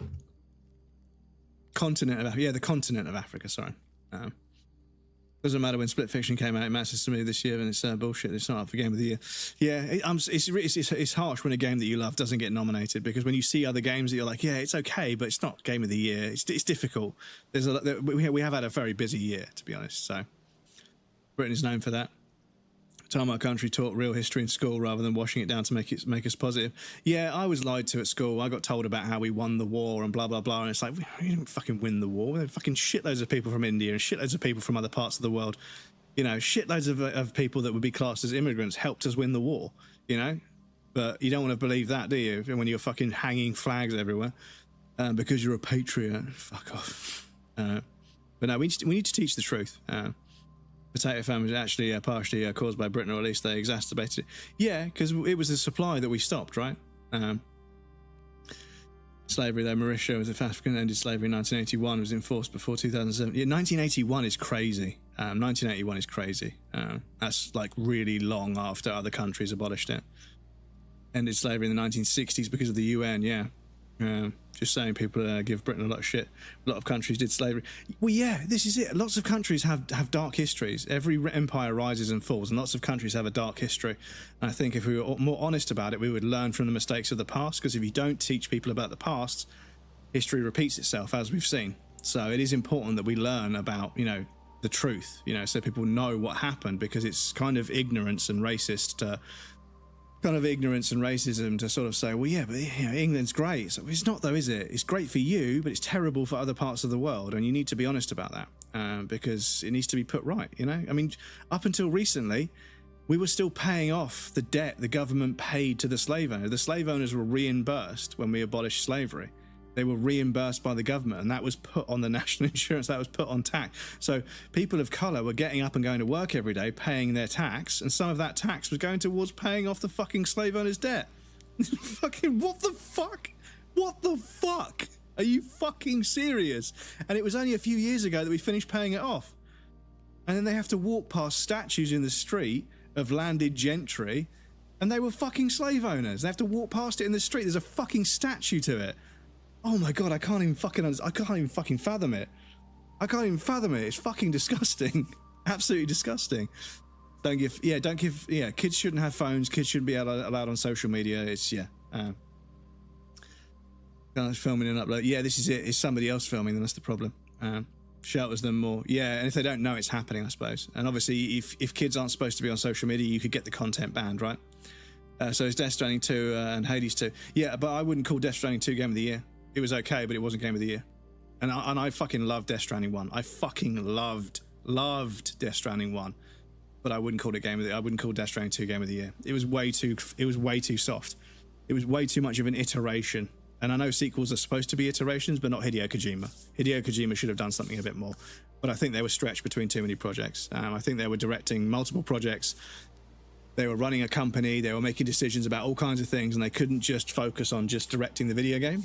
And as a result, I think they've got too much on at the moment, which makes me worried about OD Knock, which looks good in the trailer, but lots of games look good in the trailer these days. But we'll have to wait and see what OD Knock is like, and whatever else they're doing. But yeah, there's going to be a Death Stranding anime, there's fucking Death Stranding sort of merch and components and sort of apparatus and gadgets. There's all kinds of stuff going on. And I just don't know if he's spreading himself a bit too thin, because I think that he does his best work when he can lock into a project, when he's not running the company. He's just the director of the game, but he's now being the director of a company, and I think that kind of made it difficult. Death Stranding 1, he probably had the idea all mapped out in his head and made the game he wanted to make with Sony's backing, but now he's trying to run a company that's successful. The first game was successful, let's do it again, blah, blah, blah, blah. Yeah, I'm not sure. I think he's spreading himself a bit too thin. But yeah, I wouldn't call Death Stranding 2 Game of the Year. It was good, really good. I completed it. I platinumed it on stream. But yeah, I wouldn't call it Game of the Year. I don't think it had an impact as much as the first one did, because it couldn't really. Which is again why sequels are difficult. I think a sequel is significantly different, or enhances or expands the previous in a brilliant way. I think it should be nominated. I think maybe there should be a sequel of the year category, because, like I say, I think a new game that breaks out and blows everyone away is always going to have more impact than a good sequel. A good sequel is great because it's more of what you want, but also new things as well. And that's the tricky bit of a sequel, is what do you change and what do you keep the same? But yeah, I think a new game, and maybe it's me being biased, like I say, I can be wrong. I can be wrong. Just because I'm a streamer on the internet doesn't mean I'm right. I can be wrong. Maybe I'm biased because I like new games. I like trying new games, and I'm really open-minded about playing a new game because I want to see what it can do. Other people are much more kind of like, I like a series, I like the sequels of a series, I only like this kind of game. So I'm going to vote for that kind of game. So maybe sequels are more impactful for them because they're not as likely to say, okay, after playing a third person deliver 'em up, I want to play a first person puzzle game, you know, or I want to play a horror game, or I want to play an indie story game, or I want to play an indie puzzle game, or I want to play a turn-based strategy game, or I want to play an RPG, or I want to play, you know, a mill sim, or I want to play a fucking theme park game, you know. I'll quite happily dive into almost anything, but maybe that's one of the things that makes me biased to thinking that Game of the Year should be a new game, because I always go to a new game. It's just what I do. So maybe that's one of my biases. Happy to admit. Cyberpunk DLC was absolutely brilliant, but again, it's a DLC. But yeah, we didn't let the eldest on until 14, and the youngest either, because some of the fuss. But it's our job to prepare and protect. Yeah, exactly. I think kids need to be at least somewhat developed and understand how human beings are before they go on social media, because it's all of the worst behaviors of social media. Daughter 7, I shelter them like Fort Knox against it, especially after one of her classmates ended her life. Age fucking 7. This is how you're supposed to look like culture on the Instagram. Oh, dude. 7 years old is fucking terrible, dude. Oh, man. This is it, man. Social media is so fucking toxic. I only have it because of streaming. You know, I only have it so I can post that I'm going live and post clips of my stream. Otherwise, I wouldn't be anywhere near it.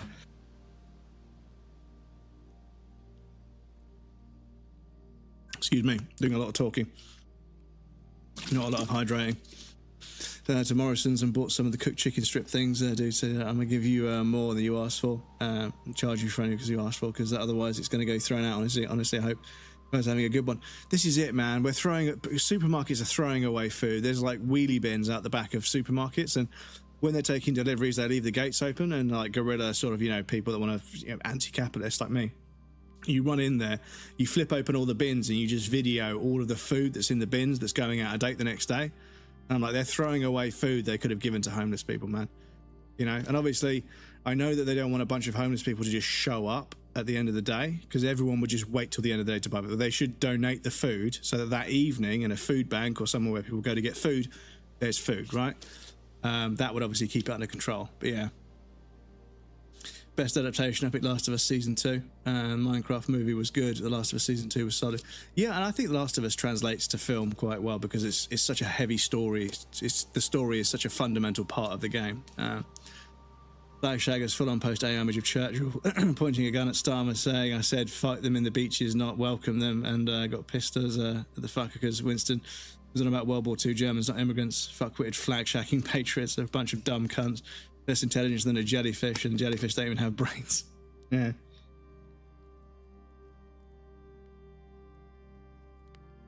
Oh, excuse me. Claire is a new game, and DK Bonanza are both new games. Yeah, and I think Expedition 33 takes it, I'm afraid. It ticks so many boxes. It's such a good news story. It's, yeah, you know, music, story, characters, writing, combat, level design, environmental design, cinematography. Just everything is so fucking good. And yes, there's some AI generated stuff in there because they're a small studio and, you know, not ideal.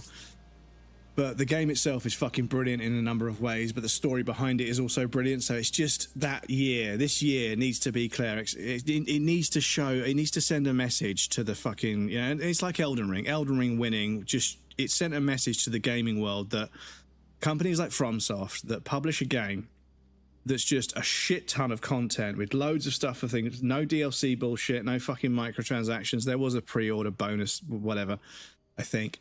Oh, it was the statue, wasn't it? Oh, no, that was the DLC. But anyway, pre-order bonus for the DLC, that's a bit of a flex. That's a bit greedy, but, you know, that statue was kind of cool. I'm not going to lie. That statue was pretty fucking cool. But, yeah, a fucking pre-order statue bonus edition for a DLC. I was like, oh, FromSoft is flexing right now. But no, Elden Ring, fucking huge game. Only 60 gigabytes of storage space. Fucking hundreds of bosses to fight. Hours and hours worth of content, no bullshit, just a fucking giant, great big chunk of amazing game.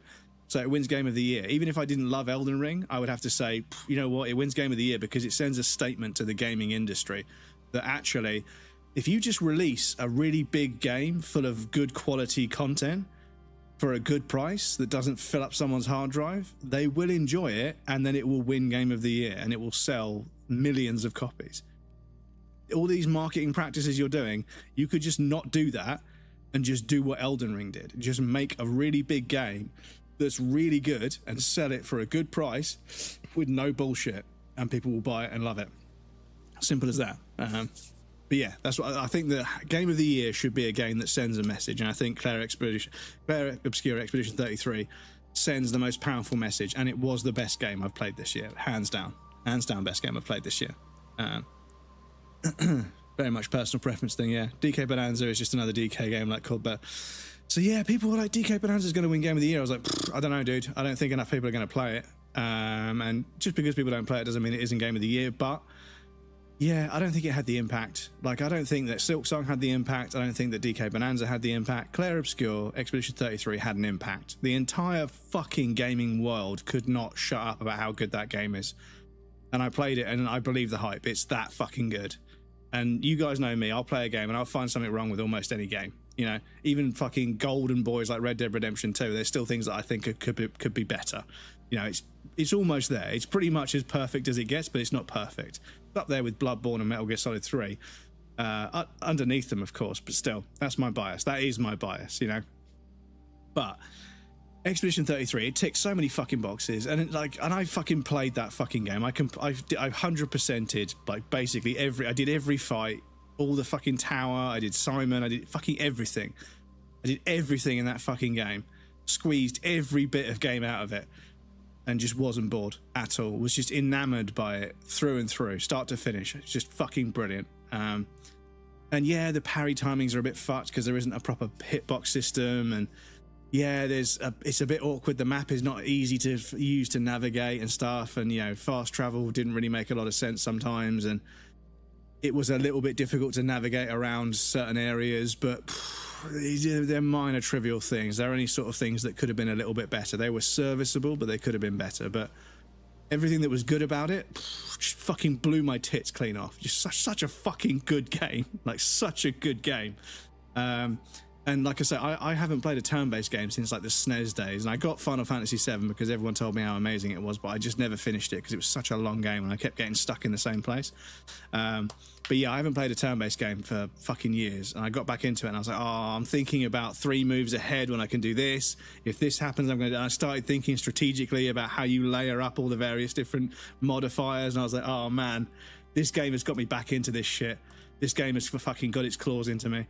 And yeah, like I say, I just didn't get bored of it. And like, you guys watch my fucking Simon fight, I'm talking through all the various things. I'm building this fucking level 3 gradient attack with my L, as well as doing all the parries and everything.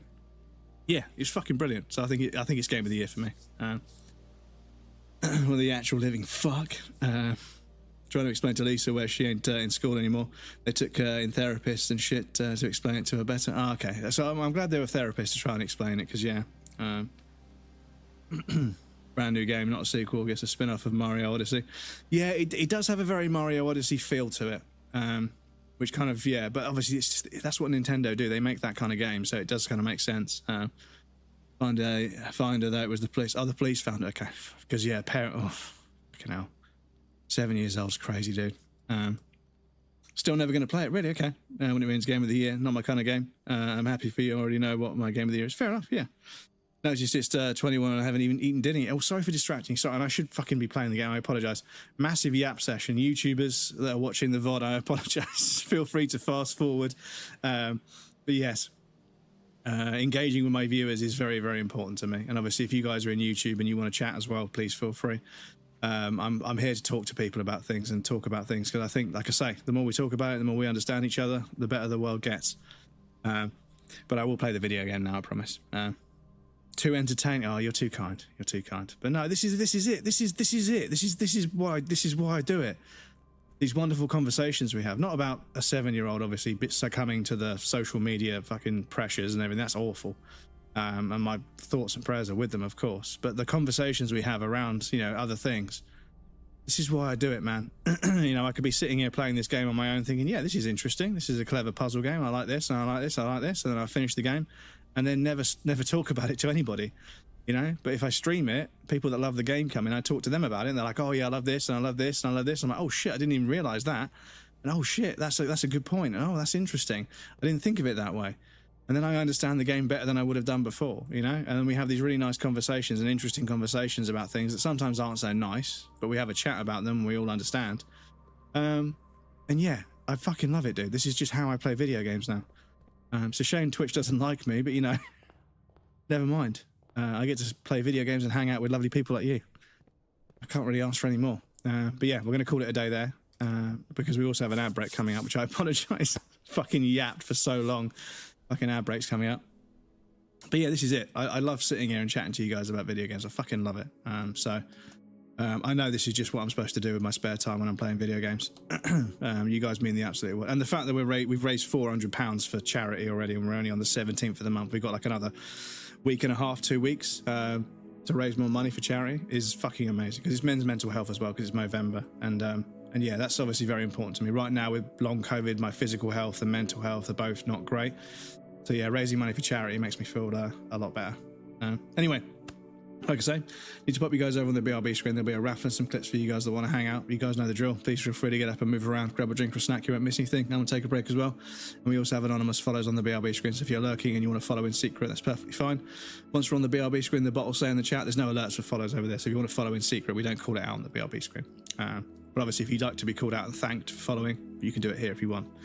Of course. But yes, I'll be right back. And then we'll start day 15 and see what we get. But yeah, I want to get the key for that door in the underground bit where the elevator goes. But I think it's going to be a special key. But yes, I'll be right back.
Get fucked, dickhead. Fucking hell. That's a lot of beans. That is a considerable amount of beans. Nobody cares. Fucking giant butterfly themed fucking blender. Surely not. Surely not. Surely not. Surely not.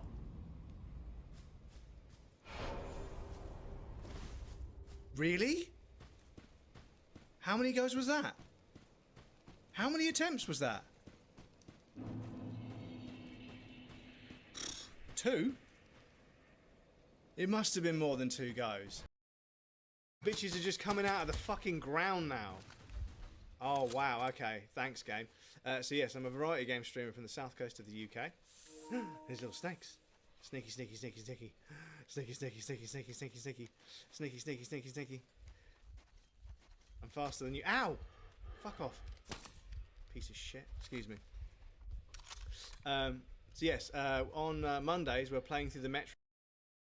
It's fucking scary how fucking powerful that dildo is. It's fucking ridiculous. From the dungeon. And they're human. If we make the dungeon thing human, hold on. Hold the fuck on. If this is it, they're human. So if we describe a human using the computer in the dungeon, hold the fuck on. Hold the phone, chat. Hold the phone. Hold the fucking phone.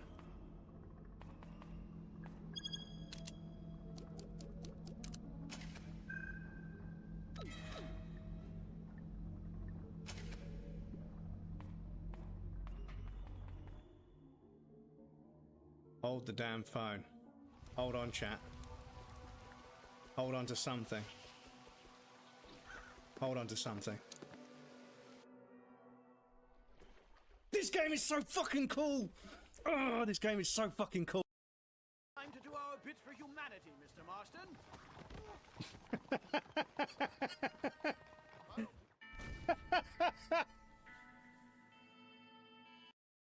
EU Reezy. EU Reezy, there we go. So non-raiders, please feel free to stop by this channel and have a look. Oh, yeah, what game is this? What am I witnessing? Are we watching a clip of somebody playing a Star Wars game? This clipception, chat. Look at this. Where else do you get this kind of integration? What a clip. Stupid shitty room where you belong. Please don't one-shot me though, I really can't emotionally handle it. No! Oh my god! He input read me. I charged R2 him from behind and he input read Oh my god, I watched it happen as well. Oh my god. Oh my god. That was so personal. Miko, you are such a prick. Okay.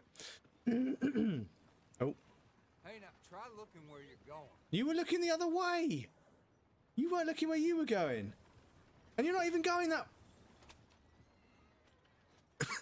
Look where I'm going. My guy, you literally just did a double take twice on which way you were actually going.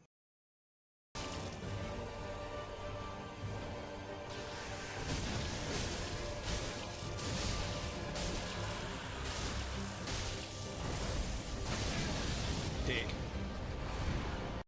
Fucking dick. Welcome back, everybody. Thank you for your patience. I appreciate that. Krill, thank you for dropping the link. I appreciate that, dude. Thank you. Ordered some McDonald's, New York in Western time. I'm walking here.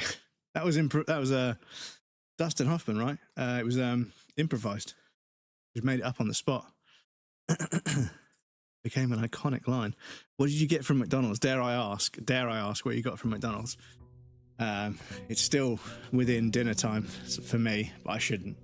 I can't really afford it this time of the month. I've got to go into London for a day, which is going to cost me, so I can't really afford to order anything until payday. Really gelled out the taxi guy. Double quarter pounder, 14 chili cheese, 2 fish fillets. 2 fish fillets. Is that for you and Lisa, or is that just for you? We can get a coat check. Yes, let's do that. So we can get that. We can get that key card if we need it. Or we can leave it there for safekeeping otherwise. Cheese is good for you. 1 fillet of fish today, 1 in the morning. You can't leave it. I mean, it's not very fresh when you get it, so you can't leave it until the morning. I mean, maybe you can, but yeah. I mean, it's your health, but yeah. So the den will give us a gem, and also, yeah. Maybe for Lisa, but not for me for some reason. Oh, I see. So you made a bunch of food for the kid. Oh no, I forgot to cook some dinner for me. Oh, I guess I'll have to get a takeaway. How very convenient. How very convenient. And yeah, do you know what? I suppose you're right. You know, they have done tests where they've left McDonald's for like a really long time and like opened the box, and it's like basically the same as when it came out of the restaurant. So yeah, maybe it doesn't really make a difference.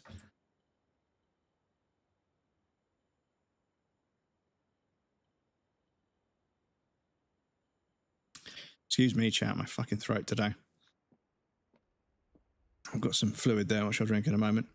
Gems are in both the black box and the box and the white box. That's got to be a lie.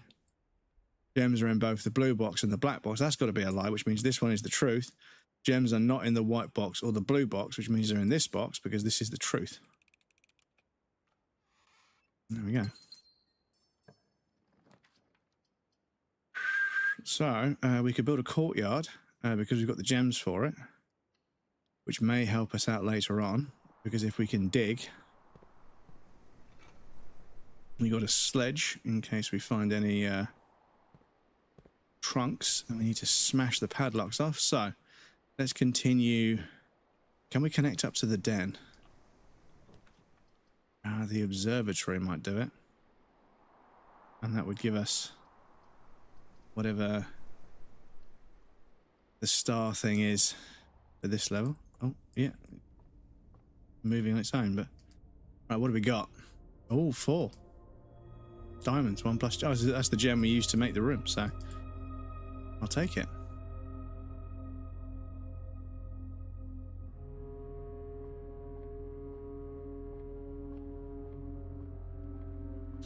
That connects us back to the den.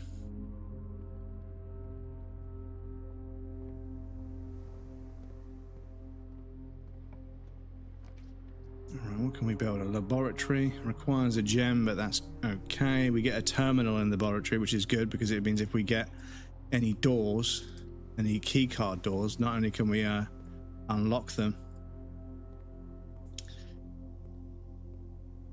we've got the keycard if we can't. But if we get the boiler room, push up 3 after 9.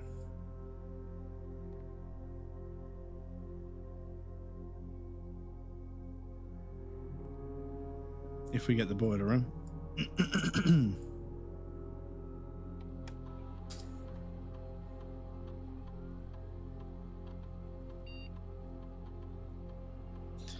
While drafting, if you draw a drawing room, while drawing, if you gain 1 key for every 2 hallways in the house. A letter will be delivered to the main hall. Set your steps. Okay, so immediately a letter will be delivered to the mail room. So we haven't got the mail room. Next 3 times you open a locked trunk. So while drafting, if you draw a drawing room floor plan. So I suppose actually we just... Yeah, I suppose we should do that, just in case we get the mail room.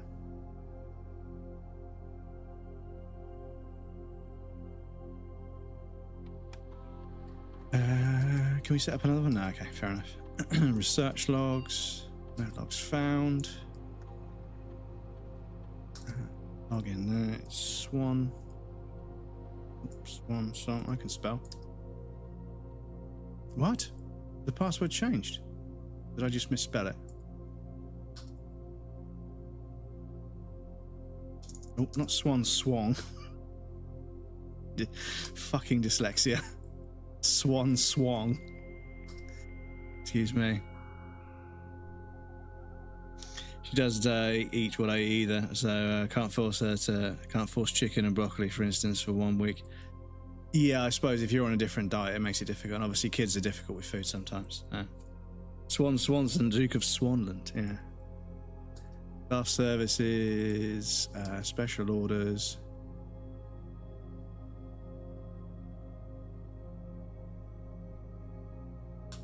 Shovel. Cool.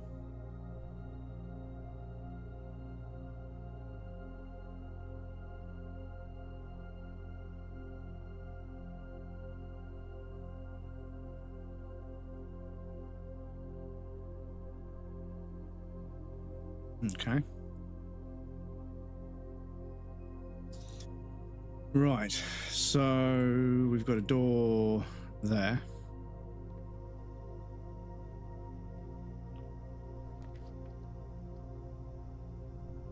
Bedroom, nook. Those are lavatory. I suppose a nook would give us a key. Yeah, we don't have any keys, do we? So yeah. Trying to be very clean. We're not eating takeout, that is, and it becomes very strict. Yeah, I'm trying to get my sort of diet, both the type of foods that I eat, but also the amount of food that I eat, under control, because like I mentioned, I've just having like chronic fatigue, like physical fatigue, and just not feeling very well for such a long time. It becomes so difficult to keep up with good habits, like buying a bunch of fresh food and and preparing like a meal. It's just I just fucking buy something that I can just chuck in the air fryer. And it's not massively unhealthy, but I am sort of, not getting that many vitamins and minerals and nutrients that, I'm going to take a multivitamin every day just in case, because it's good. But I could also do with making sure I'm getting the right amount of stuff. But yeah, like I say, just feeling under the weather all the fucking time. I'm just, yeah, it's so difficult to sort of think, right, okay, after work, I need to go to the shop. I need to get some carrots, some tender stem broccoli, some potatoes. I need to get some sauce. I need to get some bits and pieces to make a sauce. I need to get the fucking expensive cheese, the expensive cream, the expensive vegetables, the organic this and everything. Trial around the supermarket looking for, and then sometimes you can't get the good version of something, so you have to completely scrap that recipe and start thinking of something else you could get. And eventually you find something you can make, so you get home and you make it and you cook it and you eat it, and then you wash up afterwards and you're like, oh man, I need to go to bed now because it's so late. And yeah, it gets so difficult to always be able to have like on hand a bunch of good food to eat all the time. But I did recently get a new fridge freezer because my old one was fucking just not working properly. And I'm pretty sure all the food I was eating was basically half out of date because it wasn't being kept cold enough. So now I think I can buy some more fresh produce, and it should last, because the trouble is, because I live at home, if I buy fresh produce, I know that I'm going to throw away probably at the minimum a third of, so if I get 6 tomatoes in like a little punnet on the vine, so I know they're going to stay fresh and they're organic, they're a bit more expensive. I have to fucking pull them off the vine and cut that bit off and then cut them up and everything. But they're good for me. But I know that the last 2 out of the pack, I won't be able to finish them, but by the time they go soft and horrible. So I have to throw them away. Because they don't package things in supermarkets for people that live alone. They package them for families. So sometimes I know that, you know what, those are really good oranges, or those are really good apples, or whatever. But I don't need 9 of them. I don't need 12 of them, you know? I'm not going to go through, 9 apples in the space of fucking 5 or 6 days before they start to go soft. I'm not going to be able to get through them, So it's not worth buying. So yeah, I know that's a bit of a silly excuse, but yeah, after a while, you just end up with a fridge full of half moldy food and a cupboard full of bits and pieces that have gone moldy over the months because you haven't used them to make that meal again 4 times in that month. It's yeah, but it's a first world problem. Actually, it is a first world problem. I know it sounds a bit precious, but yeah, it is a first world problem. But it's still a problem. It's still sort of like, if I buy fresh produce, I know that by the time I get to finishing half of it, the other half will be gone. And I have to throw it away. But I mean, maybe this new fridge will do a better job. But yeah, I'm trying to get into a routine, because for me with diet, it just has to be a routine. I just have to get into a routine of making the same thing every day, and it's boring and it's but it's also just better for me. It's better for me to just basically make the same fucking thing every day, but I need to figure out what that's going to be, and then just make that every day, and then I can then slowly but surely just make less of it until that's a really nice drawing. I know it's just some cloth. It's quite a nice drawing. But yeah, so at the moment it's a couple of chicken strips, but with lettuce, tomato, red onions, and avocado in a wrap with a bit of sauce. And that's usually how I do it. I make plain, boring food, but I put a bit of sauce in there to give it some flavour.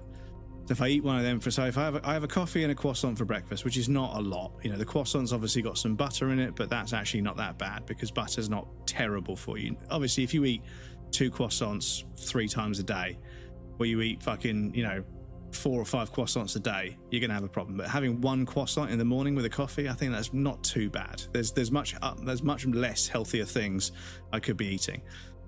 So a croissant and a coffee for breakfast. The croissant's probably a few hundred calories, and the milk in the coffee is probably, 50, 60 calories. So that's only sort of, 300-ish calories. And I think if I make this wrap, the wrap's going to have 20 calories, 30 calories. The lettuce, the tomato, the red onions probably going to have like 5 or 6 each, so probably about 15 for the lot. The avocado's got quite a lot of fat in it, unfortunately, so that's probably got about 20 or 30 calories. So it's probably about 60, 70 calories, and then the chicken's probably going to have 50 calories per strip, so about 100 calories for the pair, but a decent chunk of protein, which is good. If you have calories but you have protein with it, it helps. The sauce is probably going to have a bit of sugar in it, so that's probably about 30 or 40 calories. So again, that's like 200 to 300 calories. So I'm looking at like maybe 650, 700 calories, breakfast and lunch. And then if I can just get something that's 200 calories for dinner, and then wait until I'm really fucking hungry before I eat it, and then go to bed before I get hungry again, I think I can get down below 1,000 calories a day. And I know that's not a lot for a grown man, like men who burn a certain amount, homeostasis, you burn a certain amount of calories just existing. But because I work from home, I really don't need that much energy. And that's the thing that's done it. Working from home for a few years now, my energy levels and my requirements for energy have just completely just fallen off. I just don't need energy. So I need to eat according to my expenditure, you know? It's energy in versus energy out, as it always has been. So I just need to get into a habit of eating, for the most part, day in, day out, Monday, Tuesday, Wednesday, Thursday, Friday, just eating barely, you know, anything, because I'm not doing anything. I need energy to be awake, and I need energy to do my work. But beyond that, I don't need an awful lot of calories, so I need to keep a lid on it. Because yeah, it's the fucking food in the first world. There's so much of it, but it's just, some of it is not very good for you. So the garage, I want to make the garage because I've never made the garage before, and we might find the car keys. So I want to make the garage. It says there's 3 keys in here. Are they over here? Christoph, this is the 3rd time this month you have had that you and the car have been gone when your services were required. I don't care how long you have been driving for this lordship. Your absences must be accounted for, Mrs. Babbage. Okay, so somebody was borrowing the family car a little bit too much. Yes, if we can find the car keys. Oh shit, do we need to find the fucking... Do we need to power up the garage to open up the shutter as well? Oh, chat. That might take a few tries. Oh, there's keys here. Yeah.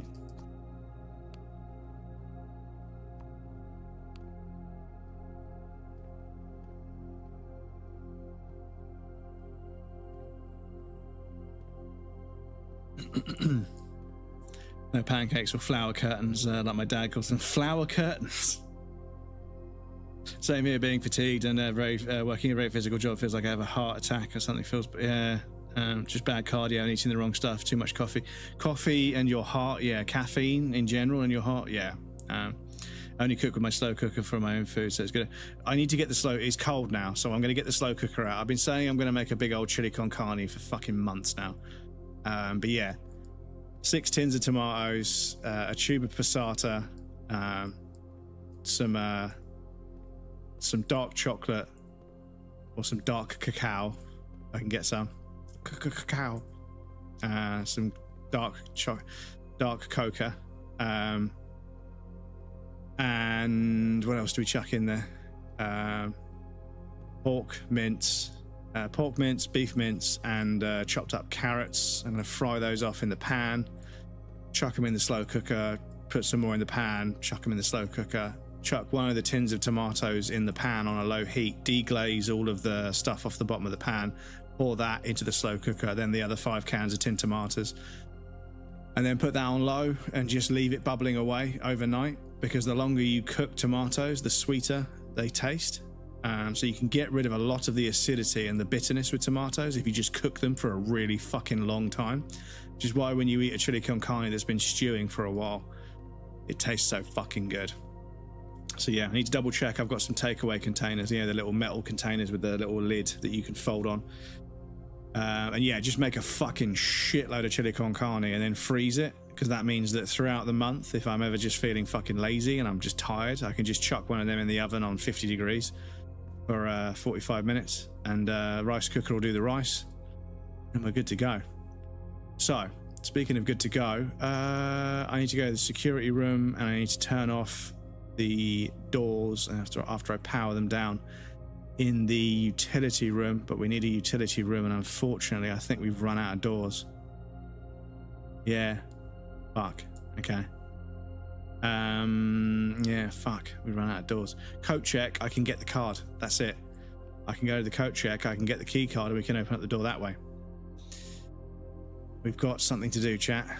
We have and I can check something. When I take the key card out, I can check the sledgehammer in. I need to retrieve key card, and I'm going to check this sledgehammer.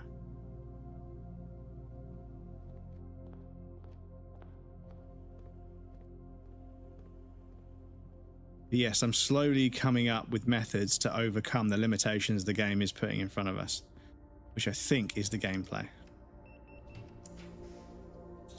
So we can make a closet, we can make a bedroom that would go up and give us more options. So I think that's the one. Yeah. Don't want to create a dead end when we've still got 40 steps. 42, so 41 steps, I should say. Because we get 2 for going in this room. Chat, I'm not going to lie. 1440p at 120 hertz. I mean, the game has motion blur. I think the game has motion blur. Can't turn it off. And I also can't. I don't want to change monitors, of course.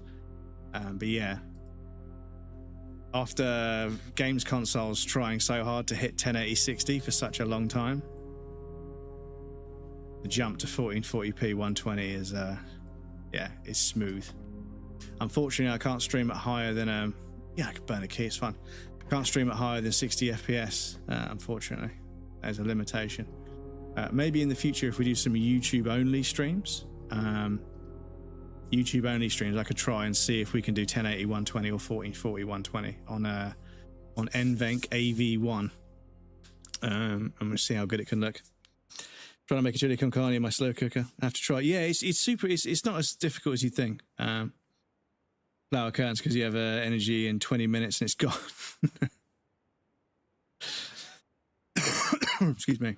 You can't buy one. You can buy one orange, but the thing is, when you buy loose fruit, most of the time, by the time I get to the shop, all the good ones are gone because we don't get an awful lot of stock, and obviously because of Brexit, fucking, it's way older than it should be. So you can buy one orange or one apple, but you end up paying for it and it's not as fresh, unfortunately. Like I say, we used to get really good fresh produce, but unfortunately because of Brexit, it's now more difficult to import that kind of thing. We still import it, it's just more expensive, and also it takes longer, so the food isn't as fresh. So it's more expensive and worse because England really knows what it's doing. Yeah.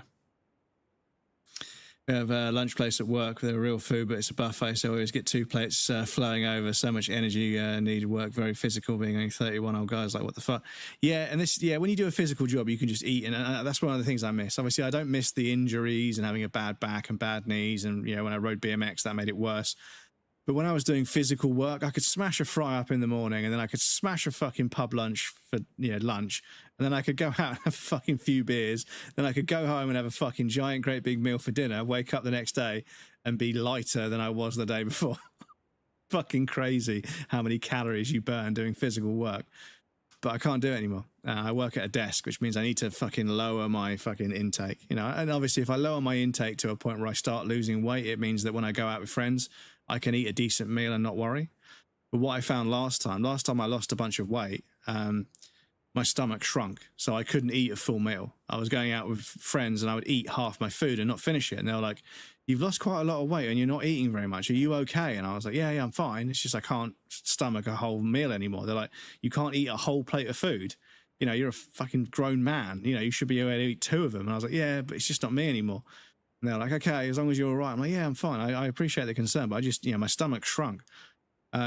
But then, yeah, I got fucking COVID and I was just at home all the fucking time. Thank you for the hydrate off, and I appreciate it. I do need to take a sip, actually. But yeah, I just started fucking eating stuff and I wasn't doing as much exercise. So yeah, my appetite has grown because I'm unwell. You know, I'm just unwell. And part of it is depression, where you just eat because of comfort. And the other part of it is because I'm fighting off this fucking virus, long COVID, whatever it is. So I need the energy. But it just doesn't seem to be working. But I just seem to be fucking gaining weight all the fucking time. And it's like my weight on the scales hasn't gone up that much. It's not that many more kilograms than I was before. But I'm fucking bloated like crazy. I'm just so bloated. My torso is so fucking swollen. And yeah, but my neck and arms and legs, they're all normal. You know, there's a little bit of fat here and there, but not much. But yeah, my fucking torso is it feels inflated. And leads to a room of color of your choice. Oh.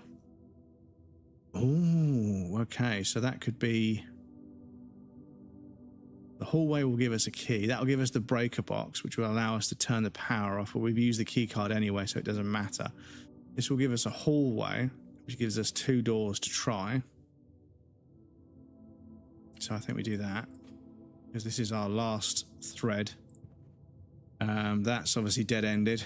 That's dead-ended.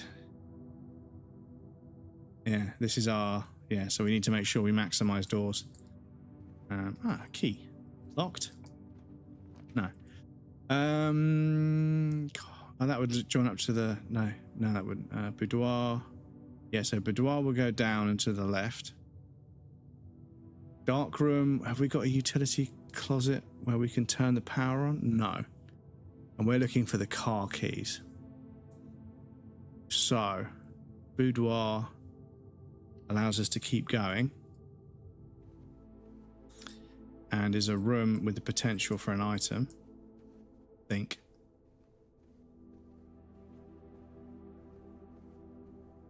If not, another room. Utility closet. Oh, that would close us off, wouldn't it? Walk-in closet, 4 items, but it requires a gem. Pantry would give us 4 coins. We don't have any coins. That's probably a good bet. Breaker box. We don't need to turn off the power. If anything, oh shit, actually we got the fucking garage, haven't we? So if anything, I should have built a fucking utility box.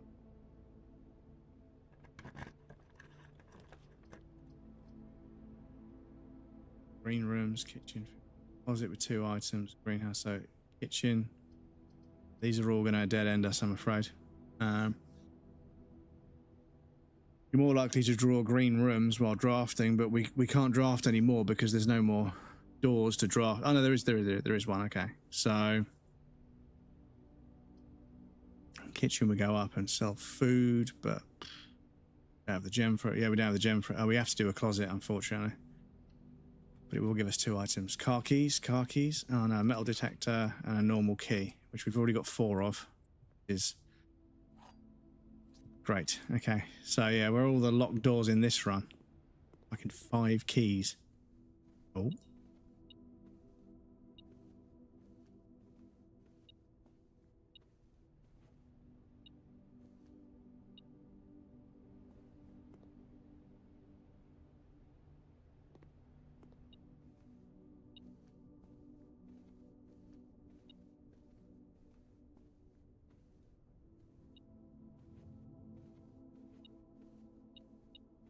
Another fucking key. Right. I bet this is locked there, right? Yep. Got all the keys there. 1 square of dark chocolate, at least 90% of your body to get 23% more stem cell production. Really? Okay. Don't know if it works. I've had a heart problem. I ate that every day, and not omega-3 liquid is concentrated, which brought from Norway, and I think worked on healing my body. Omega-3 is really good. I do take a cod liver oil with omega-3 in it every night. Oh, we didn't build a fucking... okay. So we can't see library. Yeah, library allows us to keep going. And we'll do that.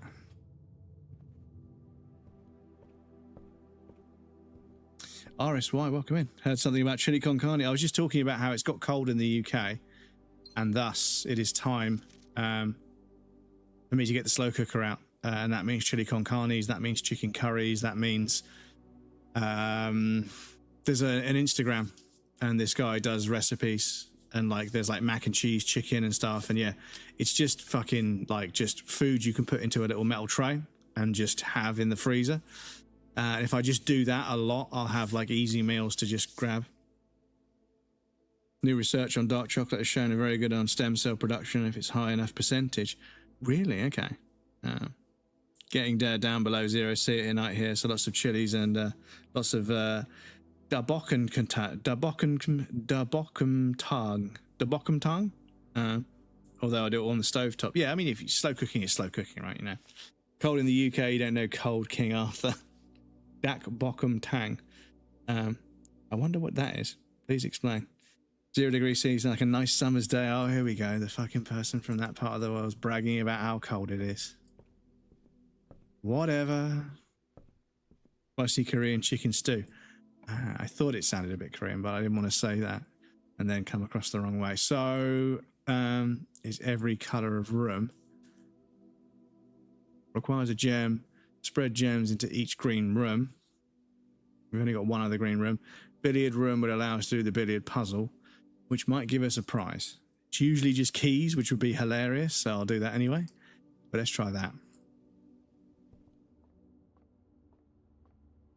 But it is a different puzzle every time. Well, it's a different set of... So that's 5. So that is 13 take 12 is 1. So 2 times 5 is 10. Oh, purple. So 14 divided by 7 is 2. Okay. Okay, so we've got 18 minus 8 is 10 times 4. No, divided by 4. Sorry. So we've got 18 minus 8 is 10. Divided by 20. Divided by 20, yeah, so 440, yeah, 2. Okay, cool. Get off my desk, Kent. About to have my first European winter. Keen to find out how cold it actually is. So what you'll find is, we just got 2 more keys. Lol. What you'll find is that the number, the degrees centigrade, as we call it in the European, well, they call it in the European Union. Us in the UK, we do that as well. But over here, it will say that it's like it's 1 degrees, right, or -1, or 0, right? You think it's not too cold. It gets much colder than that elsewhere, but the humidity will carry the temperature. So when it's cold and dry, it's cold, but it's not that bad. But when it's cold and humid, oh, it cuts through you. It literally cuts through you because the humidity carries the heat away from you. It takes your body heat away. It's fucking brutal. There have been many a day where I've been stood in February at a fucking football ground, standing on a slab of concrete, which is like a giant, great big heat spreader, and all the fucking I can feel my feet starting to sting from the heat being drawn out of them into this giant concrete slab that I'm standing on. And that's with 2 pairs of socks on, so it's not, I was prepared, but still. And you get in the car and put the heater on, and it's like, oh yes, this is the one. And like I say, if you, when I used to go to the football, I would have a slow cooker full of food ready to go. I would wake up in the morning, cook all the food in the frying pan, chuck it in the slow cooker, turn it on, and go to football. And then I would be at football from all morning until the afternoon. Get home really freezing cold, and just ladle whatever it was in the slow cooker into a bowl with some rice or some pasta or whatever. And it was exactly what you need to just bring you back to life. -10, but it feels like -18. The UK should go back to their traditional temperature measurements of cold. Bah. Nothing like as cold as we were when we were kids. Oh, it feels pretty warm. Yeah, like, there is it fucking raining? Because there's a website that you can check. Like, is it fucking raining? Or is it fucking cold? There used to be a website. I don't know if it's still up, but there was like there was like a something feed. I can't remember what they were called. Google ran them, and it was like a tweet, but it was just a web page, and it would say like, is it fucking cold? No, it's not. And it was based on a temperature scale that would load a different message. Paris, heading to London on the weekend. I'm actually from Australia, and my city is not humid at all. It's definitely going to be humidity in summer. Didn't know I need to worry about summer too. Yeah, I mean, Australia is quite dry, so it's hot as fuck, but it's dry. Same as Texas and some other parts of the world. So it's deceptively dry. The heat, you don't feel the heat as much. 30 in the UK is like really, really uncomfortable. And trying to explain that to people that haven't been to because some friends came from Texas. I had some friends from Texas visit me, and they visited in July, and I took them on the fucking worst tube lines. They were like, "This is fucking terrible. It's like an oven." I was like, "Yeah." They're like, and I was like, "People do this every day. Like, if it's 36 degrees above ground, it is well over 40 underground on the tube, right? And there is fucking barely any ventilation. It is humid as fuck down there." And we were going down the escalator, and they were like, "Why is it so warm?" And I was like, "We're not even at this is one of the tube stations where you go down 3 escalators, like the ones that are really fucking far down, some of the really old ones." And they're like, "Why is it so fucking warm? Where's the air conditioning in here?" I was like, "There's no air conditioning. There's no air." And yeah, they were on the tube for like 4 stops. And they were like, "This is fucking terrible." And I was like, "This is what I've been trying to tell you, is that yes, Texas is hot, but it's a dry heat. There's a difference. It's not the same. It isn't the same." And they were like, "Okay, we believe you now."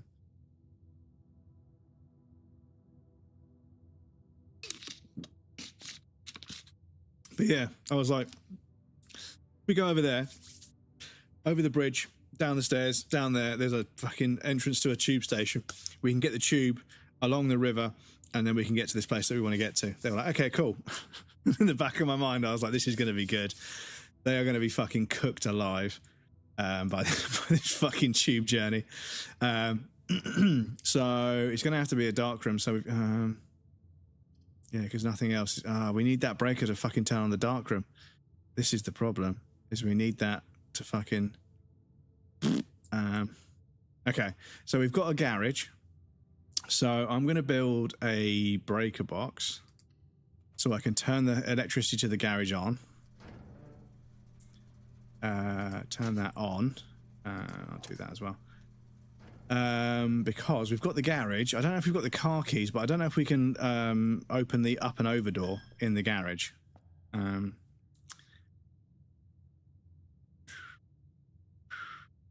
did we put the garage on the last cycle? No, the garage is down there. So down and straight across.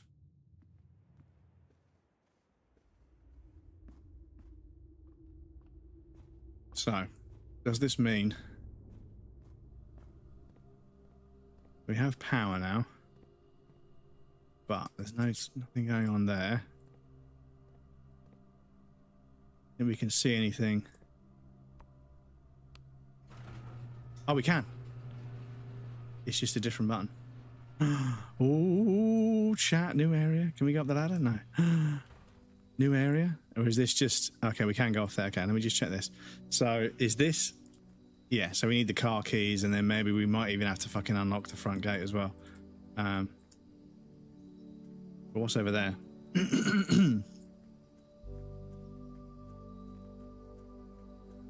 Back in my day, cycling to about minus 25 degrees C, was a temperature pretty common. Winters have gotten warmer lately. This is kind of the thing, is that when people are like, "Oh, it's November, it's 16 degrees in November, it's not even that cold." I'm like, that's not a good thing. That's not a good thing, you know, which it means that everything's getting warmer, which means all sorts of things that rely on the temperature dropping won't happen, and then everything will get out of sync.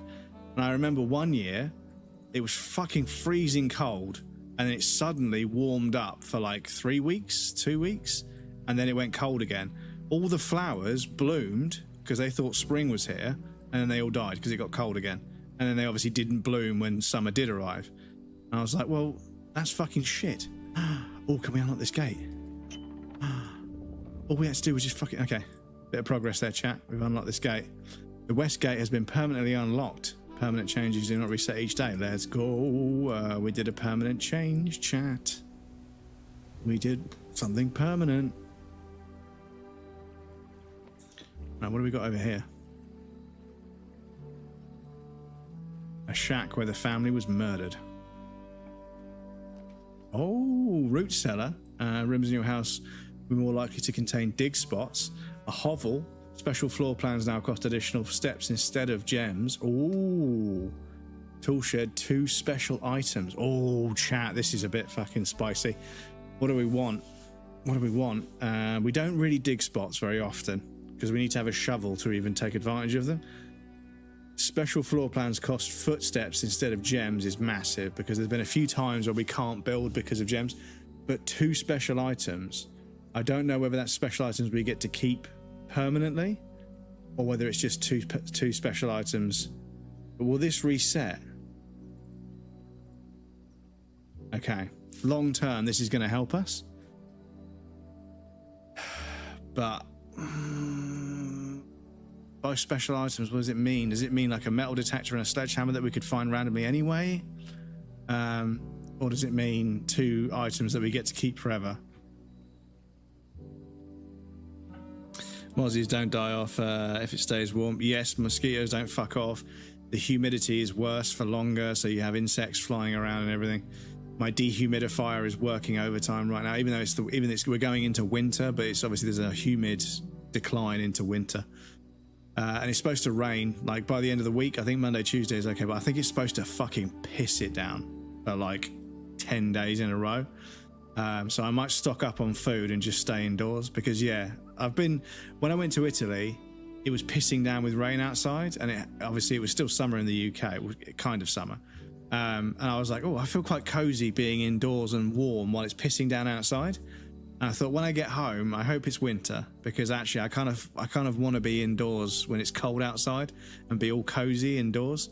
And I might bump the heating up a little bit because it's comfortable, but it's not warm. But also I don't want to spend any money, so maybe I won't. Yay for the gate, indeed. Yes, yay for the gate. Could not cope. Yeah, the temperature can be so fucking wild in certain places. It's fucking scary. I got one day when young went to school -42. And it was quite normal, -30, 35. Now I'm at -25 is normal. Yeah, I mean, yeah, it's still anything over -10 is going to be fucking uncomfortable for sure. Crazy weather and humidity. The sun never goes down in the summer. That's why Stockholm subway is granite bedrock, so it's 15 degrees. Yeah, exactly. It keeps the heat in, right? Candy ass is about heat. They just run from an air-conditioned place to place. Exactly. This is kind of the thing, is that people that live somewhere where they have air conditioning all the time, it's like you don't like living somewhere hot. You really obviously don't like living somewhere hot, so live somewhere that isn't as hot. And in America, there's plenty of places you could go. There's so much space, and you just go north if you want it hotter, and south north if you want it colder, and south if you want it hotter. It's kind of roughly. I mean, I know it might change a bit because of mountains and everything, but still, there's options. You can go places, right? But they don't. They live in air-conditioned houses, air-conditioned cars, air-conditioned office. They never actually acclimate to the heat, yet they stay where and it's like you don't like living in a hot country, but you're kicking out fucking shitloads of CO2 just living where you're living. And I don't want to judge other people, but CO2 emissions from energy consumption from air conditioning is one of the reasons why it's so fucking hot in the first place. That's kind of like that's feeding into the problem you're trying to solve. So yeah, the solution is if you don't like it being that hot, live somewhere with a more temperate climate.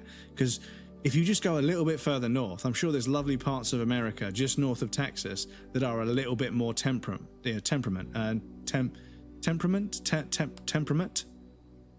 What's the word? Tepid? Not tepid, but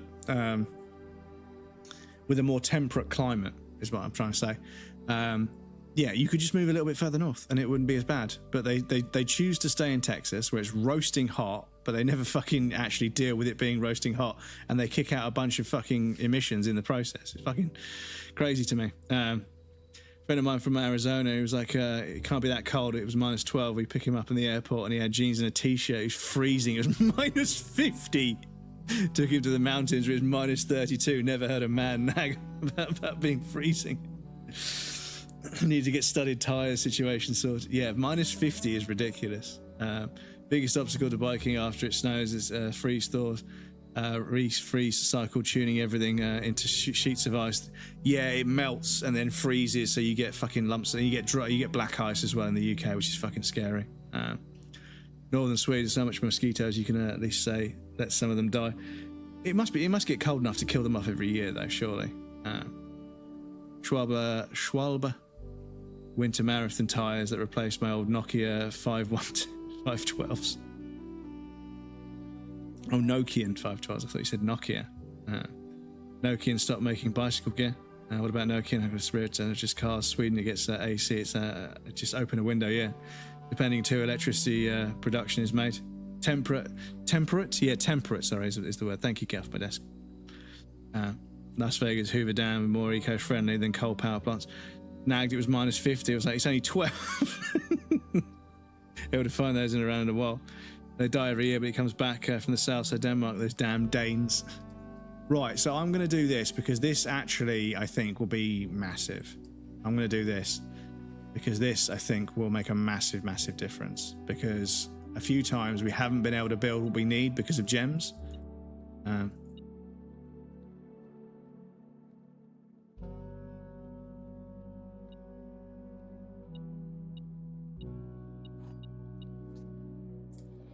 Ah, here's one of these. Okay.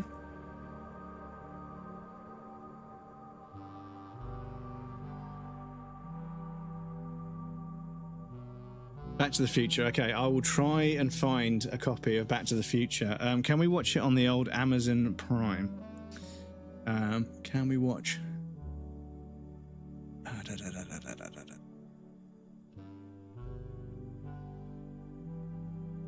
Prime Video. Back to the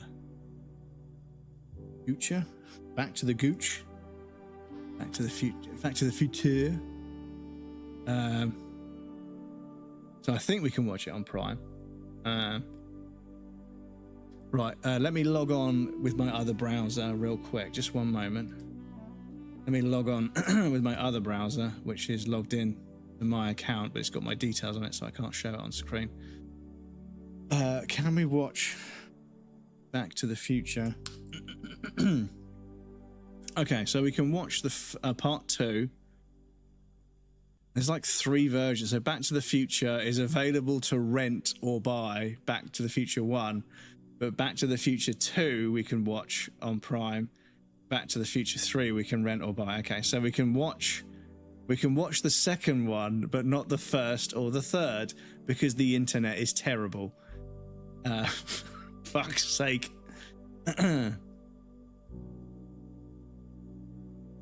So, I will have a quick scan around and see if I can find other sources for said content. I will see if we can find that content somewhere else. I'll have a look. Right, so we've turned on the gas stove. We've got the key. There's a letter to read real quick with a little bit of story, I presume. What do we got? Dear Mr. Ravane, your half-hearted dedication and maintenance of the grounds have been greatly appreciated. However, I regret to inform you that your services as groundskeeper at Mount Holly will no longer be required, effective immediately. This decision has been made after careful consideration and is based upon the repeated observations and documented instances of neglect in the performance of your duties. The state of the green rooms in particular has deteriorated significantly over the last few months, which reflects poorly on the rest of the staff. You are required to vacate the hovel by the 20th of March, ensuring all tools and equipment belonging to the estate are returned to the tool shed in good condition. Your final wages will be settled promptly upon completion of these instructions. We thank you for your time and services and wish you the best in your future endeavours. Anne Babbage, house manager. So, Mrs. Babbage was not a very popular lady. She wasn't very kind to people. However, this guy wasn't doing his job. But whenever I see a snooty letter about the standards being unacceptable and there being, slapdash work and, a lack of care and attention to detail, I'm like, is this bitch just OCD as fuck? And this groundskeeper was just trying to do his best? Or were they a lazy groundskeeper, Because there's 2 sides to every story, but the rich person is usually being a cunt. Usually.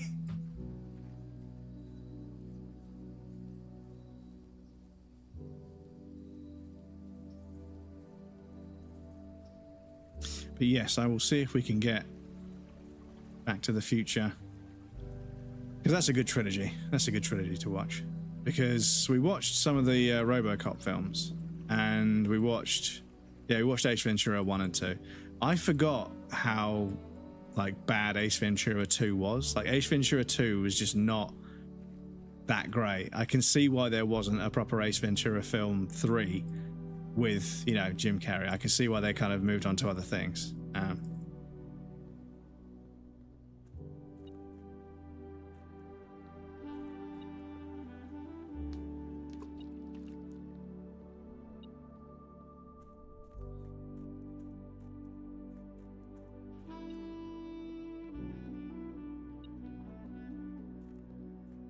Lovely saxophone music.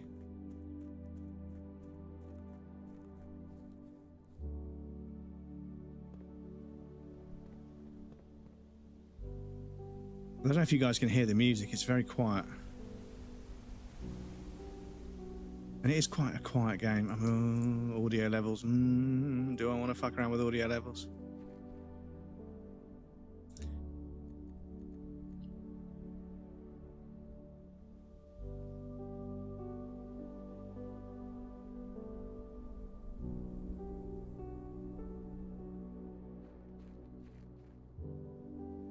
So I think we've got 2 more flames to start.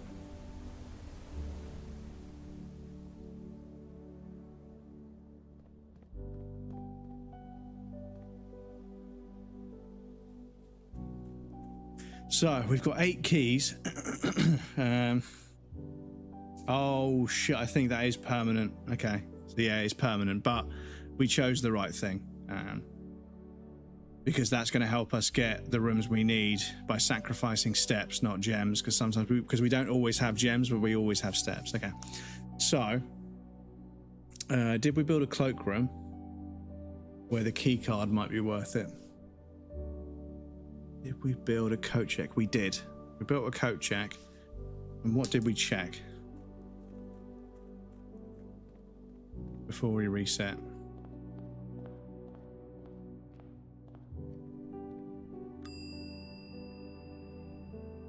Sledgehammer, yeah. So we checked a sledgehammer. We've got a key card, a magnifying glass, and a metal detector. Metal detector is just handy for finding coins and keys and stuff, and gems, I suppose. Although I don't know if it works for gems.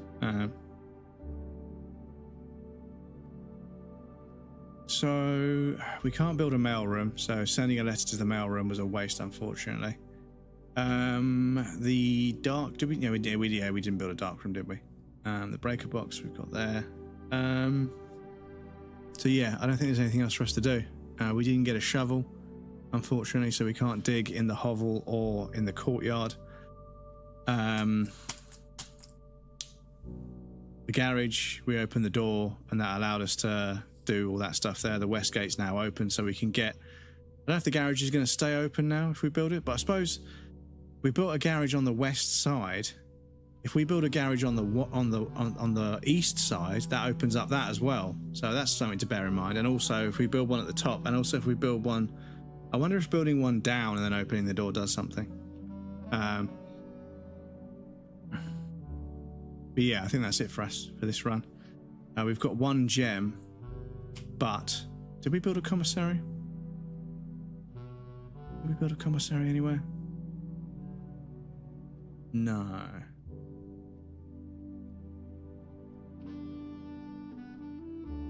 We can't use the gems. We haven't got any coins.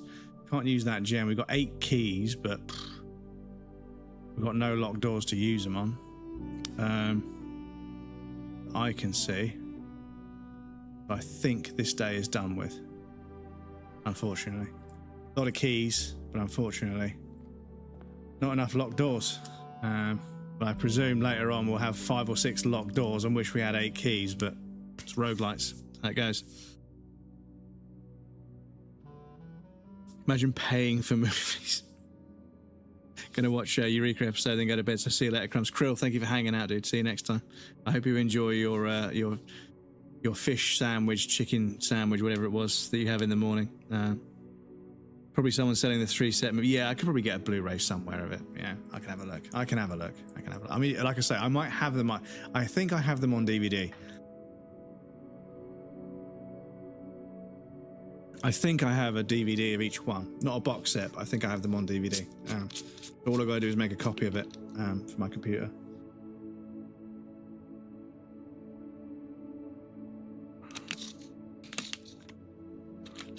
And because I'm old-fashioned, I bought an external Blu-ray burner so I can read and burn Blu-ray discs.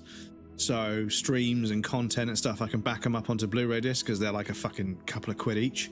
But I get 20 gigabytes of, 21-ish gigabytes of space on each one. So I can back up photos and stuff onto discs.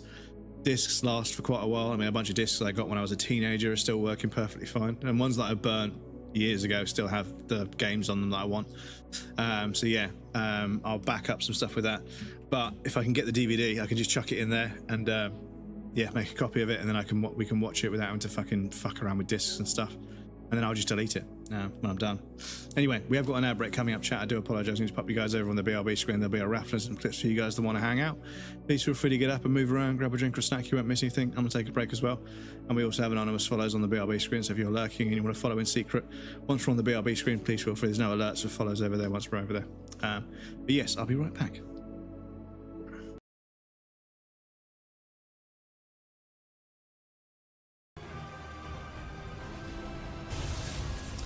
Dick! Fucking dickhead.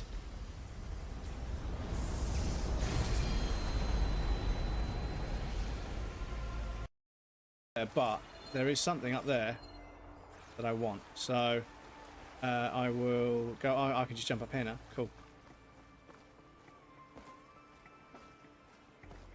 Game? Really? I mean, game, really, please.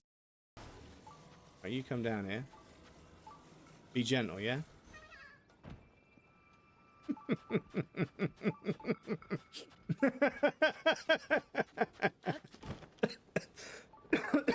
Excuse me. Sorry about that. Have I got fire arrows? I got any fire arrows? I do, chat. You know what that means.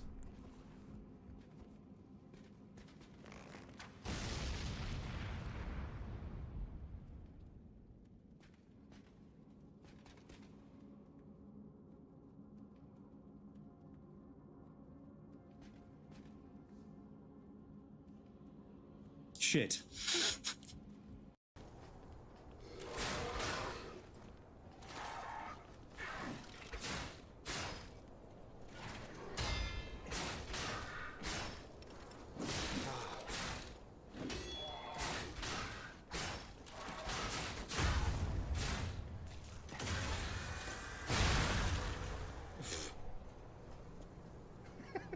He got fucking yeeted. Fucking hell.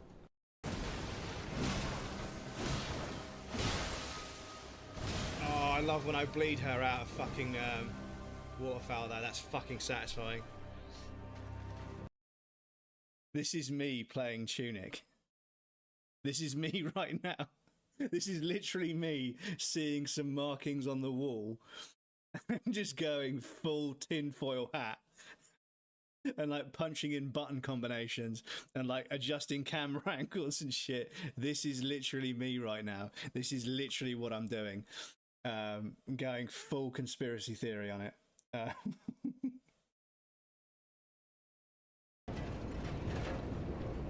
do you mean run back to the other Grace? Because fuck me, man. Like, really? You think it has a slow setting? Fucking hell.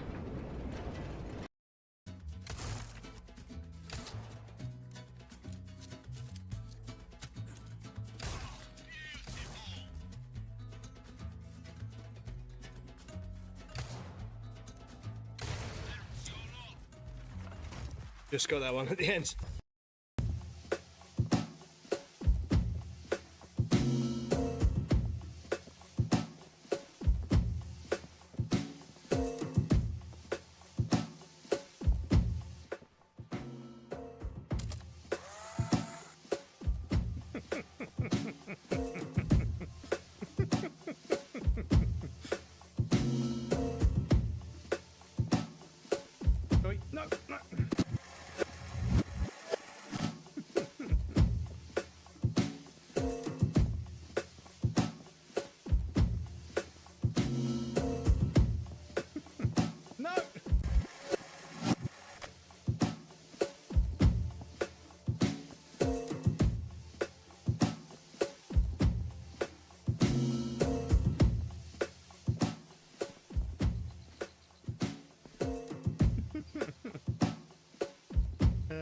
12.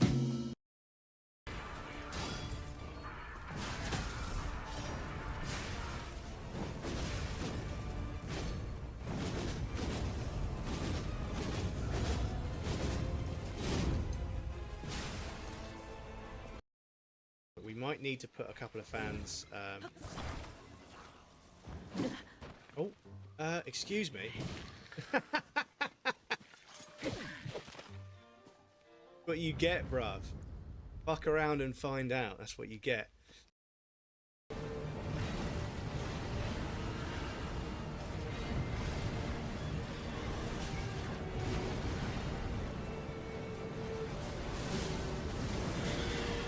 We don't need to watch the end of that clip. It's fine. We have to watch the end of that clip. We've seen that before. We have a visitor. You gonna come say hello? You gonna come say hello? You gonna come over and say hello? Oh, we have a visitor. We have Assistant Director Artorius, who's come to say hello. There's lovely people that are very fond of you. Come on, you sit down over there. Get in the way of the mouse like you usually do. But yes, welcome back, everybody. Thank you for your patience. I appreciate that. Imagine paying for movies. It's probably someone saying The Three Mermaids somewhere. I used to have a box set with Back to the Future 2 and 3, Mysteriously Indiana Jones and the Temple of Doom, where disc 1 should be how I see the classic. Puss Puss. Yes, it's the Bubba. The Bubba, the assistant director of the stream, the real star of the show. You see, you stand there like you want some attention, but then a moment ago when I was giving you attention, you weren't interested.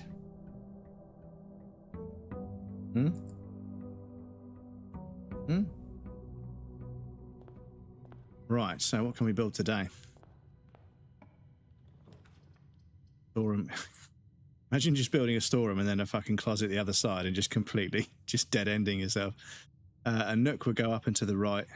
Yeah, or a corridor. That would allow us to get a bit further on. Yeah, let's try a corridor and see what options we get. We get to the other side. Get here. Bedroom that goes up and to the right. A conservatory goes up and to the right. We've got the thing that converts footsteps.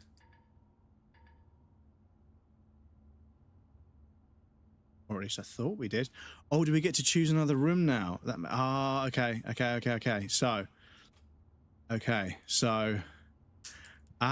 the outer room is actually a resettable room variable. Okay, that changes things. Because, don't sit on the mouse, come on. You could be over here having attention, or you could be over there sitting down. You can't hover above the mouse and get in the way, little man. Been a very good boy today. You ate your breakfast, didn't leave it until 9 in the evening, and then complain that you didn't get lunch. So, do we get... okay, so they're different. Right. So, adds 8 classrooms to today's draft pool. Items for trade. Okay. I want to see what items there are for trade.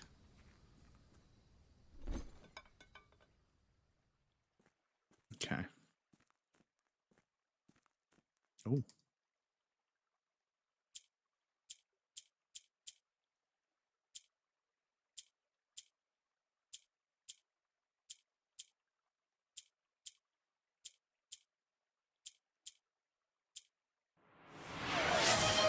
Twitch. Excuse me. Twitch just donated £100 to Movember Europe. Thank you very much, Twitch. I appreciate that. No wand required. Your good is on fire. You're the givest giver to ever inspire. Thank you so much for the donation. I appreciate that. Generator, hello. Great Generator. Great name. Silly Viv, hello. Yes, Twitch. Thank you so much for the donation. I appreciate that. That's very kind of you. That gets us up to £500 already, and we've still got multiple streams left in the month. So thank you so much for your donation. I appreciate that. That's very kind of you. Welcome in. So this puzzle don't make no sense to us at the moment. I think later on we'll get something that might tell us what this is. But at this point, there's way too many variables. So I need to make a mental note that there's some kind of Rubik's Cube-esque puzzle for us to look at.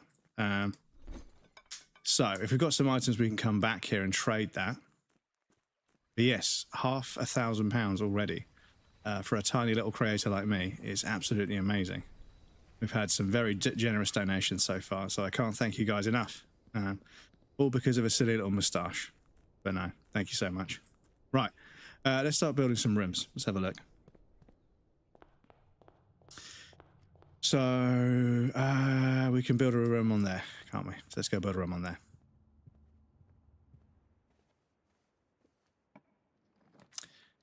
So I think a den. A den so it gives us the gem. Let's grab that. Ah, if we had the hammer that we've got... Oh, did we check the sledgehammer? I can't remember. If we've got the sledgehammer checked, we could then smash that open. So the pantry would allow us to go to the left a little bit, give us 4 coins. The gem, that would allow us to make more green rooms. I don't know what the benefit of making more green rooms is, but we've got another door off of the den. Let's take that and see what happens. I imagine we're supposed to dig in here. Oh. The greenhouse, but it's leaking. Oh, yeah, we can dig. Okay. Right, any goodies? Any goodies? Ah. Trees fond inside will never shade. The gems that shine in the night and rain. The clue you hold cannot be paid. There's no coin toss away. These sheets you find. Okay, worthy trade. Okay, so do we trade those? But yeah, the sheets. I think maybe we have to collect enough sheets to actually put the music together, and then we can ask Sax if they're lurking to translate the notes for us. Because yeah, my music theory is absolute ass. So I'm not going to be able to translate any of those notes because sometimes video games like to put music sheets, and the musical sheets have like notes, and the notes spell out a word, and that word is the secret. And yeah, I don't complete those games. They remain 50% in my trophy history, shaming me. Right, so what can we build off this door? So a parlour. Oh, it bends down, bend up. So does the nook as well. The courtyard would allow us to go up, but we need a gem for that. Okay. So the nook would be a dead end, but it would give us a key, and keys are quite useful. The parlour would allow us to try and win some gems. But keys are more important at this point. One locked door. That'll be it.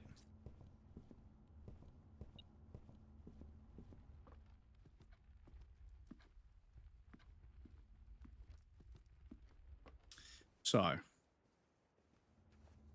we've still got 2 doors off of the main hall. Yeah. Right, what can we build this way? Can we build this way? A commissary for buying items might be pretty useful. A hallway would give us 2 doors plus 1 key. We've got a key in case the door's locked. We haven't got a gem to make the commissary anyway. That would be a dead end, so it's not worth it. So it has to be a hallway. So, give me my key. Can we build into the corner? The sledgehammer and the coat check. Yeah, if we do the coat check, get the sledgehammer, we can open up that trunk. And then the trunk might have some kind of goodie for us. Have a look. Have a great day with your sledgehammer. Just going to the coat check of a mansion. Your sledgehammer, sir? Very good choice, sir. I could just imagine Stephen Fry. Stephen Fry. Oh, was it? Oh, what was the name of the show where he plays the butler and he's just, yeah, perfect. He's just absolutely perfect. Where was the chest? Bonk. We got a treasure map and a compass. Let's go. Jeeves and Worcester, that's the one. Thank you, RSY. Thank you, Jeeves and Worcester. Yeah, just absolutely prime comedy. Nilo, welcome in. How's it going, dude? Good to see you. We have a city to burn. Right. So we just got a treasure map, and the treasure map says that... why does my mouse disappear whenever I go over? Okay, so 1, 2, 3, 4, 5, 6, and then in 1. Yeah, it's in the 6th row. So 1, 2, 3, 4, 5, 6. So it's here. And we just dead-ended with that greenhouse. Ooh, okay. So we've got a couple of options to go north with the hallway and the entrance hall, and we've got the foundation there if we need to utilize it. So, classic indeed. 90% of that show is still brilliant, and instead of 10% it's bad because it's being based on novels from the 1920s. Yeah, this is the thing about some of the old British comedy. It's still so good, which just reinforces the fact that the writing is just really solid. But Adrian Edmondson spoke about how there's only really this many jokes. There's only a handful of jokes, and you just change some of the character. You change some of the characters or some of the settings or whatever. But the framework of the joke doesn't change, and it's a shame once you know that, because you know where the joke's going before you get to the punchline, and it kind of spoils it. But that's obviously coming from somebody who is just ruthlessly funny, and they were one of the last generation in British comedy that used to do it on stage, where they would make the fuck ups part of the comedy, and when it went wrong, and like Adrian Edmondson was giving the other guy a fucking hard time, it's so fucking good. It's so good. And like the way that he could work a crowd and also just take something that's pretty funny and just make it funny over and over and over and over and over again, and just keep referring to it at the perfect moment to make the crowd laugh. And you got your money's worth. When you went to see a show, it was called Bottom, obviously, because it's British. When you went to see a Bottom show, which is difficult to sort of explain to people that don't know what I mean, I never went because I was too young, but obviously every single live show that I've seen, yeah, you got your money's worth. It was worth the money every time, because it wasn't just the material they did on stage that was written jokes. They also kind of went off script a lot. And the pair of them were just so fucking funny. But yeah, Stephen Fry also was part of some incredible comedy back in the 90s and 80s. But yeah, good writing and a good joke is a good joke. A good joke doesn't need to marginalize or make fun of people oppressively. A good joke lasts and can be evolved throughout time, and it just stays funny. It's just a good framework. You can just put in different bits and pieces, and it still works as a joke because it's a good joke. And this is why when some comedians are like, oh, you can't say anything anymore, it's like, well, no, you just need to make better jokes. There are comedians out there still being hilarious, and they're not going anywhere near any of the touchy subjects that we're currently sort of trying to dismantle the oppression and discrimination about. There are comedians going out there and doing it. They're making it work. Your humor just isn't that funny when you can't be racist, because you're just not that funny, And I hate to say that to people, but it's just true. Like, if you can't make a joke without it being at somebody else's expense, you're not as funny as you think you are. But yeah, was obliged to answer because my wife yelled the answer across the apartment. I appreciate that. Thank you, Mrs. Neela. My favourite interview was Rick Mayer with the young ones. I was first on air talking about the character of Rick and how he was based on just the most tedious people everyone knew at uni. And after the scripts just wrote themselves, well, yeah, this is it. This is it, though. Like those characters. Yeah, it's so fucking good. And I wish I had time to just sit down and rewatch the whole lot, because it's just, yeah. Like, some of the fucking jokes, they're so fucking good. But yeah, like when Rick can't fucking remember his lines, and it goes on and on and on and on, and then he eventually remembers his lines, and he says that a line, and then Eddie says, bloody hell, a line from the play, and it just fucking kills the room, and just derail after stalling so much. He finally remembers his line, but then Eddie immediately derails it, and it's just, yeah, just comedy genius at its finest.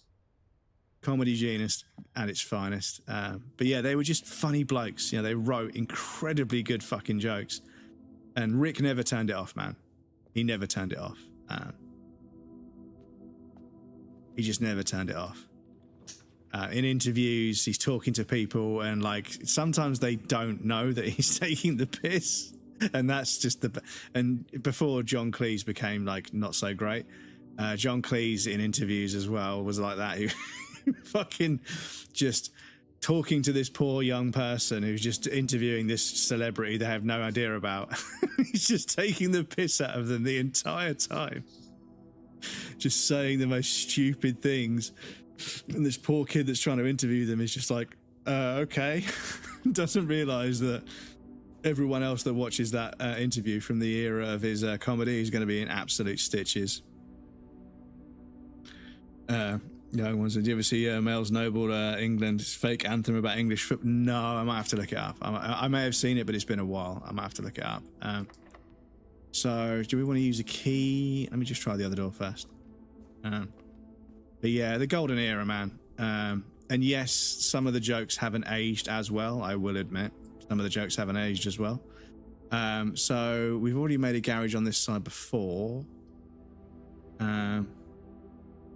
So I suppose that we need this. We need this because we need the doors. Because unfortunately this closet here now blocks off this from going anywhere. So let's do this.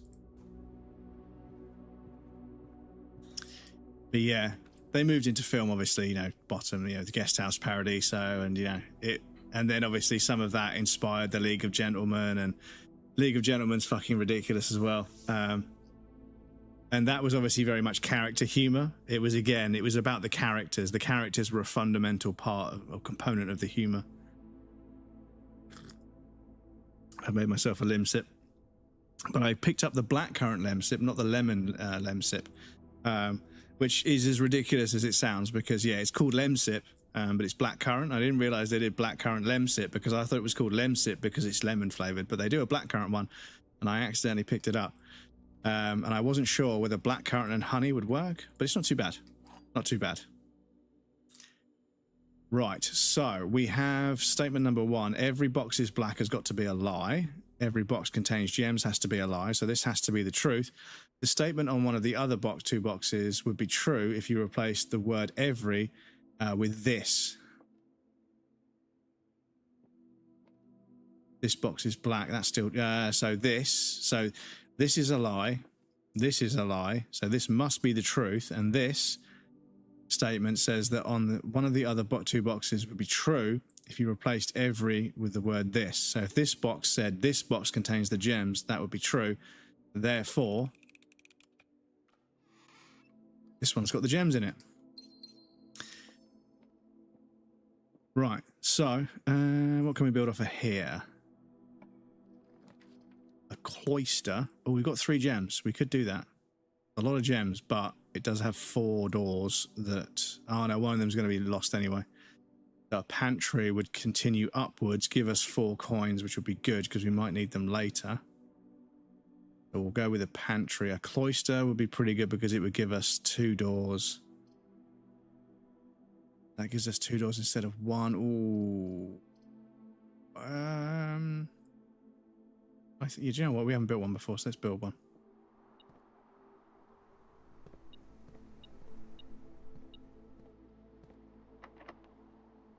That's locked. That's a keycard door, of course. Haven't seen one of them for a while. Ah, that's the back of the foundation. So there's something in there, but we need a shovel. So actually this one only gave us 1 door, but we want to carry on this way, don't we? Ah, that's annoying because we need the key card because we want to get to about here. So if we can go through this one and then go to the right, 1, 2, 3, 4, 5, 6. Yeah, we want to get to there. So if we go north and then try and build something that goes to the right, hopefully we get a right-hander of some sort. No, we didn't. Oh. Got a treasure map, but we can't.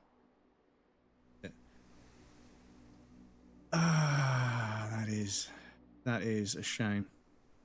That is a shame. So we'll have to build a bedroom and see if it gives us any coins or anything. And then we'll have to go down here to the west wing and build downwards. We could also build upwards from the entrance hall once, but then we are done, unfortunately. Getting a bunch of gems this round.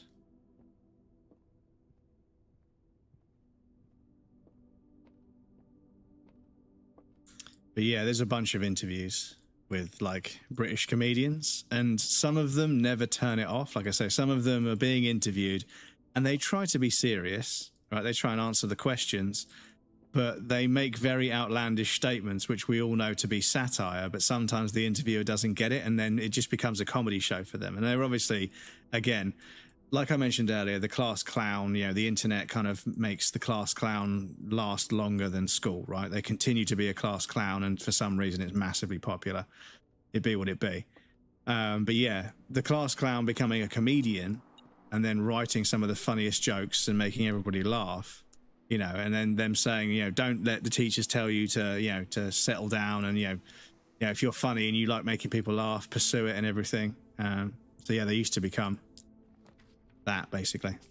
So a pantry would give us 4 coins, but we haven't got anywhere to spend them. Bedroom will give us some more steps, but I think we don't really need any more steps because we haven't got that many options left on the table. A secret passage would allow us to go back to the entrance hall where we can build, but we need, oh yeah, we've got a gem, okay. We go back to the entrance hall where we can build another one up, and then that'll be us done for this cycle. So Walls of Holly, Green Thumb, Key to the Bedroom, Red Rover, Gold Sink. Okay, are these Key to the Bedroom?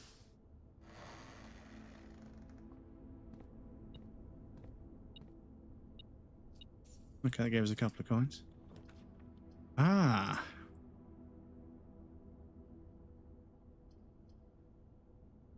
Next time you enter a boudoir, gain 10 steps. Next time you enter a walk-in closet, gain 3 gems. Less likely to find items laying around the house. That would obviously... the boudoirs never have anything, but I think we need this, don't we? So let's build this. We'll get a coin purse. We get 1 for every 3 coins, which means the next coin we find will be worth 2. Oh, we've got a diary. Oh, it's locked. Okay, so we build the boudoir so we can get the diary. We've got an upgrade disc, which we need to get to a terminal. And we've got some portraits of some people we don't know about yet. A locket of someone's beloved. I remember a friend of mine, she had a locket, but inside was just a chicken wing. Oh, have you got your sweetheart in the locket? And she was like, yeah. It's just a fucking like a fried chicken wing.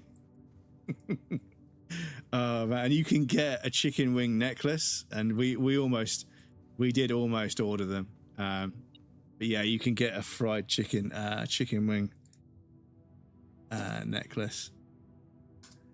It's like it's so good. It's so good. Dudes, I'm so tempted. It's £4.49. I'm so tempted because it's so ridiculous. And you can get obviously you can get shrimps and like, you know, but yeah, the chicken wing. It's got to be the chicken wing. It's got to be the chicken wing. Because yeah, just imagine somebody having a spare chicken wing around their neck, a fried chicken wing as a fucking secondary weapon, quick equip chicken wing. Right, there's something in this room. Does it never end? Ooh, talking about something never ending in a roguelike. It's meta, chat. Actual meta, not the fucking... Oh, there's a key there. Oh. Right, boudoir. Or whatever this is. Her ladyship's chamber. So her ladyship's chamber, not boudoir. It's her ladyship's chamber that we need. Okay. So each one of these, the halls, green thumb, gold sink, and red rover. Okay. So there's 4 potential secret rooms we can make. Right. So we are now screwed until we get down to the main hall. Just scored a W. She replied to your thanks with, of course, Mr. Loaf. You know, he's called breadcrumbs, right? She was, yeah, we both know he's much more than just crumbs. Oh, bless. That's very kind. That's very kind of you to say. But thank you both for your time and energy and your support and your help. You made a massive donation towards the Movember Fund as well. Actually, I should probably upgrade that, shouldn't I? I suppose we can try for 600 now, can't we? We go over here. Because I can do it through Twitch, it's nice and easy to update. I can just go here and just change that to a 6. And then I can just save that and it just gets updated. There we go. Cool. New goal. New goal, chat. Enjoy. Enjoy the new goal. Right, where's my dashboard? Dashboard, where art thou? There we go. Right, and then see the chat occasionally. So there we go. Cool. Please bear with. Yeah, right. So we were going to go to the entrance hall, which is down here, and then we're going to build something on that last open door. What do we got? What do we got? What do we got? Oh, dead, and dead. Okay. The storeroom. So, if I go to the storeroom, I get a key, a gem, and some coins. We can go back to this. Yeah, actually, maybe that's why it's giving us loads of items, because we chose the trading post as our spare room outside. But let's go to this trading post and see what we can exchange.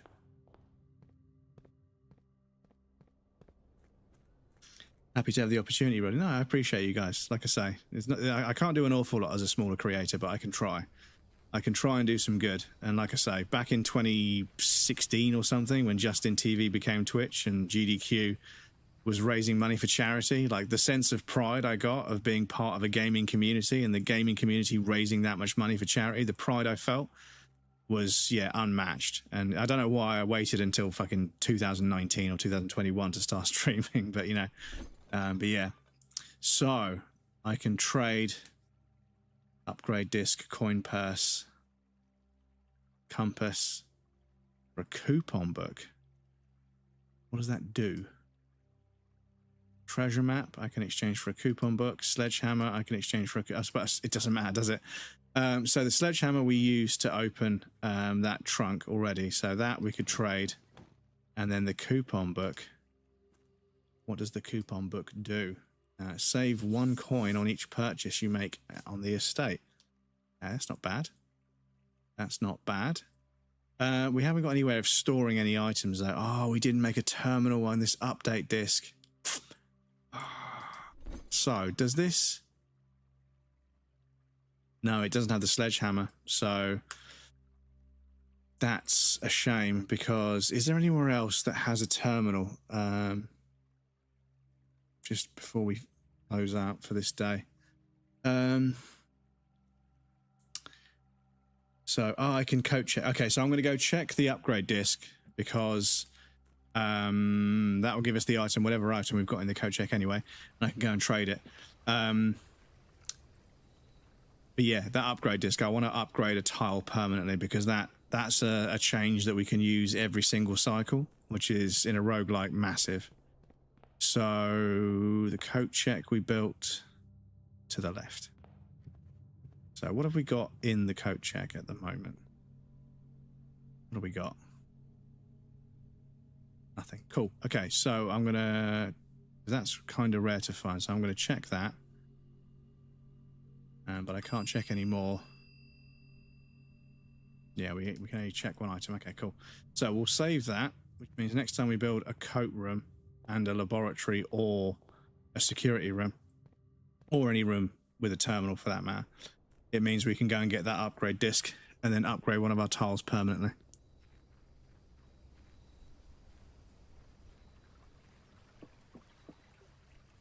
But yes, I'm drinking out of a mug, but you guys won't hear that loud banging noise because I got some cork coasters. I've got some stone ones, but obviously when you put a mug down on stone, it makes a loud noise.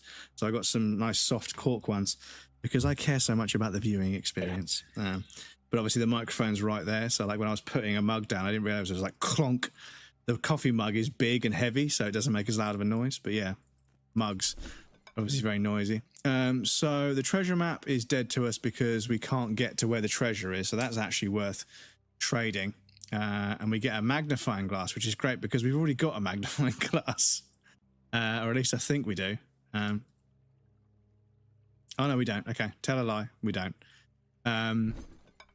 So the metal detector we can swap for a key card. Ooh, that is actually pretty good because, yeah, this door here was a key card door. So that opens up that door.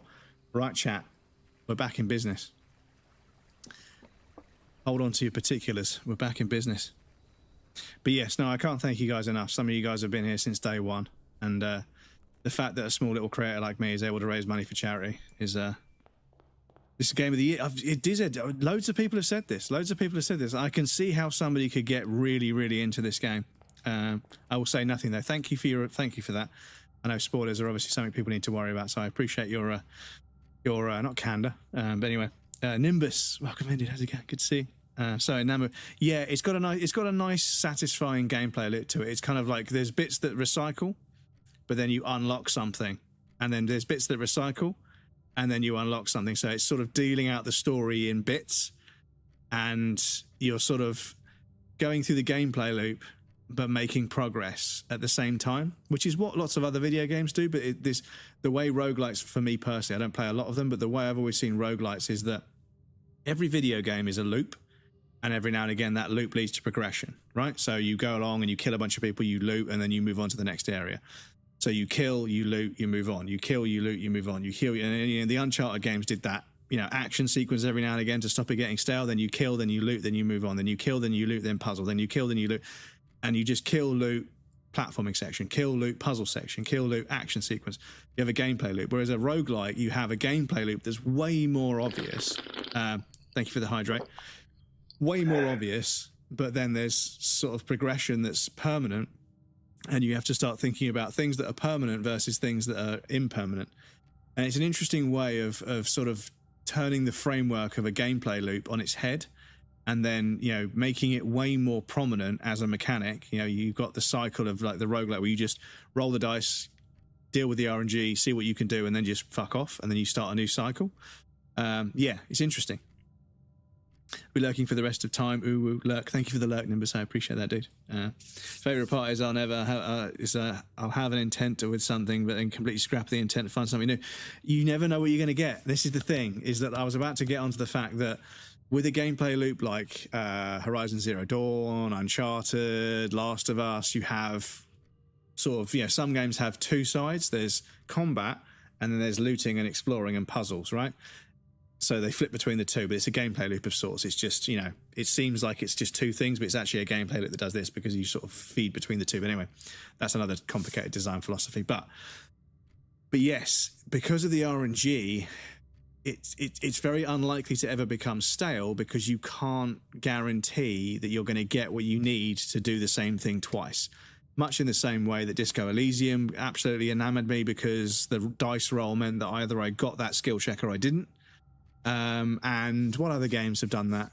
But the way that the RNG is incorporated prevents it from going stale, which means you can play it a lot. And when you play a game a lot and it doesn't get stale, it's a good game because it's entertaining you for a prolonged period of time. And the longer somebody's entertained by a game and continues to play it, the more in love they're going to fall with it. So I completely understand. As a variety streamer, I do have to move from game to game, even though it's not good for metrics and stuff, but still what I have to do. Because I love playing new games and trying new things. Oh no, it's not. Can we unlock a door? Yeah. Yeah, we can unlock this door anyway. But we've got the key card. So that one would give us one extra door. That would give us one. No, it wouldn't. That would give us one extra door and 4 coins. So we'll do that. But yes, there's several systems at play, and they integrate together beautifully. And it's every so often it's given me a nice little tidbit of story. And yeah, the way that it's unraveling the story nice and slowly, yeah, good game design. Good game design. Horizon's a favorite of mine too. Yes, I mean, I played the first one and I enjoyed it, got through it, platinumed it, and thought, yeah, that wasn't a bad video game at all.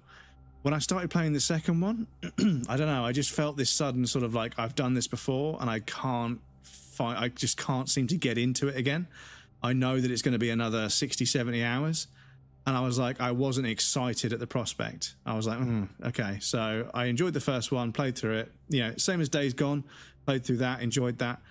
But I think I was done with it after one game. Even though on paper, arguably on paper, when you look at something like Horizon Zero Dawn and Forbidden West, on paper, that game should have absolutely blown me away. It should have absolutely blown my head clean off, because characters are amazing, writing is amazing, music is amazing, environment is amazing, the combat was really solid, the skill tree and progression systems are really interesting, really interesting environments to explore, really good sort of, you know, platforming and movement mechanics, good combat mechanics, good amount of upgradability with the weapons and everything.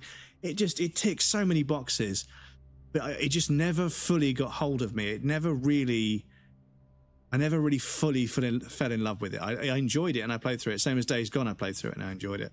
But then something like Death Stranding, which is in Decima as well. Death Stranding 1, I completely just fell in love with that game. I just sunk into it. I was marinating in it. I couldn't get enough of that game.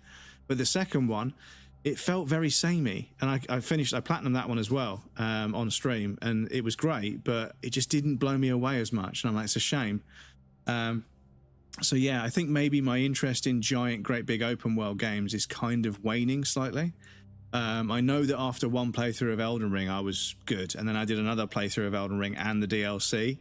So I'm good. I'm done with Elden Ring for a while. So Night Rain, Duskbloods, the new content for Night Rain, I don't care. I'm done with Elden Ring for a while. If anything, it's going to be Dark Souls 3 or Bloodborne I go back to. Or maybe Sekiro.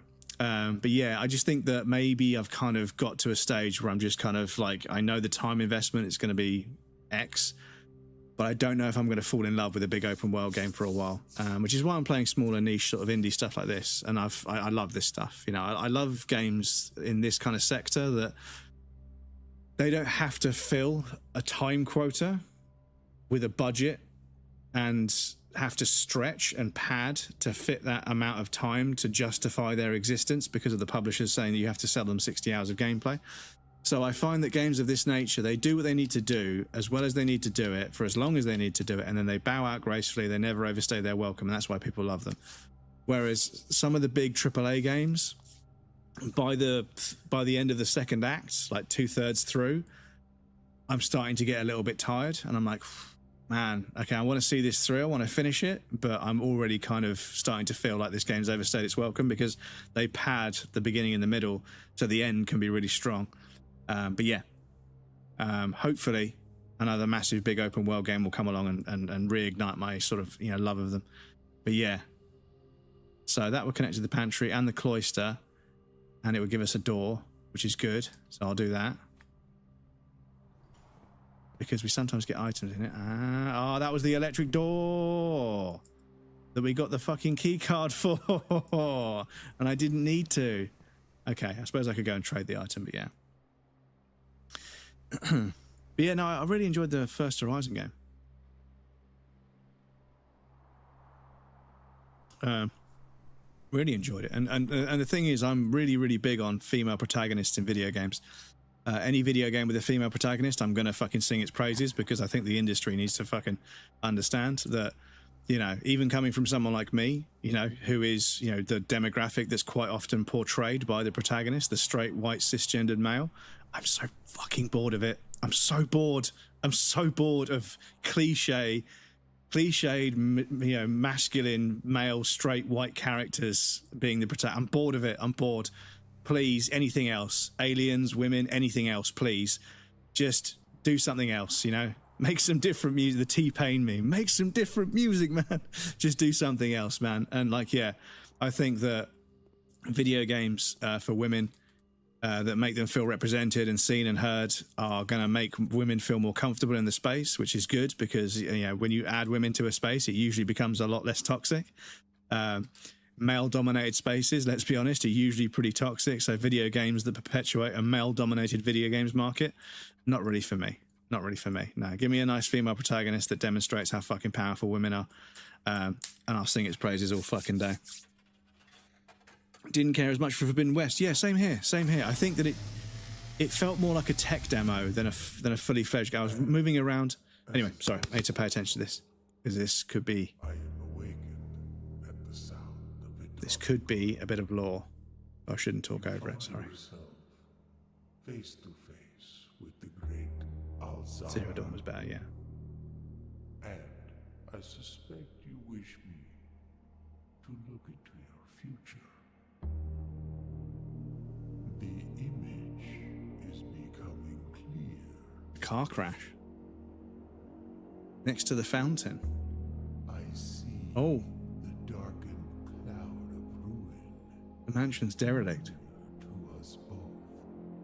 Ooh. Now decrepit, run down, and in disrepair. I see 8 red envelopes resting upon 8 pedestals. And in these 8 envelopes, I see 8 letters penned by 8 different hands. 8 letters of which you will only ever find and read 7. Oh, okay. Just like the art hanging on the walls of these rooms, there is a letter missing. What you have heard here has been foreseen by the great Alzara. Until the dawn of the following day, I will have nothing more to say. So, the plot thickens. The clap from the plot keeps alerting the guards. So, the Rumpus Room has proved very interesting for story development. You get 8 coins and a juicy bit of lore. So, yeah, we're fond of the Rumpus Room. Didn't care for as much for Forbidden West though. Yeah, I was the same. It was strange. I played it for 20, 30 hours on stream and I was just like, I just don't feel myself really getting into it. And it's strange because it's a sequel and I enjoyed the first one, but I feel as if I got through the first one and thought that was great. I really hope they do more with that because Aloy is a really great character. Not only is she a feminine protagonist who's confident and capable, she also completely like shuts down any romantic, approach in a sort of a very confident way, which is kind of, I feel like, representation that women have been sort of, the love interest. And that's the only reason of their inclusion in a narrative is to be a love interest.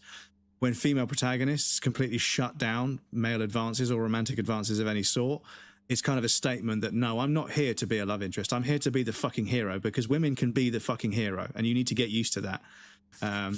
For people that don't like that sort of thing, you need to fucking get used to it because, yeah, like I swear to God, if one more fucking giant, muscular, boneheaded, masculine, straight, white, cisgendered guy is the fucking protagonist in a video game, I'm going to lose my mind. I've had 40 years of it. I'm done. I'm fucking done. I don't need it anymore. I have my thoughts on that scene, but I'll reserve them here. Thank you. I appreciate that. Absolutely love to meet Ashley Birch too.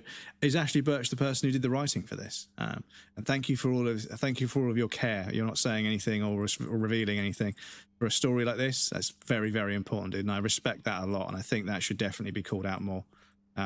People that talk about games but are also very reserved and make sure they don't spoil anything. They love talking about the game, like I want to talk about it, but they don't want to spoil anything as well. So you're respecting my first playthrough. I appreciate that a lot, dude. Did the voice actually... she's the voice of Ada. Okay. I'm trying to get work in that field. Have you done any voice acting for any games that we may have heard of? Or are you looking for your first project? Because, yes, people have told me... there's a shovel.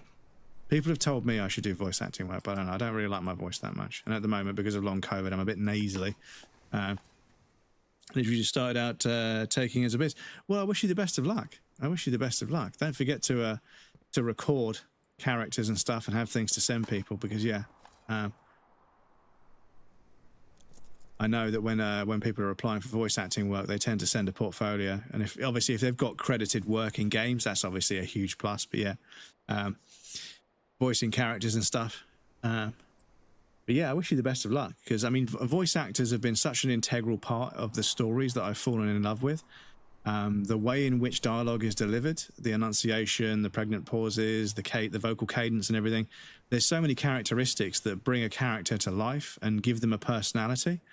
And voice acting was one of the things that improved the most, because audio compression became a lot easier for us to manage, because we made a lot of audio devices, record players, radios and everything. By the time we got to games consoles, we'd already done a bunch of work in the audio field. So the voice acting, I mean, Resident Evil was one of my favorite games as a kid, but the voice acting was super cagey, but that kind of made it what it was, same as the fixed camera angles. But voice acting in games was quite far ahead of graphics, because writing and acting had already existed prior to electricity, as well as audio technology had also sort of improved quite a lot, because of music had been around a lot longer than computers have been. So I think the field for voice acting, recording a voice on a computer, was very advanced, whereas graphics processors, CPUs, 486 computers, it was very, very basic. So the first time you heard a really good voice acting job in a game, it was like, fuck, that's like, I know this character has so much personality, even though they were like 9 polygons and like a texture for a face, but they had so much personality because the voice actor did such a good job, right? So yeah, I think voice acting is so important in the video games world. So important, because you've got so many amazing characters that are designed and everything, but without a great voice actor to bring the dialogue they have to life, they kind of become another mediocre character. But yeah, I think Aloy's voice acting work was fucking brilliant, as well as being written as a strong female character, which is obviously what the video games world needs to see more of, for representation. Oh, is that it? Calling? Oh, I've got to call it a day. Damn. Did I run out of steps? Oh, it's 2 steps. Oh, okay, yeah. This gymnasium. Damn. Appreciate it. Yeah, I wish you the best of luck, dude. But yeah, I'm trying to think if I know anybody who's doing any voice acting work at the moment. I mean, somebody in the community is working on a game, but I don't know if they have any pull in the voice acting department. They're probably more in the coding side. But yeah, keep applying. I mean, right now, because of Unreal Engine 5 and Unity and everything, the indie game space is fucking on fire right now. There's so many small projects. So yeah, keep applying. Keep applying. Close to LA, so I think I have a bit of an edge there. Oh yeah, for sure. If you can go in to the studio, because some people do voice acting work and they send it in, and obviously different microphones, different audio profiles, different noise floors, people recording audio in different rooms. You then got to remove all the room characteristics of the audio, and if the mic quality isn't great, yeah, if you can travel in to the studio, then yeah, that should definitely help. And obviously think about voiceover work for adverts, for all sorts of other stuff, because anything that revolves around you recording your voice and delivering lines is going to be good for you in one way or the other. So yeah, look, if you're near to LA, then there's probably going to be a bunch of stuff that needs voiceover as well. Obviously, video games is probably where you want to end up as a fan of them. But yeah. But no, voice acting is one of the sort of, really... get off my desk, Ken. Ken, thank you so much for the donation, Get off my dude. desk. Ken just donated £20 to Movember Europe. Dude, thank you so much. Thank you for the £20. I really appreciate that. That gets up to 520. I set it at £50 at the beginning of the month, and I was like, £100 would be great. If we could get into triple digits, that'd be great. But over £500 already. Thank you so much, dude. That's very, very kind of you. Very, very kind. Thank you. Right, so same thing as before. Let's build a door this way. Oh no, hang on, we need to, let's figure out, I need to build a room, don't I? Okay, so I'm going to build a den because it gives us a gem and it gives us 2 doors as an option. We'll do that, but yeah, I need to stop forgetting or start remembering, either one. I need to go over here first and choose a modifier in this room. But yes, thank you to everyone that's donated. We've had up some chonky ass donations, including a massive great big donation from Twitch, which is very sweet of them. A shrine. Make an offering, receive a blessing. I'm going to get some fucking chakras aligned in this bitch. Special floor plans now. That was pretty useful, wasn't it? Root cellar. Rooms in your house will now be more likely to contain dig spots today. Did we pick up a shovel just a moment ago? I think we did. Yeah. Oh, no. Then we walked into the gymnasium and... okay. Is there a shovel in here? Because that would be absolutely pogchamp.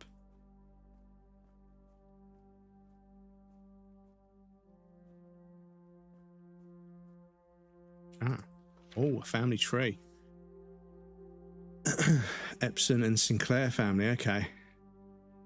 We had two wealthy families linked by Simon Sinclair and Claire Epson, and they had Mary Epson. Mary. Mount Holly family tree, okay. Right, okay, so that's the two families. Is that not a potato I can pick up and eat?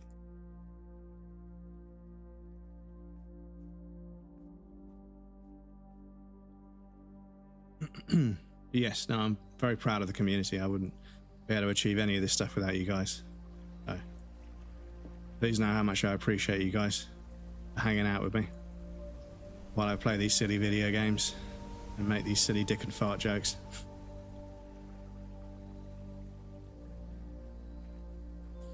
So I presume if we go back... actually, no, the garage won't be there this time, will it? So if we were to go... the bridge is not there because... Okay.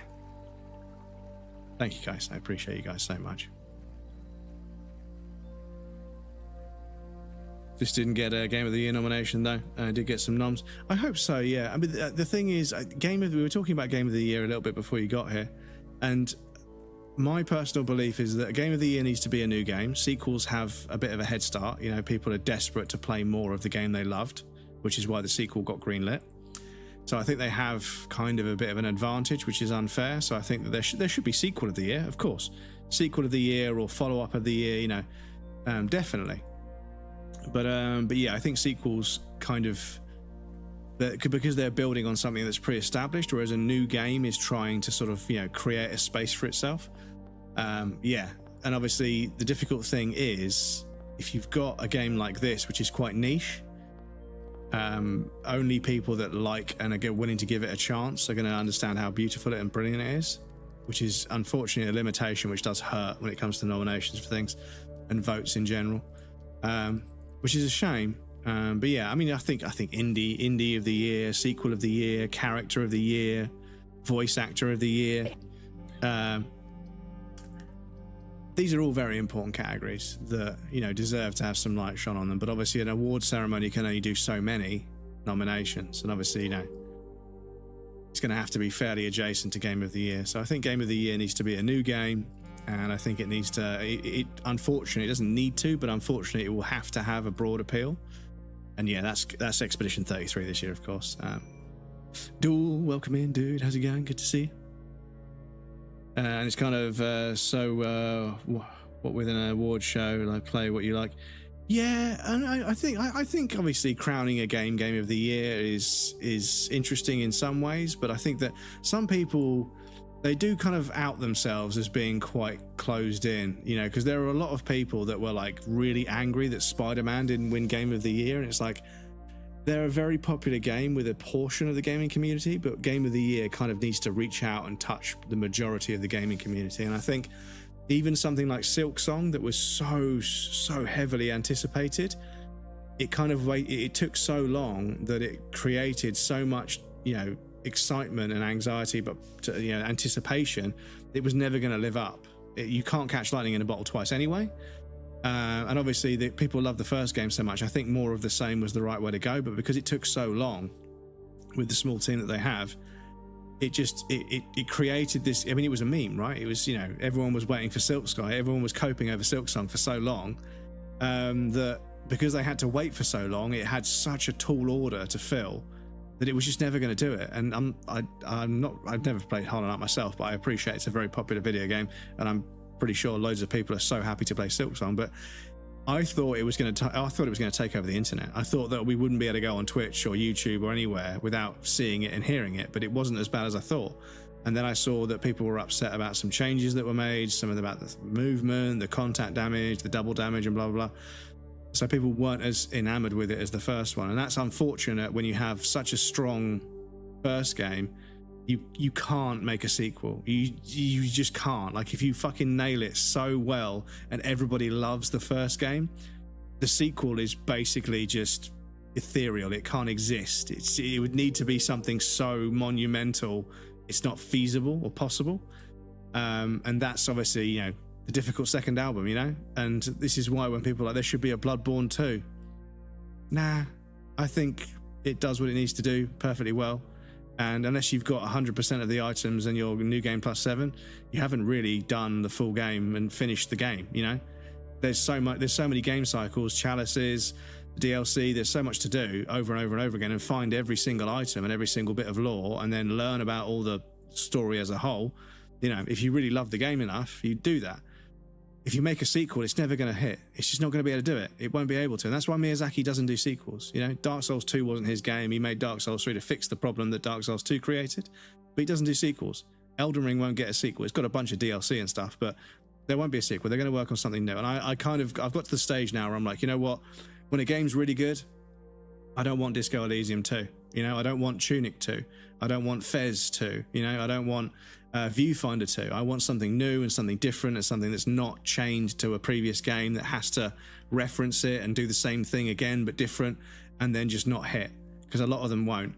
I think just make a new game. Just go for a new game, new rules, completely blank slate, and I think they do better work that way. But anyway, we have got an ad break coming. I need to put you guys on the BRB screen. There'll be a raff and some clips for you guys that want to hang out. Please feel free to get up and move around, grab a drink or snack. You won't miss a thing. I'm going to take a break as well. And we also have anonymous follows on the BRB screen, so if you're lurking, you're not following secret. There's no follow alerts on the BRB screen once we're over there. But yes, I'll be right back, and then we'll do some more puzzles. I'm going to work this one out, but yes, I'll be right back.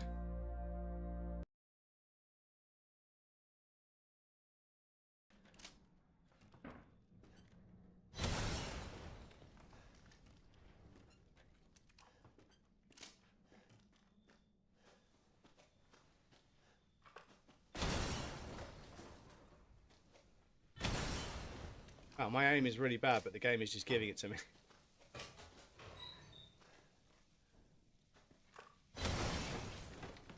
We remembered from last year, chat. Dick! Fucking dickhead.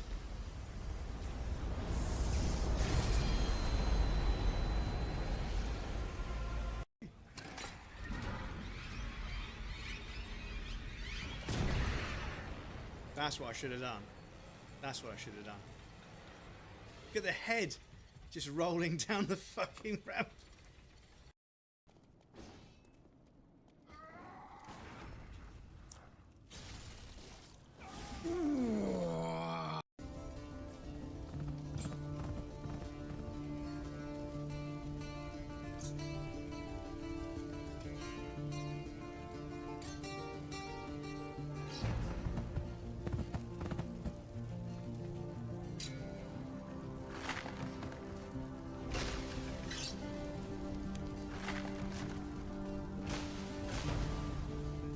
Sorcery. Okay, I do this dead. Yeah, I think I remember doing that one. I think I remember doing that one. That was where was that one? Where was that one? Where was that one? The fucking Scarlet Rot. Fuck's sake, chat. The fucking Scarlet Rot.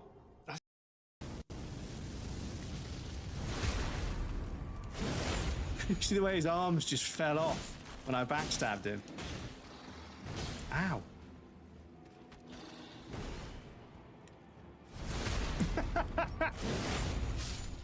I love the fact that their arms just pop off. Can we open this yet? No. So I kind of just backtracked a shit ton. Probably didn't need to. Because we got to... Oh, no. Excuse me.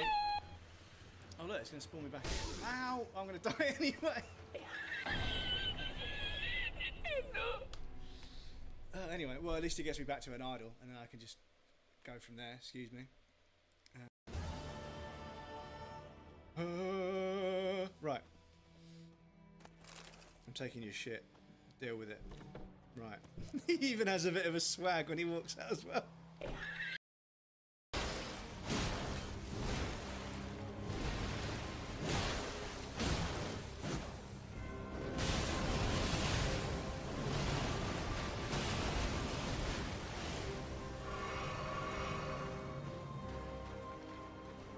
Fucking hell, chat. Did you see my health? Fucking waterfowl. Welcome back, everybody. Thank you for your patience. I appreciate that. Going good. Getting ready to go to a fancy dinner and a concert with a couple of friends. Oh, what concert are you going to go see? Excuse me. Hello, Bubba. Is it time for you to be the baby? Excuse me. I have a very, very needy boy. He needs to be the baby. He needs to be the baby.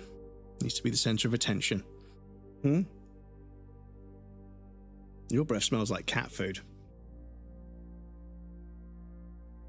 Meow. You see, he meows at me, and I pick him up, and bounce him around like a little baby boy, and he starts purring because he gets to be the center of attention.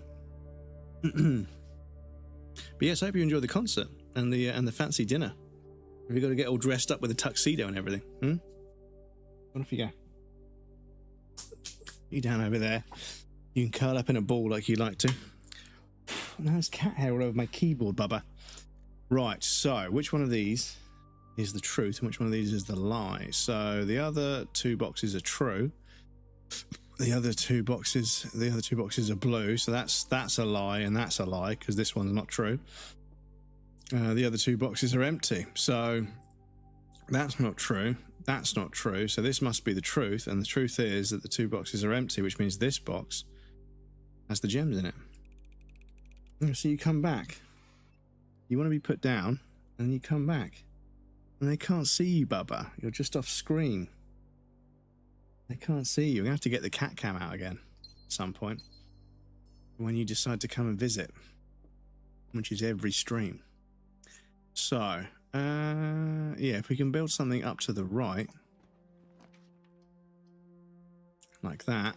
That connects the foundation and creates a path back down to the entrance hall. We've got the upgrade disc in the coat check. So if I was to sacrifice... Oh, are we going to get another coat check? That's the question, chat.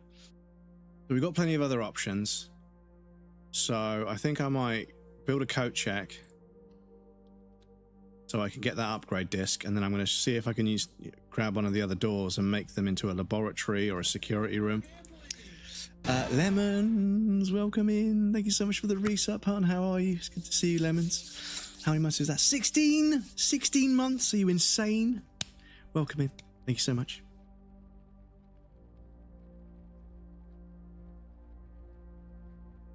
Thank you for the resub. I appreciate that. Welcome in. How are you? Good to see you too. It's lovely to see you. Lovely to see you, bestest bread. You're too kind. Too kind. Too kind, damn it. Raider,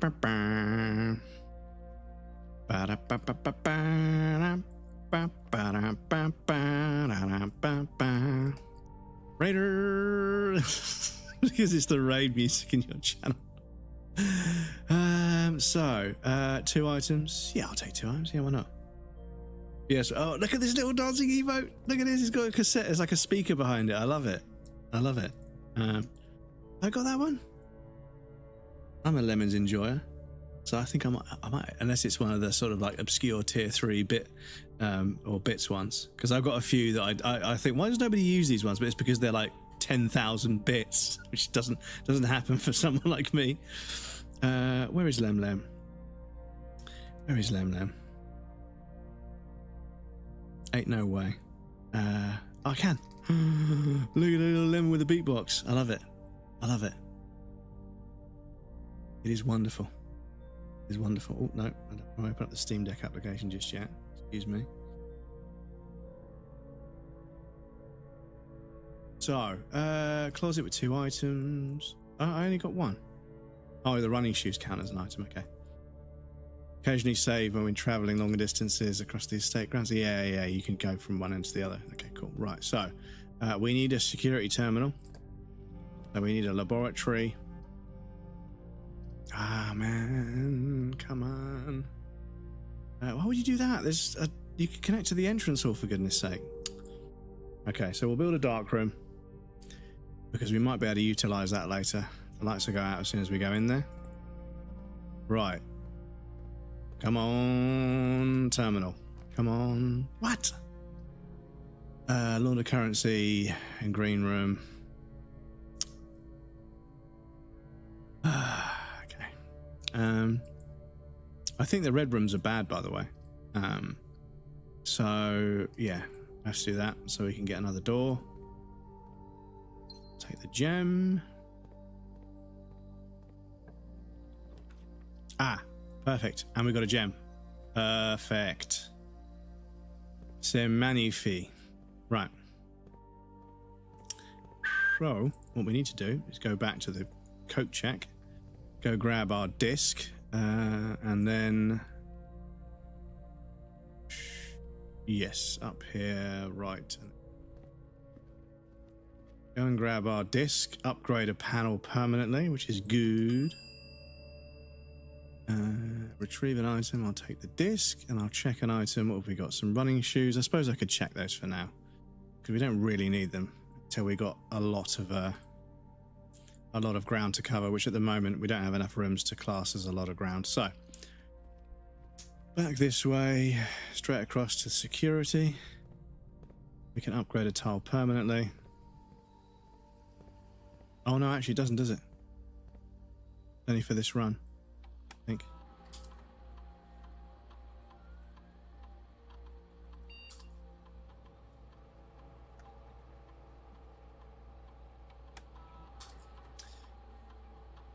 So, the parlour. You now have a chance to permanently enhance this room to one of 3 different upgraded floor plans. Select a floor plan below. 3 prize, 2 wind-up keys, funeral parlour. Prize equal to red rooms in this house. If you open the empty box funeral parlour, you lose 30 steps. Oof, no. 3 prize instead of 2. 2 wind-up keys means we can make a mistake. But we haven't really made that many mistakes thus far. So I think getting 3 gems rather than just the 2 is a good upgrade. Because get 2 wind-up keys, get it on the first one, you didn't use the upgrade and you only get 2 gems. If you do get the second, if you have to use the second key, you get 2 gems anyway. Whereas this one, if you get it right the first time, you get 3 gems. So yeah, I think that's I think that's the way to go. Oh yeah, it does permanently upgrade. Yeah, I forgot. It does permanently upgrade. So we can, while we're here, we can set the key card system to low. Let's see, 1 or 2 security doors with a low setting, 5 or 6 with a high setting. So if we set it to low, we won't see them as much. And if the offline mode is unlocked, all we need to do is turn the power off. And then they'll be open. So, cool. So now, security, we can build it this way. And a pantry would allow us to sort of whip back round. Excuse me. Excuse me, mister. Can we get this towel out of the way, please? The observatory would also allow us to bet. We haven't got a gem for it, unfortunately, but the pantry will give us 4 coins, of which we got 0. I think that's the play there. An orange. Steve, le poisson Steve. Il est orange. Dudes, it's when people are like, have you seen these kids? They just keep shouting 6, 7. I was like, yeah, but dude, come on, man. The amount of fucking brain dead memes we literally copy pasted like back in the day, and like the shit that we meme about today it's fair game. It just is. It's just fair game, you know. Like, if it was the fucking weird giant wormfish picture, just, that fucking took over for like a little while. But yes, Lemons, how are you doing? What have you been up to? How are the runs going? I've been seeing a few bits and pieces on Instagram. I hope you're because you were on you were up a mountain at some point. I saw a picture. I saw it with my eyes. I saw a picture. I think you were up a mountain somewhere. It looked very, very picturesque. I hope you had a good time. Oh, we can't put a kitchen. Bedroom. Our bedroom will go up as well, and it will give us 2 steps, which is probably a good idea. Let's do that. Visit a friend. We went. It was so nice. Yeah, no, yeah. Obviously, going for a run up a mountain, so you get a view at the end. Yeah, looked beautiful. Actually, had a good time. It's nice to hear that you're back to running. I know that it hasn't always been easy. I unfortunately still have long COVID, and running is just And I don't know if I updated you, but after all these tests and blood tests and everything else, and spirometries and respiratory tests and everything. Went to go see a doctor, and they looked at all my files and said, because of long COVID, you can't breathe properly, so you need to go see a respiratory physiotherapist, and it's not covered by the NHS anymore, and we can't refer you, so you just have to find them on your own. And I was like, oh, good. After 2.5 years of diagnosis, you're like, you can't breathe properly. I know I can't breathe properly. That's why I was going to the fucking doctors. But yeah, it turns out the only clinic that provides the service that they suggested just so happens to be a clinic they work at. So basically, I've been corridored into paying this person £200 for a consultation to see a respiratory physiotherapist. And trouble is, because the classification of who I need to see is respiratory physiotherapist, I have to Google respiratory physiotherapist. But if you type the word physiotherapist into Google, you get about a quintillion responses who are just musculoskeletal physiotherapists, not respiratory physiotherapists. But obviously, the people I actually need to see are buried under all these other people. So, but there is a clinic in Brighton, but it's £200. But yeah, at some point I will hope I can save up and go and do that and see if it makes a difference. But I have a horrible feeling I'm going to pay £200, get some very mediocre instructions, and then not be better. So there's that. But yeah, I can't fucking breathe. However, I have been, since being told this, I have said to myself, right, I'm going to try and really make sure I get into a habit of taking full-on deep breaths, even if I don't need to try and retrain myself to see if I can fix it myself, because that would obviously be a lot cheaper. But we shall see. We shall see. But yes, I long to get back to doing regular exercise, but I am playing golf, so I am going for a long walk and hitting golf balls on a regular basis every Sunday. So I am doing some exercise, but it's just the only exercise I can do that doesn't completely destroy me. So that gets us going in the right direction. It gives us an extra key, so that's good. Be attempting a 100-miler again next year. Wish you the best of luck. Wish you the best of luck. Reminds me of ding, fries are done, ding, fries are dies a front. I gotta run, because they meme that in Family Guy as well, right? Golf sounds fun. Yeah, it sounds fun, but it fucking isn't. It's a silly game. It's very nice. There's something, once you understand that it's just a nice walk, you just go out and, just a nice walk. That's what it is. You're going out for a nice walk. You're going to hit some golf balls, and what happens. Dark room, so we need a breaker box. Cool. But yes, over time, I have slowly but surely spent a bunch of time at the range, and improved. I need to turn the dark room on. Garage on.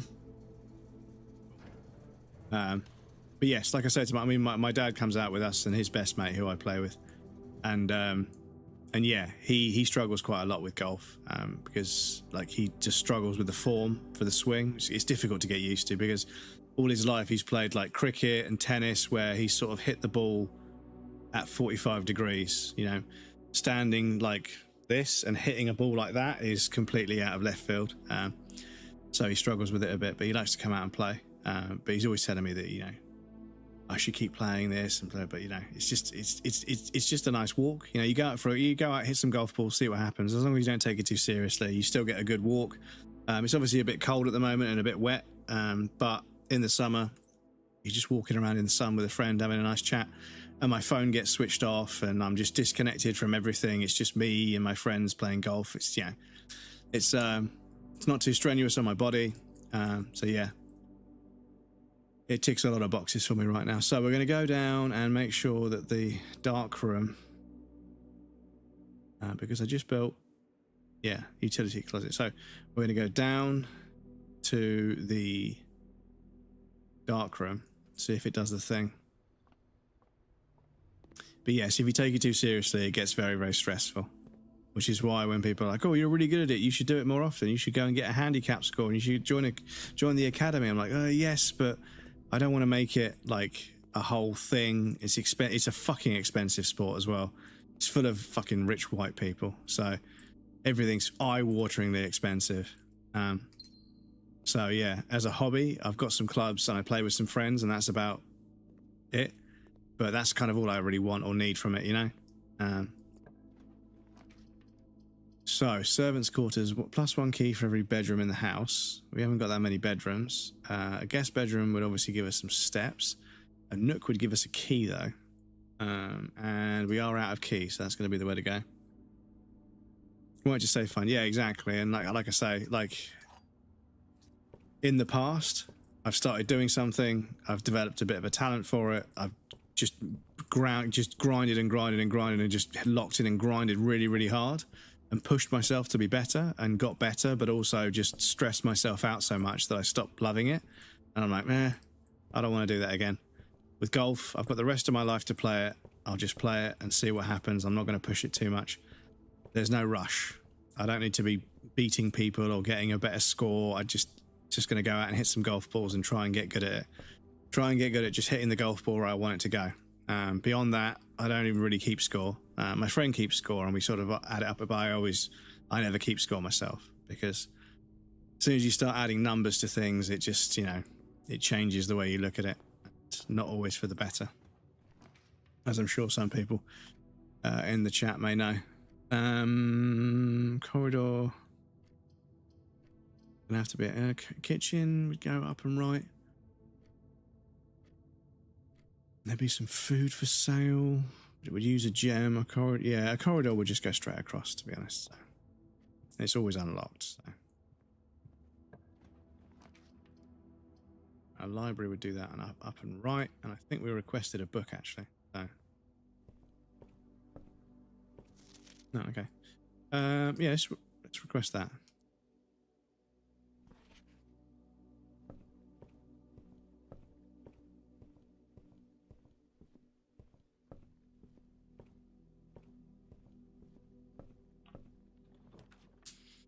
So, freezes your accounts. Coins and diamonds account amounts will not be reset at the end of the day, and they cannot be adjusted or used until tomorrow. Okay, so... Okay. Opportunity to earn bread. Launder currency, but that requires a gem. So, the only one that doesn't use up a gem is the freezer. Does that mean that from now on, or is it only when I go and... Yeah, it's just... Okay, it's just frozen everything. Okay. Ah, there's a key frozen. Oh, is that because I've got a key in my inventory? Oh, okay, I see. I see. Oh, no. Ah, there's a frozen letter. Okay. Oh, and a frozen door. That frozen door. Okay, so do I need to turn the power off somewhere to thaw out all these goodies and then turn it back on to freeze them until the next... okay. Interesting. Interesting. So, utility closet, we did build. So I could go up and see if I can turn the power off. Maybe the freezer will show up on that now. Coat check, we've got nothing to check, so that's fine. So let's go to the utility room and see if we can turn on or off freezer. So up here. Yeah. But yes, you want it to stay fun. Oh, no. Because yeah, like I say, I've got so much time. I mean, obviously my friends that I go out with, they're in their 60s, so they haven't got as much time. But me, I don't want to overpressure it and then turn it into something that just, it becomes an obligation. It becomes, like I have to do this and I have to do this, I have to achieve this. It just sucks all the fun out of it. And unfortunately, because we live in a capitalist world, everything has to be a hierarchy. Everything has to be about how much money it's earning and how much time it's taking and blah, blah, blah. And yeah, it doesn't half suck the fun out of things. So, but like I say, it's a fucking expensive sport. So I don't want to lean into it too much because I don't want to get trapped buying really expensive clubs and everything else. So is there a freezer breaker on here? No, that ends with a T. So I'll turn them on if they do anything, but yeah.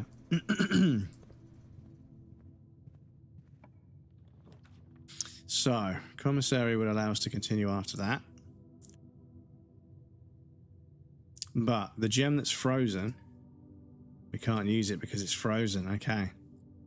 So, in that case, we've got 18 steps. We get 10 more, and then we can build something else off the other chapel there. But our coins are frozen, so when we go through the chapel... magnifying glass, okay. When we go through the chapel, I don't think you can take coins off us because we've frozen them.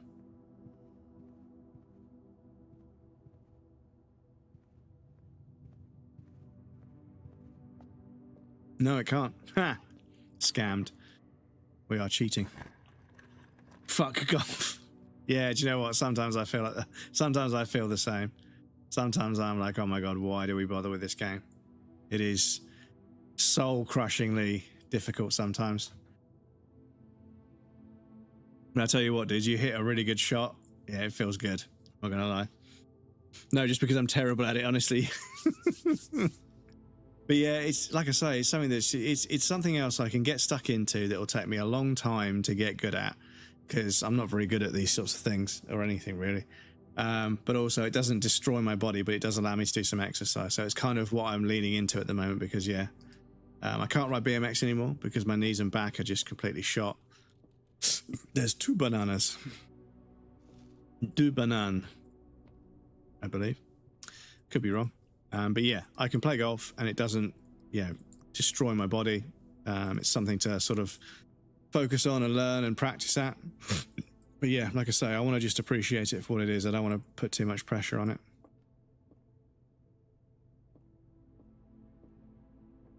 Because yeah, I've already met in my life, not the people I play with, but in my life I've met people that, yeah, they make it their personality and then they're really competitive and then you can't relax when you're playing with them. And it's like, nah, I don't want to do that. I don't want to be like that. So.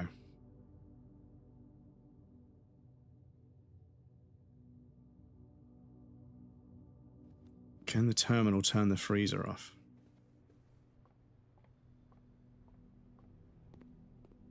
Because yeah, if we don't build the freezer room the next cycle, does that mean all the stuff's trapped in there?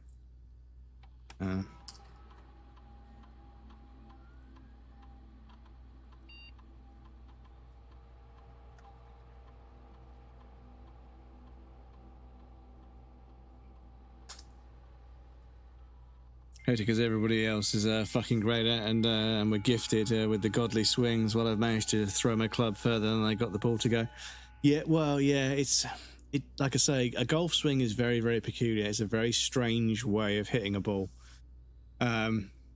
Almost every other sport, you just make contact with the ball, and there's some finesse to it, of course. But yeah, with golf, there's so many variables. But that's one of the things I find compelling about it is that it doesn't, it's not simple and easy to pick up, and I can't just adjust a little bit and get the exact same result. I have to think about how the swing is formed and how I'm going to connect with the ball and everything. It's all a bit silly, but it does give me something to focus on, which is at the moment with my mental health being so bad, it is very important that I have things to focus on. I'm lucky enough to have you guys to stream games with, but as well as that, I need something outdoors. Something outdoors as well, to sort of keep my mental health in sort of some sort of balance. I'm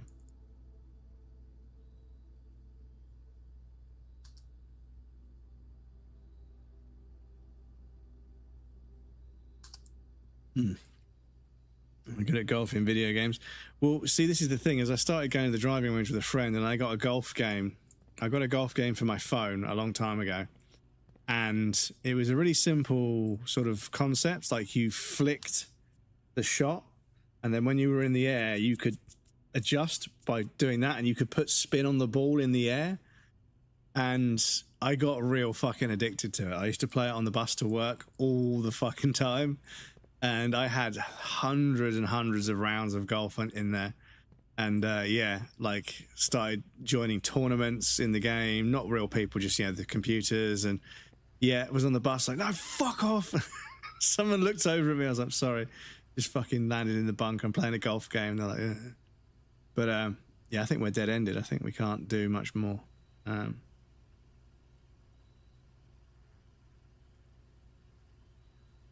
Yeah.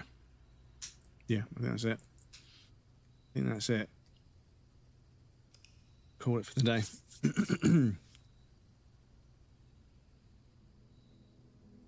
More than I have, so power to it. Yeah, and like, yeah, I fucking got sunk into this golf game, and I was fucking playing it all the damn time.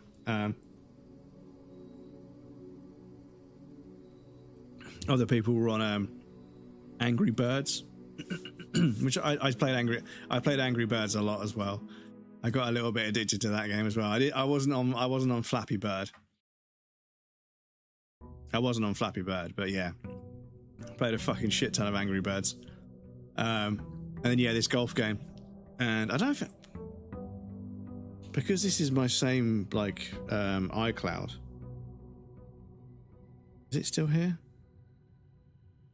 No, but they did release Carmageddon on iOS, which was fucking crazy. Playing Carmageddon again for the first time. That was fucking crazy. The Angry Bird, to get back my life, yeah. It was really, it was very, very compelling gameplay loop, right? Simple but sort of comparable physics engine. Simple idea, easy to learn, impossible to master, you know, with that sort of RNG element that would sort of, you know, you'd knock something over and then something else would happen and something else would happen. That's not, these books aren't usually there. I don't seem to remember. It doesn't matter. I don't think it's significant. But yeah, the golf game where you teed off and then you could put spin on the ball to sort of, you could see where it was going to land, and you could put spin on the ball to make it go forwards or to make it come back. And occasionally I would chip on and spin and it would put the ball in the fucking cup, and I would end up a couple of strokes under par. And I was like, ooh, that does feel pretty good. I'm not going to lie. That feels pretty good. But yeah, I played the fuck out of it. And then I started watching. Whenever the golf was on the TV, I'd watch. And I'd watch these like professionals. And I'd watch the professionals make a mistake every now and again. I'm like, damn, you know what? I'm being a little bit too harsh, you know? Like, even the professionals are landing in, you know, bad spots occasionally. So, yeah, they're not fucking nailing it every single time. Just a lot more than I do. But they still make mistakes. But it was the same with like playing racing games online competitively, was you have to be comfortable with making mistakes and learning from them, because if you can't, you're never going to develop as a driver. Going around a track 60 times, you know, and not making a single mistake is unrealistic. And even though it seems like some people do it, they made mistakes. They were just minor enough that you didn't notice. The black box is black has to be true. The black box is empty, we don't know. The black box is true. Okay, so that has to be true. The black box is true. Black box is empty. So it's true that it's empty. The black box is black, so that has to be the truth.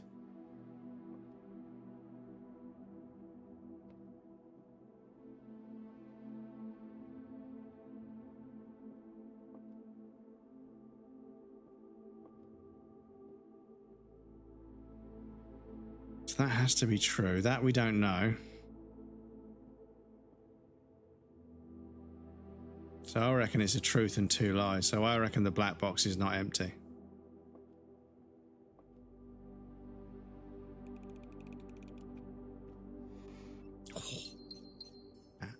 Look out. Right, so from here, we can make a hallway, pantry, or an observatory. I think a hallway, because it would give us a key and connect us back to the entrance hall.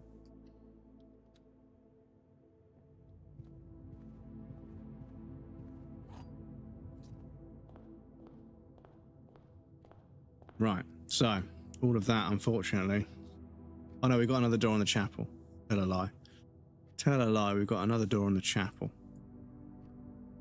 So I suppose we should probably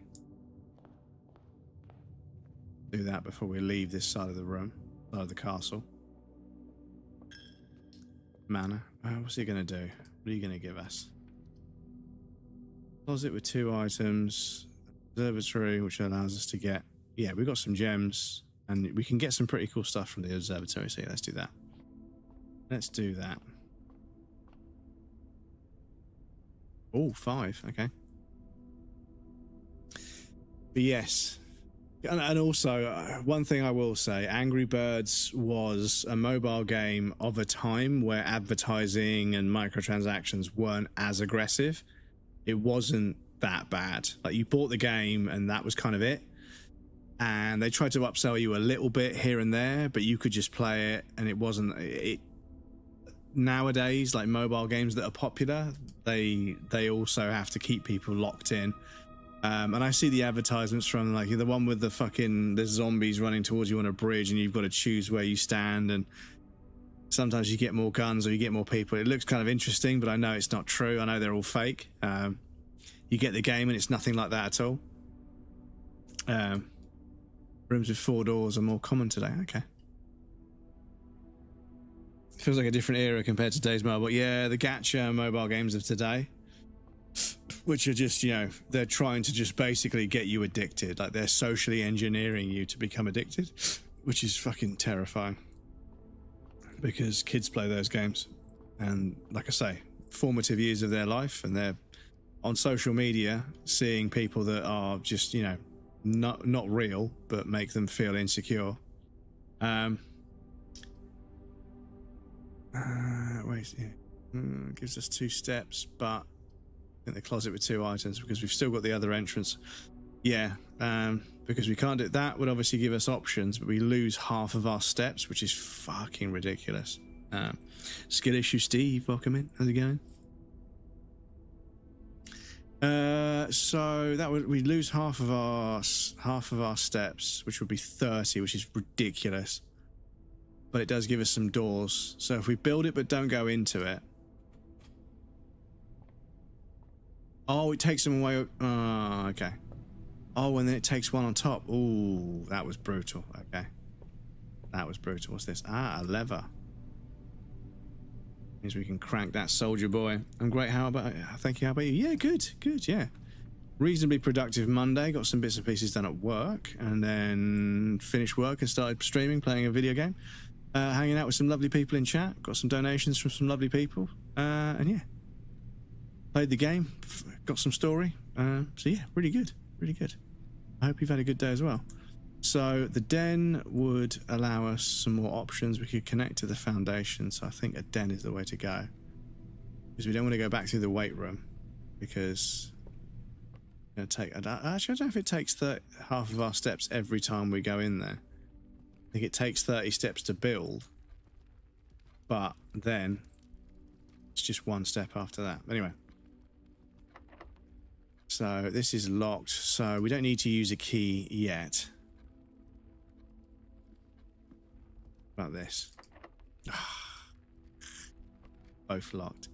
Right. Yeah, so it costs 30 steps to make the gym. But only 1 step to go through it. So yeah, let's see what we can do on the other door of the entrance hall, because yeah, the options we've got this way aren't looking very nice. But yeah, like I said before, lots of things, they start off great and just slowly decay into shit. I don't want to be depressing, but it's just, yeah. Like I think if I ever do get referred to a therapist, I'm gonna be like, I'm just gonna say to them, listen, like I wish I didn't care as much, but throughout my life, almost everything has started off really good and promising, but slowly decayed into shit in one way or another. And the bottom line is, the concept of nostalgia is just confirmation that everything is slowly getting worse.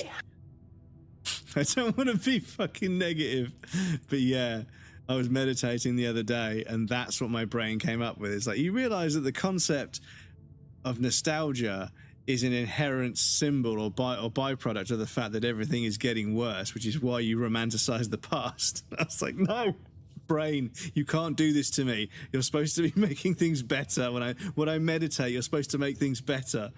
But yeah, I was like, yeah, the concept of nostalgia is proof of the fact that everything is always getting worse.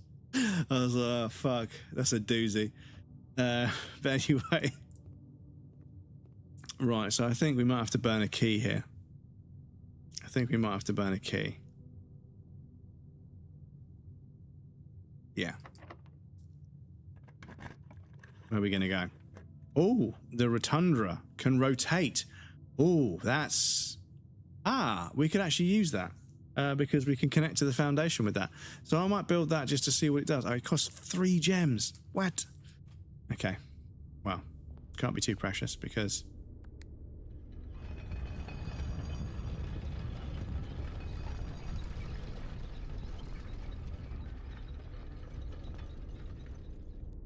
Oh, and it creates a door this way. Oh, I see. So that would go here.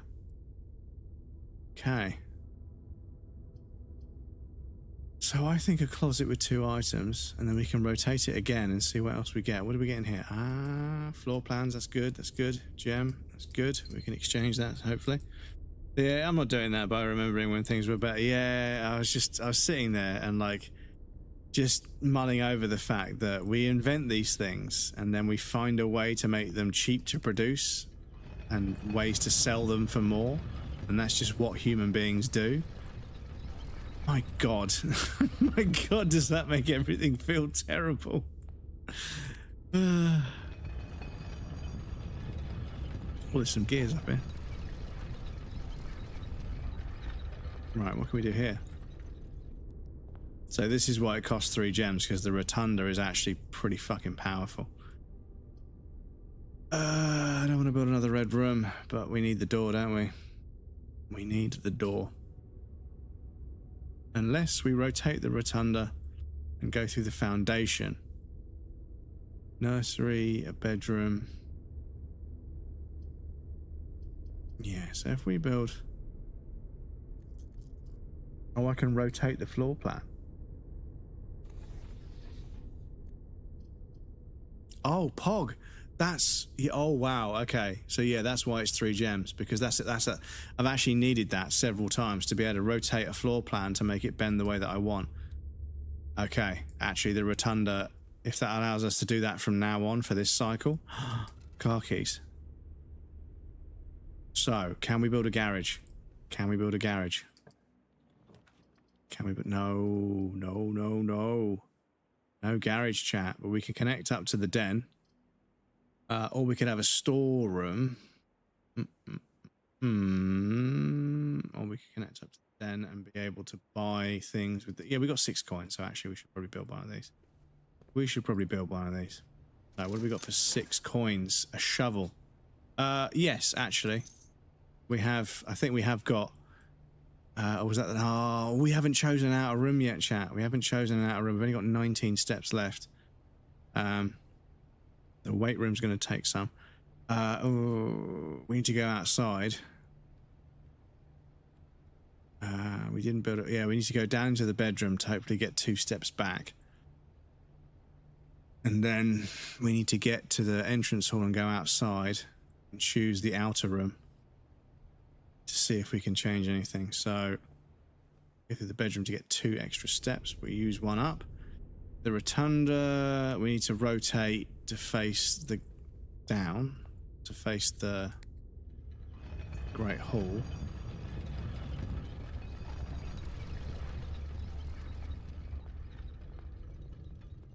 Go through here. Oh yeah, we can unlock these as well. So from here we could go 1 that way as well. I won't do that yet. Let's go outside and see what outer rooms we get. Got 16 steps, so we got a few steps left. That's cool.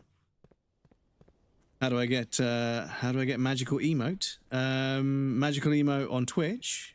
I mean, depends on which emote you're speaking of. If you're speaking of a specific one, but if you want emotes in general, you can either subscribe to this channel or the channel that has the emotes that you want, or you can get plugins that do that sort of thing as well. So a shelter protects you from negative effects of the next 3 red rooms drafted. Make an offering, receive a blessing. I've got a diamond to offer. We're not going to build that many more rooms because we haven't got many more doors. So I want to see what the shrine does.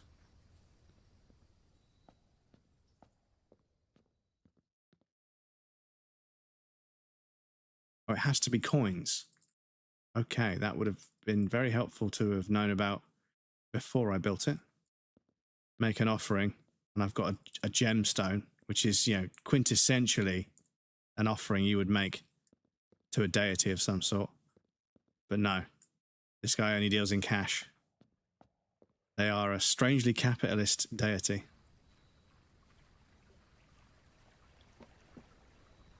Some rough optics.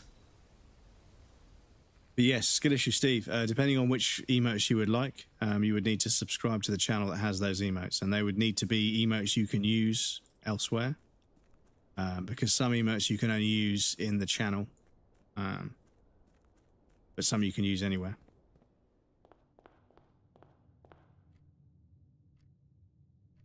So we've got a locked door in the den, and have we got any keys?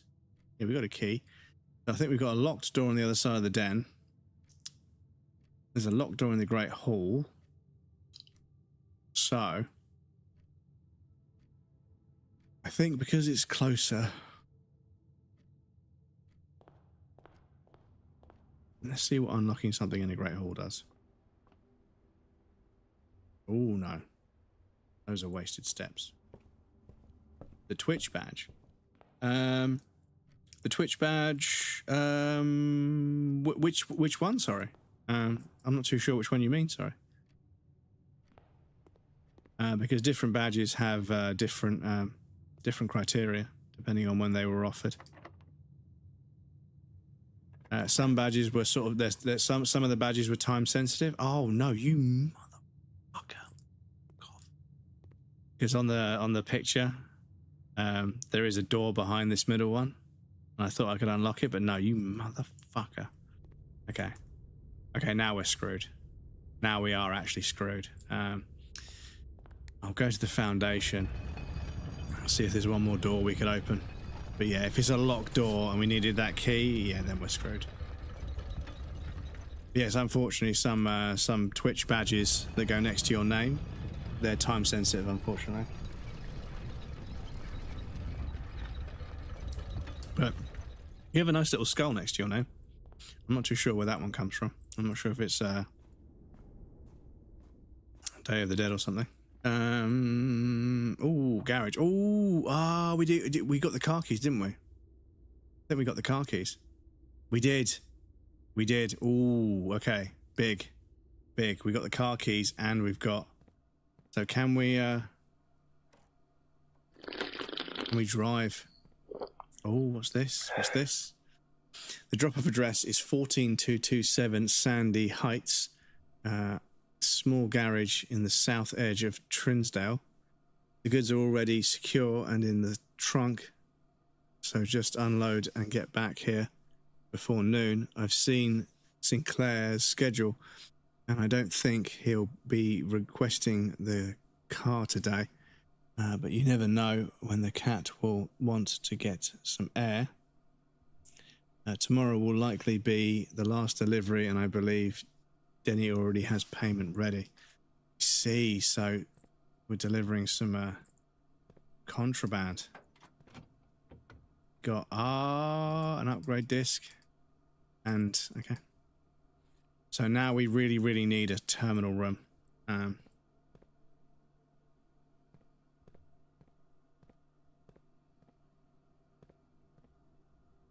Oh, we get a bunch of keys here, don't we? We get a bunch of keys in the garage.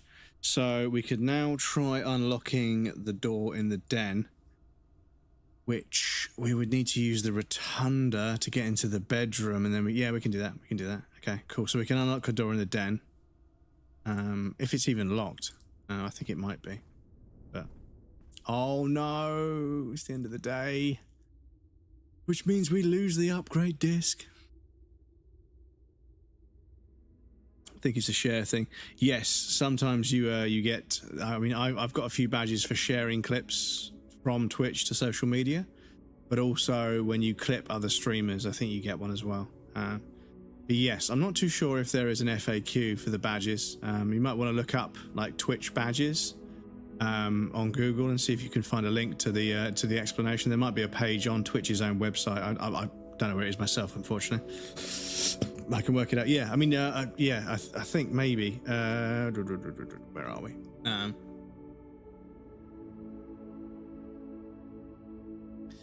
Twitch badges, Twitch chat badges guides. You're probably going to get most of the information you need from here. And that's probably the best place to start looking. But best place for me to start looking is for bed, because it is almost 11 o'clock and we've just finished a game cycle, so I can... Mouse, where are you? Come on, mouse. So, exit, save and quit. But yes, I'll jump you guys over to here so we can hang out on the just chatting screen for a moment. I'll get you guys the raid messages. First one is for subs. The second one is for non-subs. Please feel free to copy and paste the one that pertains to you. And I will grab a tab and we'll see who is doing video games. For a sneaky little raid, let's have a look. Let me go over here. Let me see who is doing what. Who have we got? Who have we got doing what? Who do what? Who do what? Chatting with a sponsor, okay. Ghost of Yotai, just chatting.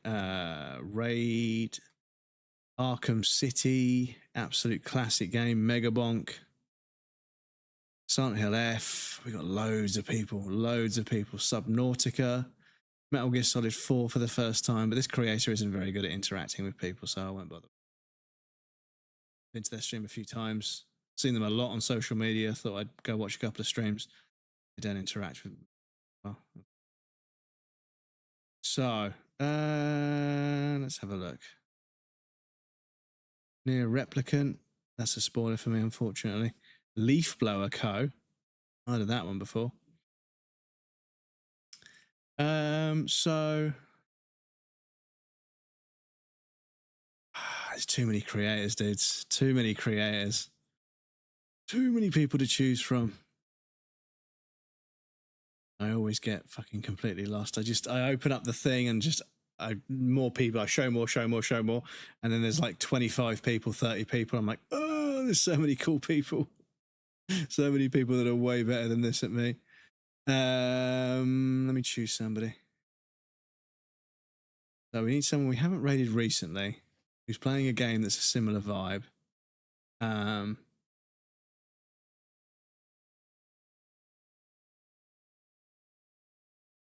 So do you know what? This person, we haven't had a chance to raid them before. They're a bit of a bigger creator, I'll be honest. They're very, very sweet, very, very friendly, very lovely. Somebody was impersonating them on TikTok, and I was like, their Twitch profile doesn't have a TikTok. So I was like, that's a bit strange. So I thought, I'll hop in their Discord and say, mods, by the way, I'm being contacted by this person on TikTok. I think it's a fake. could you guys confirm? They said, yeah, it's definitely a fake. I was like, okay, here's the username. But then they were so sweet and so friendly. I was like, oh, okay, so I guess I'm part of this community as well now. But I've never had a chance to raid them. But yeah, I normally have a great time when I hang out with them. They're very friendly. And even when they've got like hundreds of people, they're very, very engaged, which is really good. So let me grab the quick actions over here. Let's raid this channel. I need to go with following. And then scroll down until I see this creator. What are they doing? Oh, they're just chatting. Playing Replicant, which I want spoilers for. There we go. Right. I'll get the raid started there. So I would close this down here so I can see my chat and get my raid messages. So yes, after the raid messages, we've got the socials. We've got all the bits and pieces. We've got the Instagram, the TikTok, the Discord, the Twitter, all that sort of stuff. So I post clips from the stream on Instagram, TikTok, and YouTube. Please feel free to subscribe to the YouTube. It's free, helps out a lot. Obviously, getting enough subscribers on YouTube opens up some new things that I can do with the YouTube, which is really funny. Speaking of YouTube, I'll end the YouTube stream there because YouTube can't raid out with us. So YouTube, thank you for hanging out. I appreciate you guys over in the YouTube. It's nice to have things going on another platform just to see how that works. So yes, thank you for everyone that hangs out in the YouTube. I appreciate you guys, all the watch time, all the time and energy you guys put in over there. Really helps. But yes, YouTube, I'll see you guys next time, which will be Wednesday, 5 p.m. UK time. I'll be live again with more BluePrince. But yes, please look after yourselves.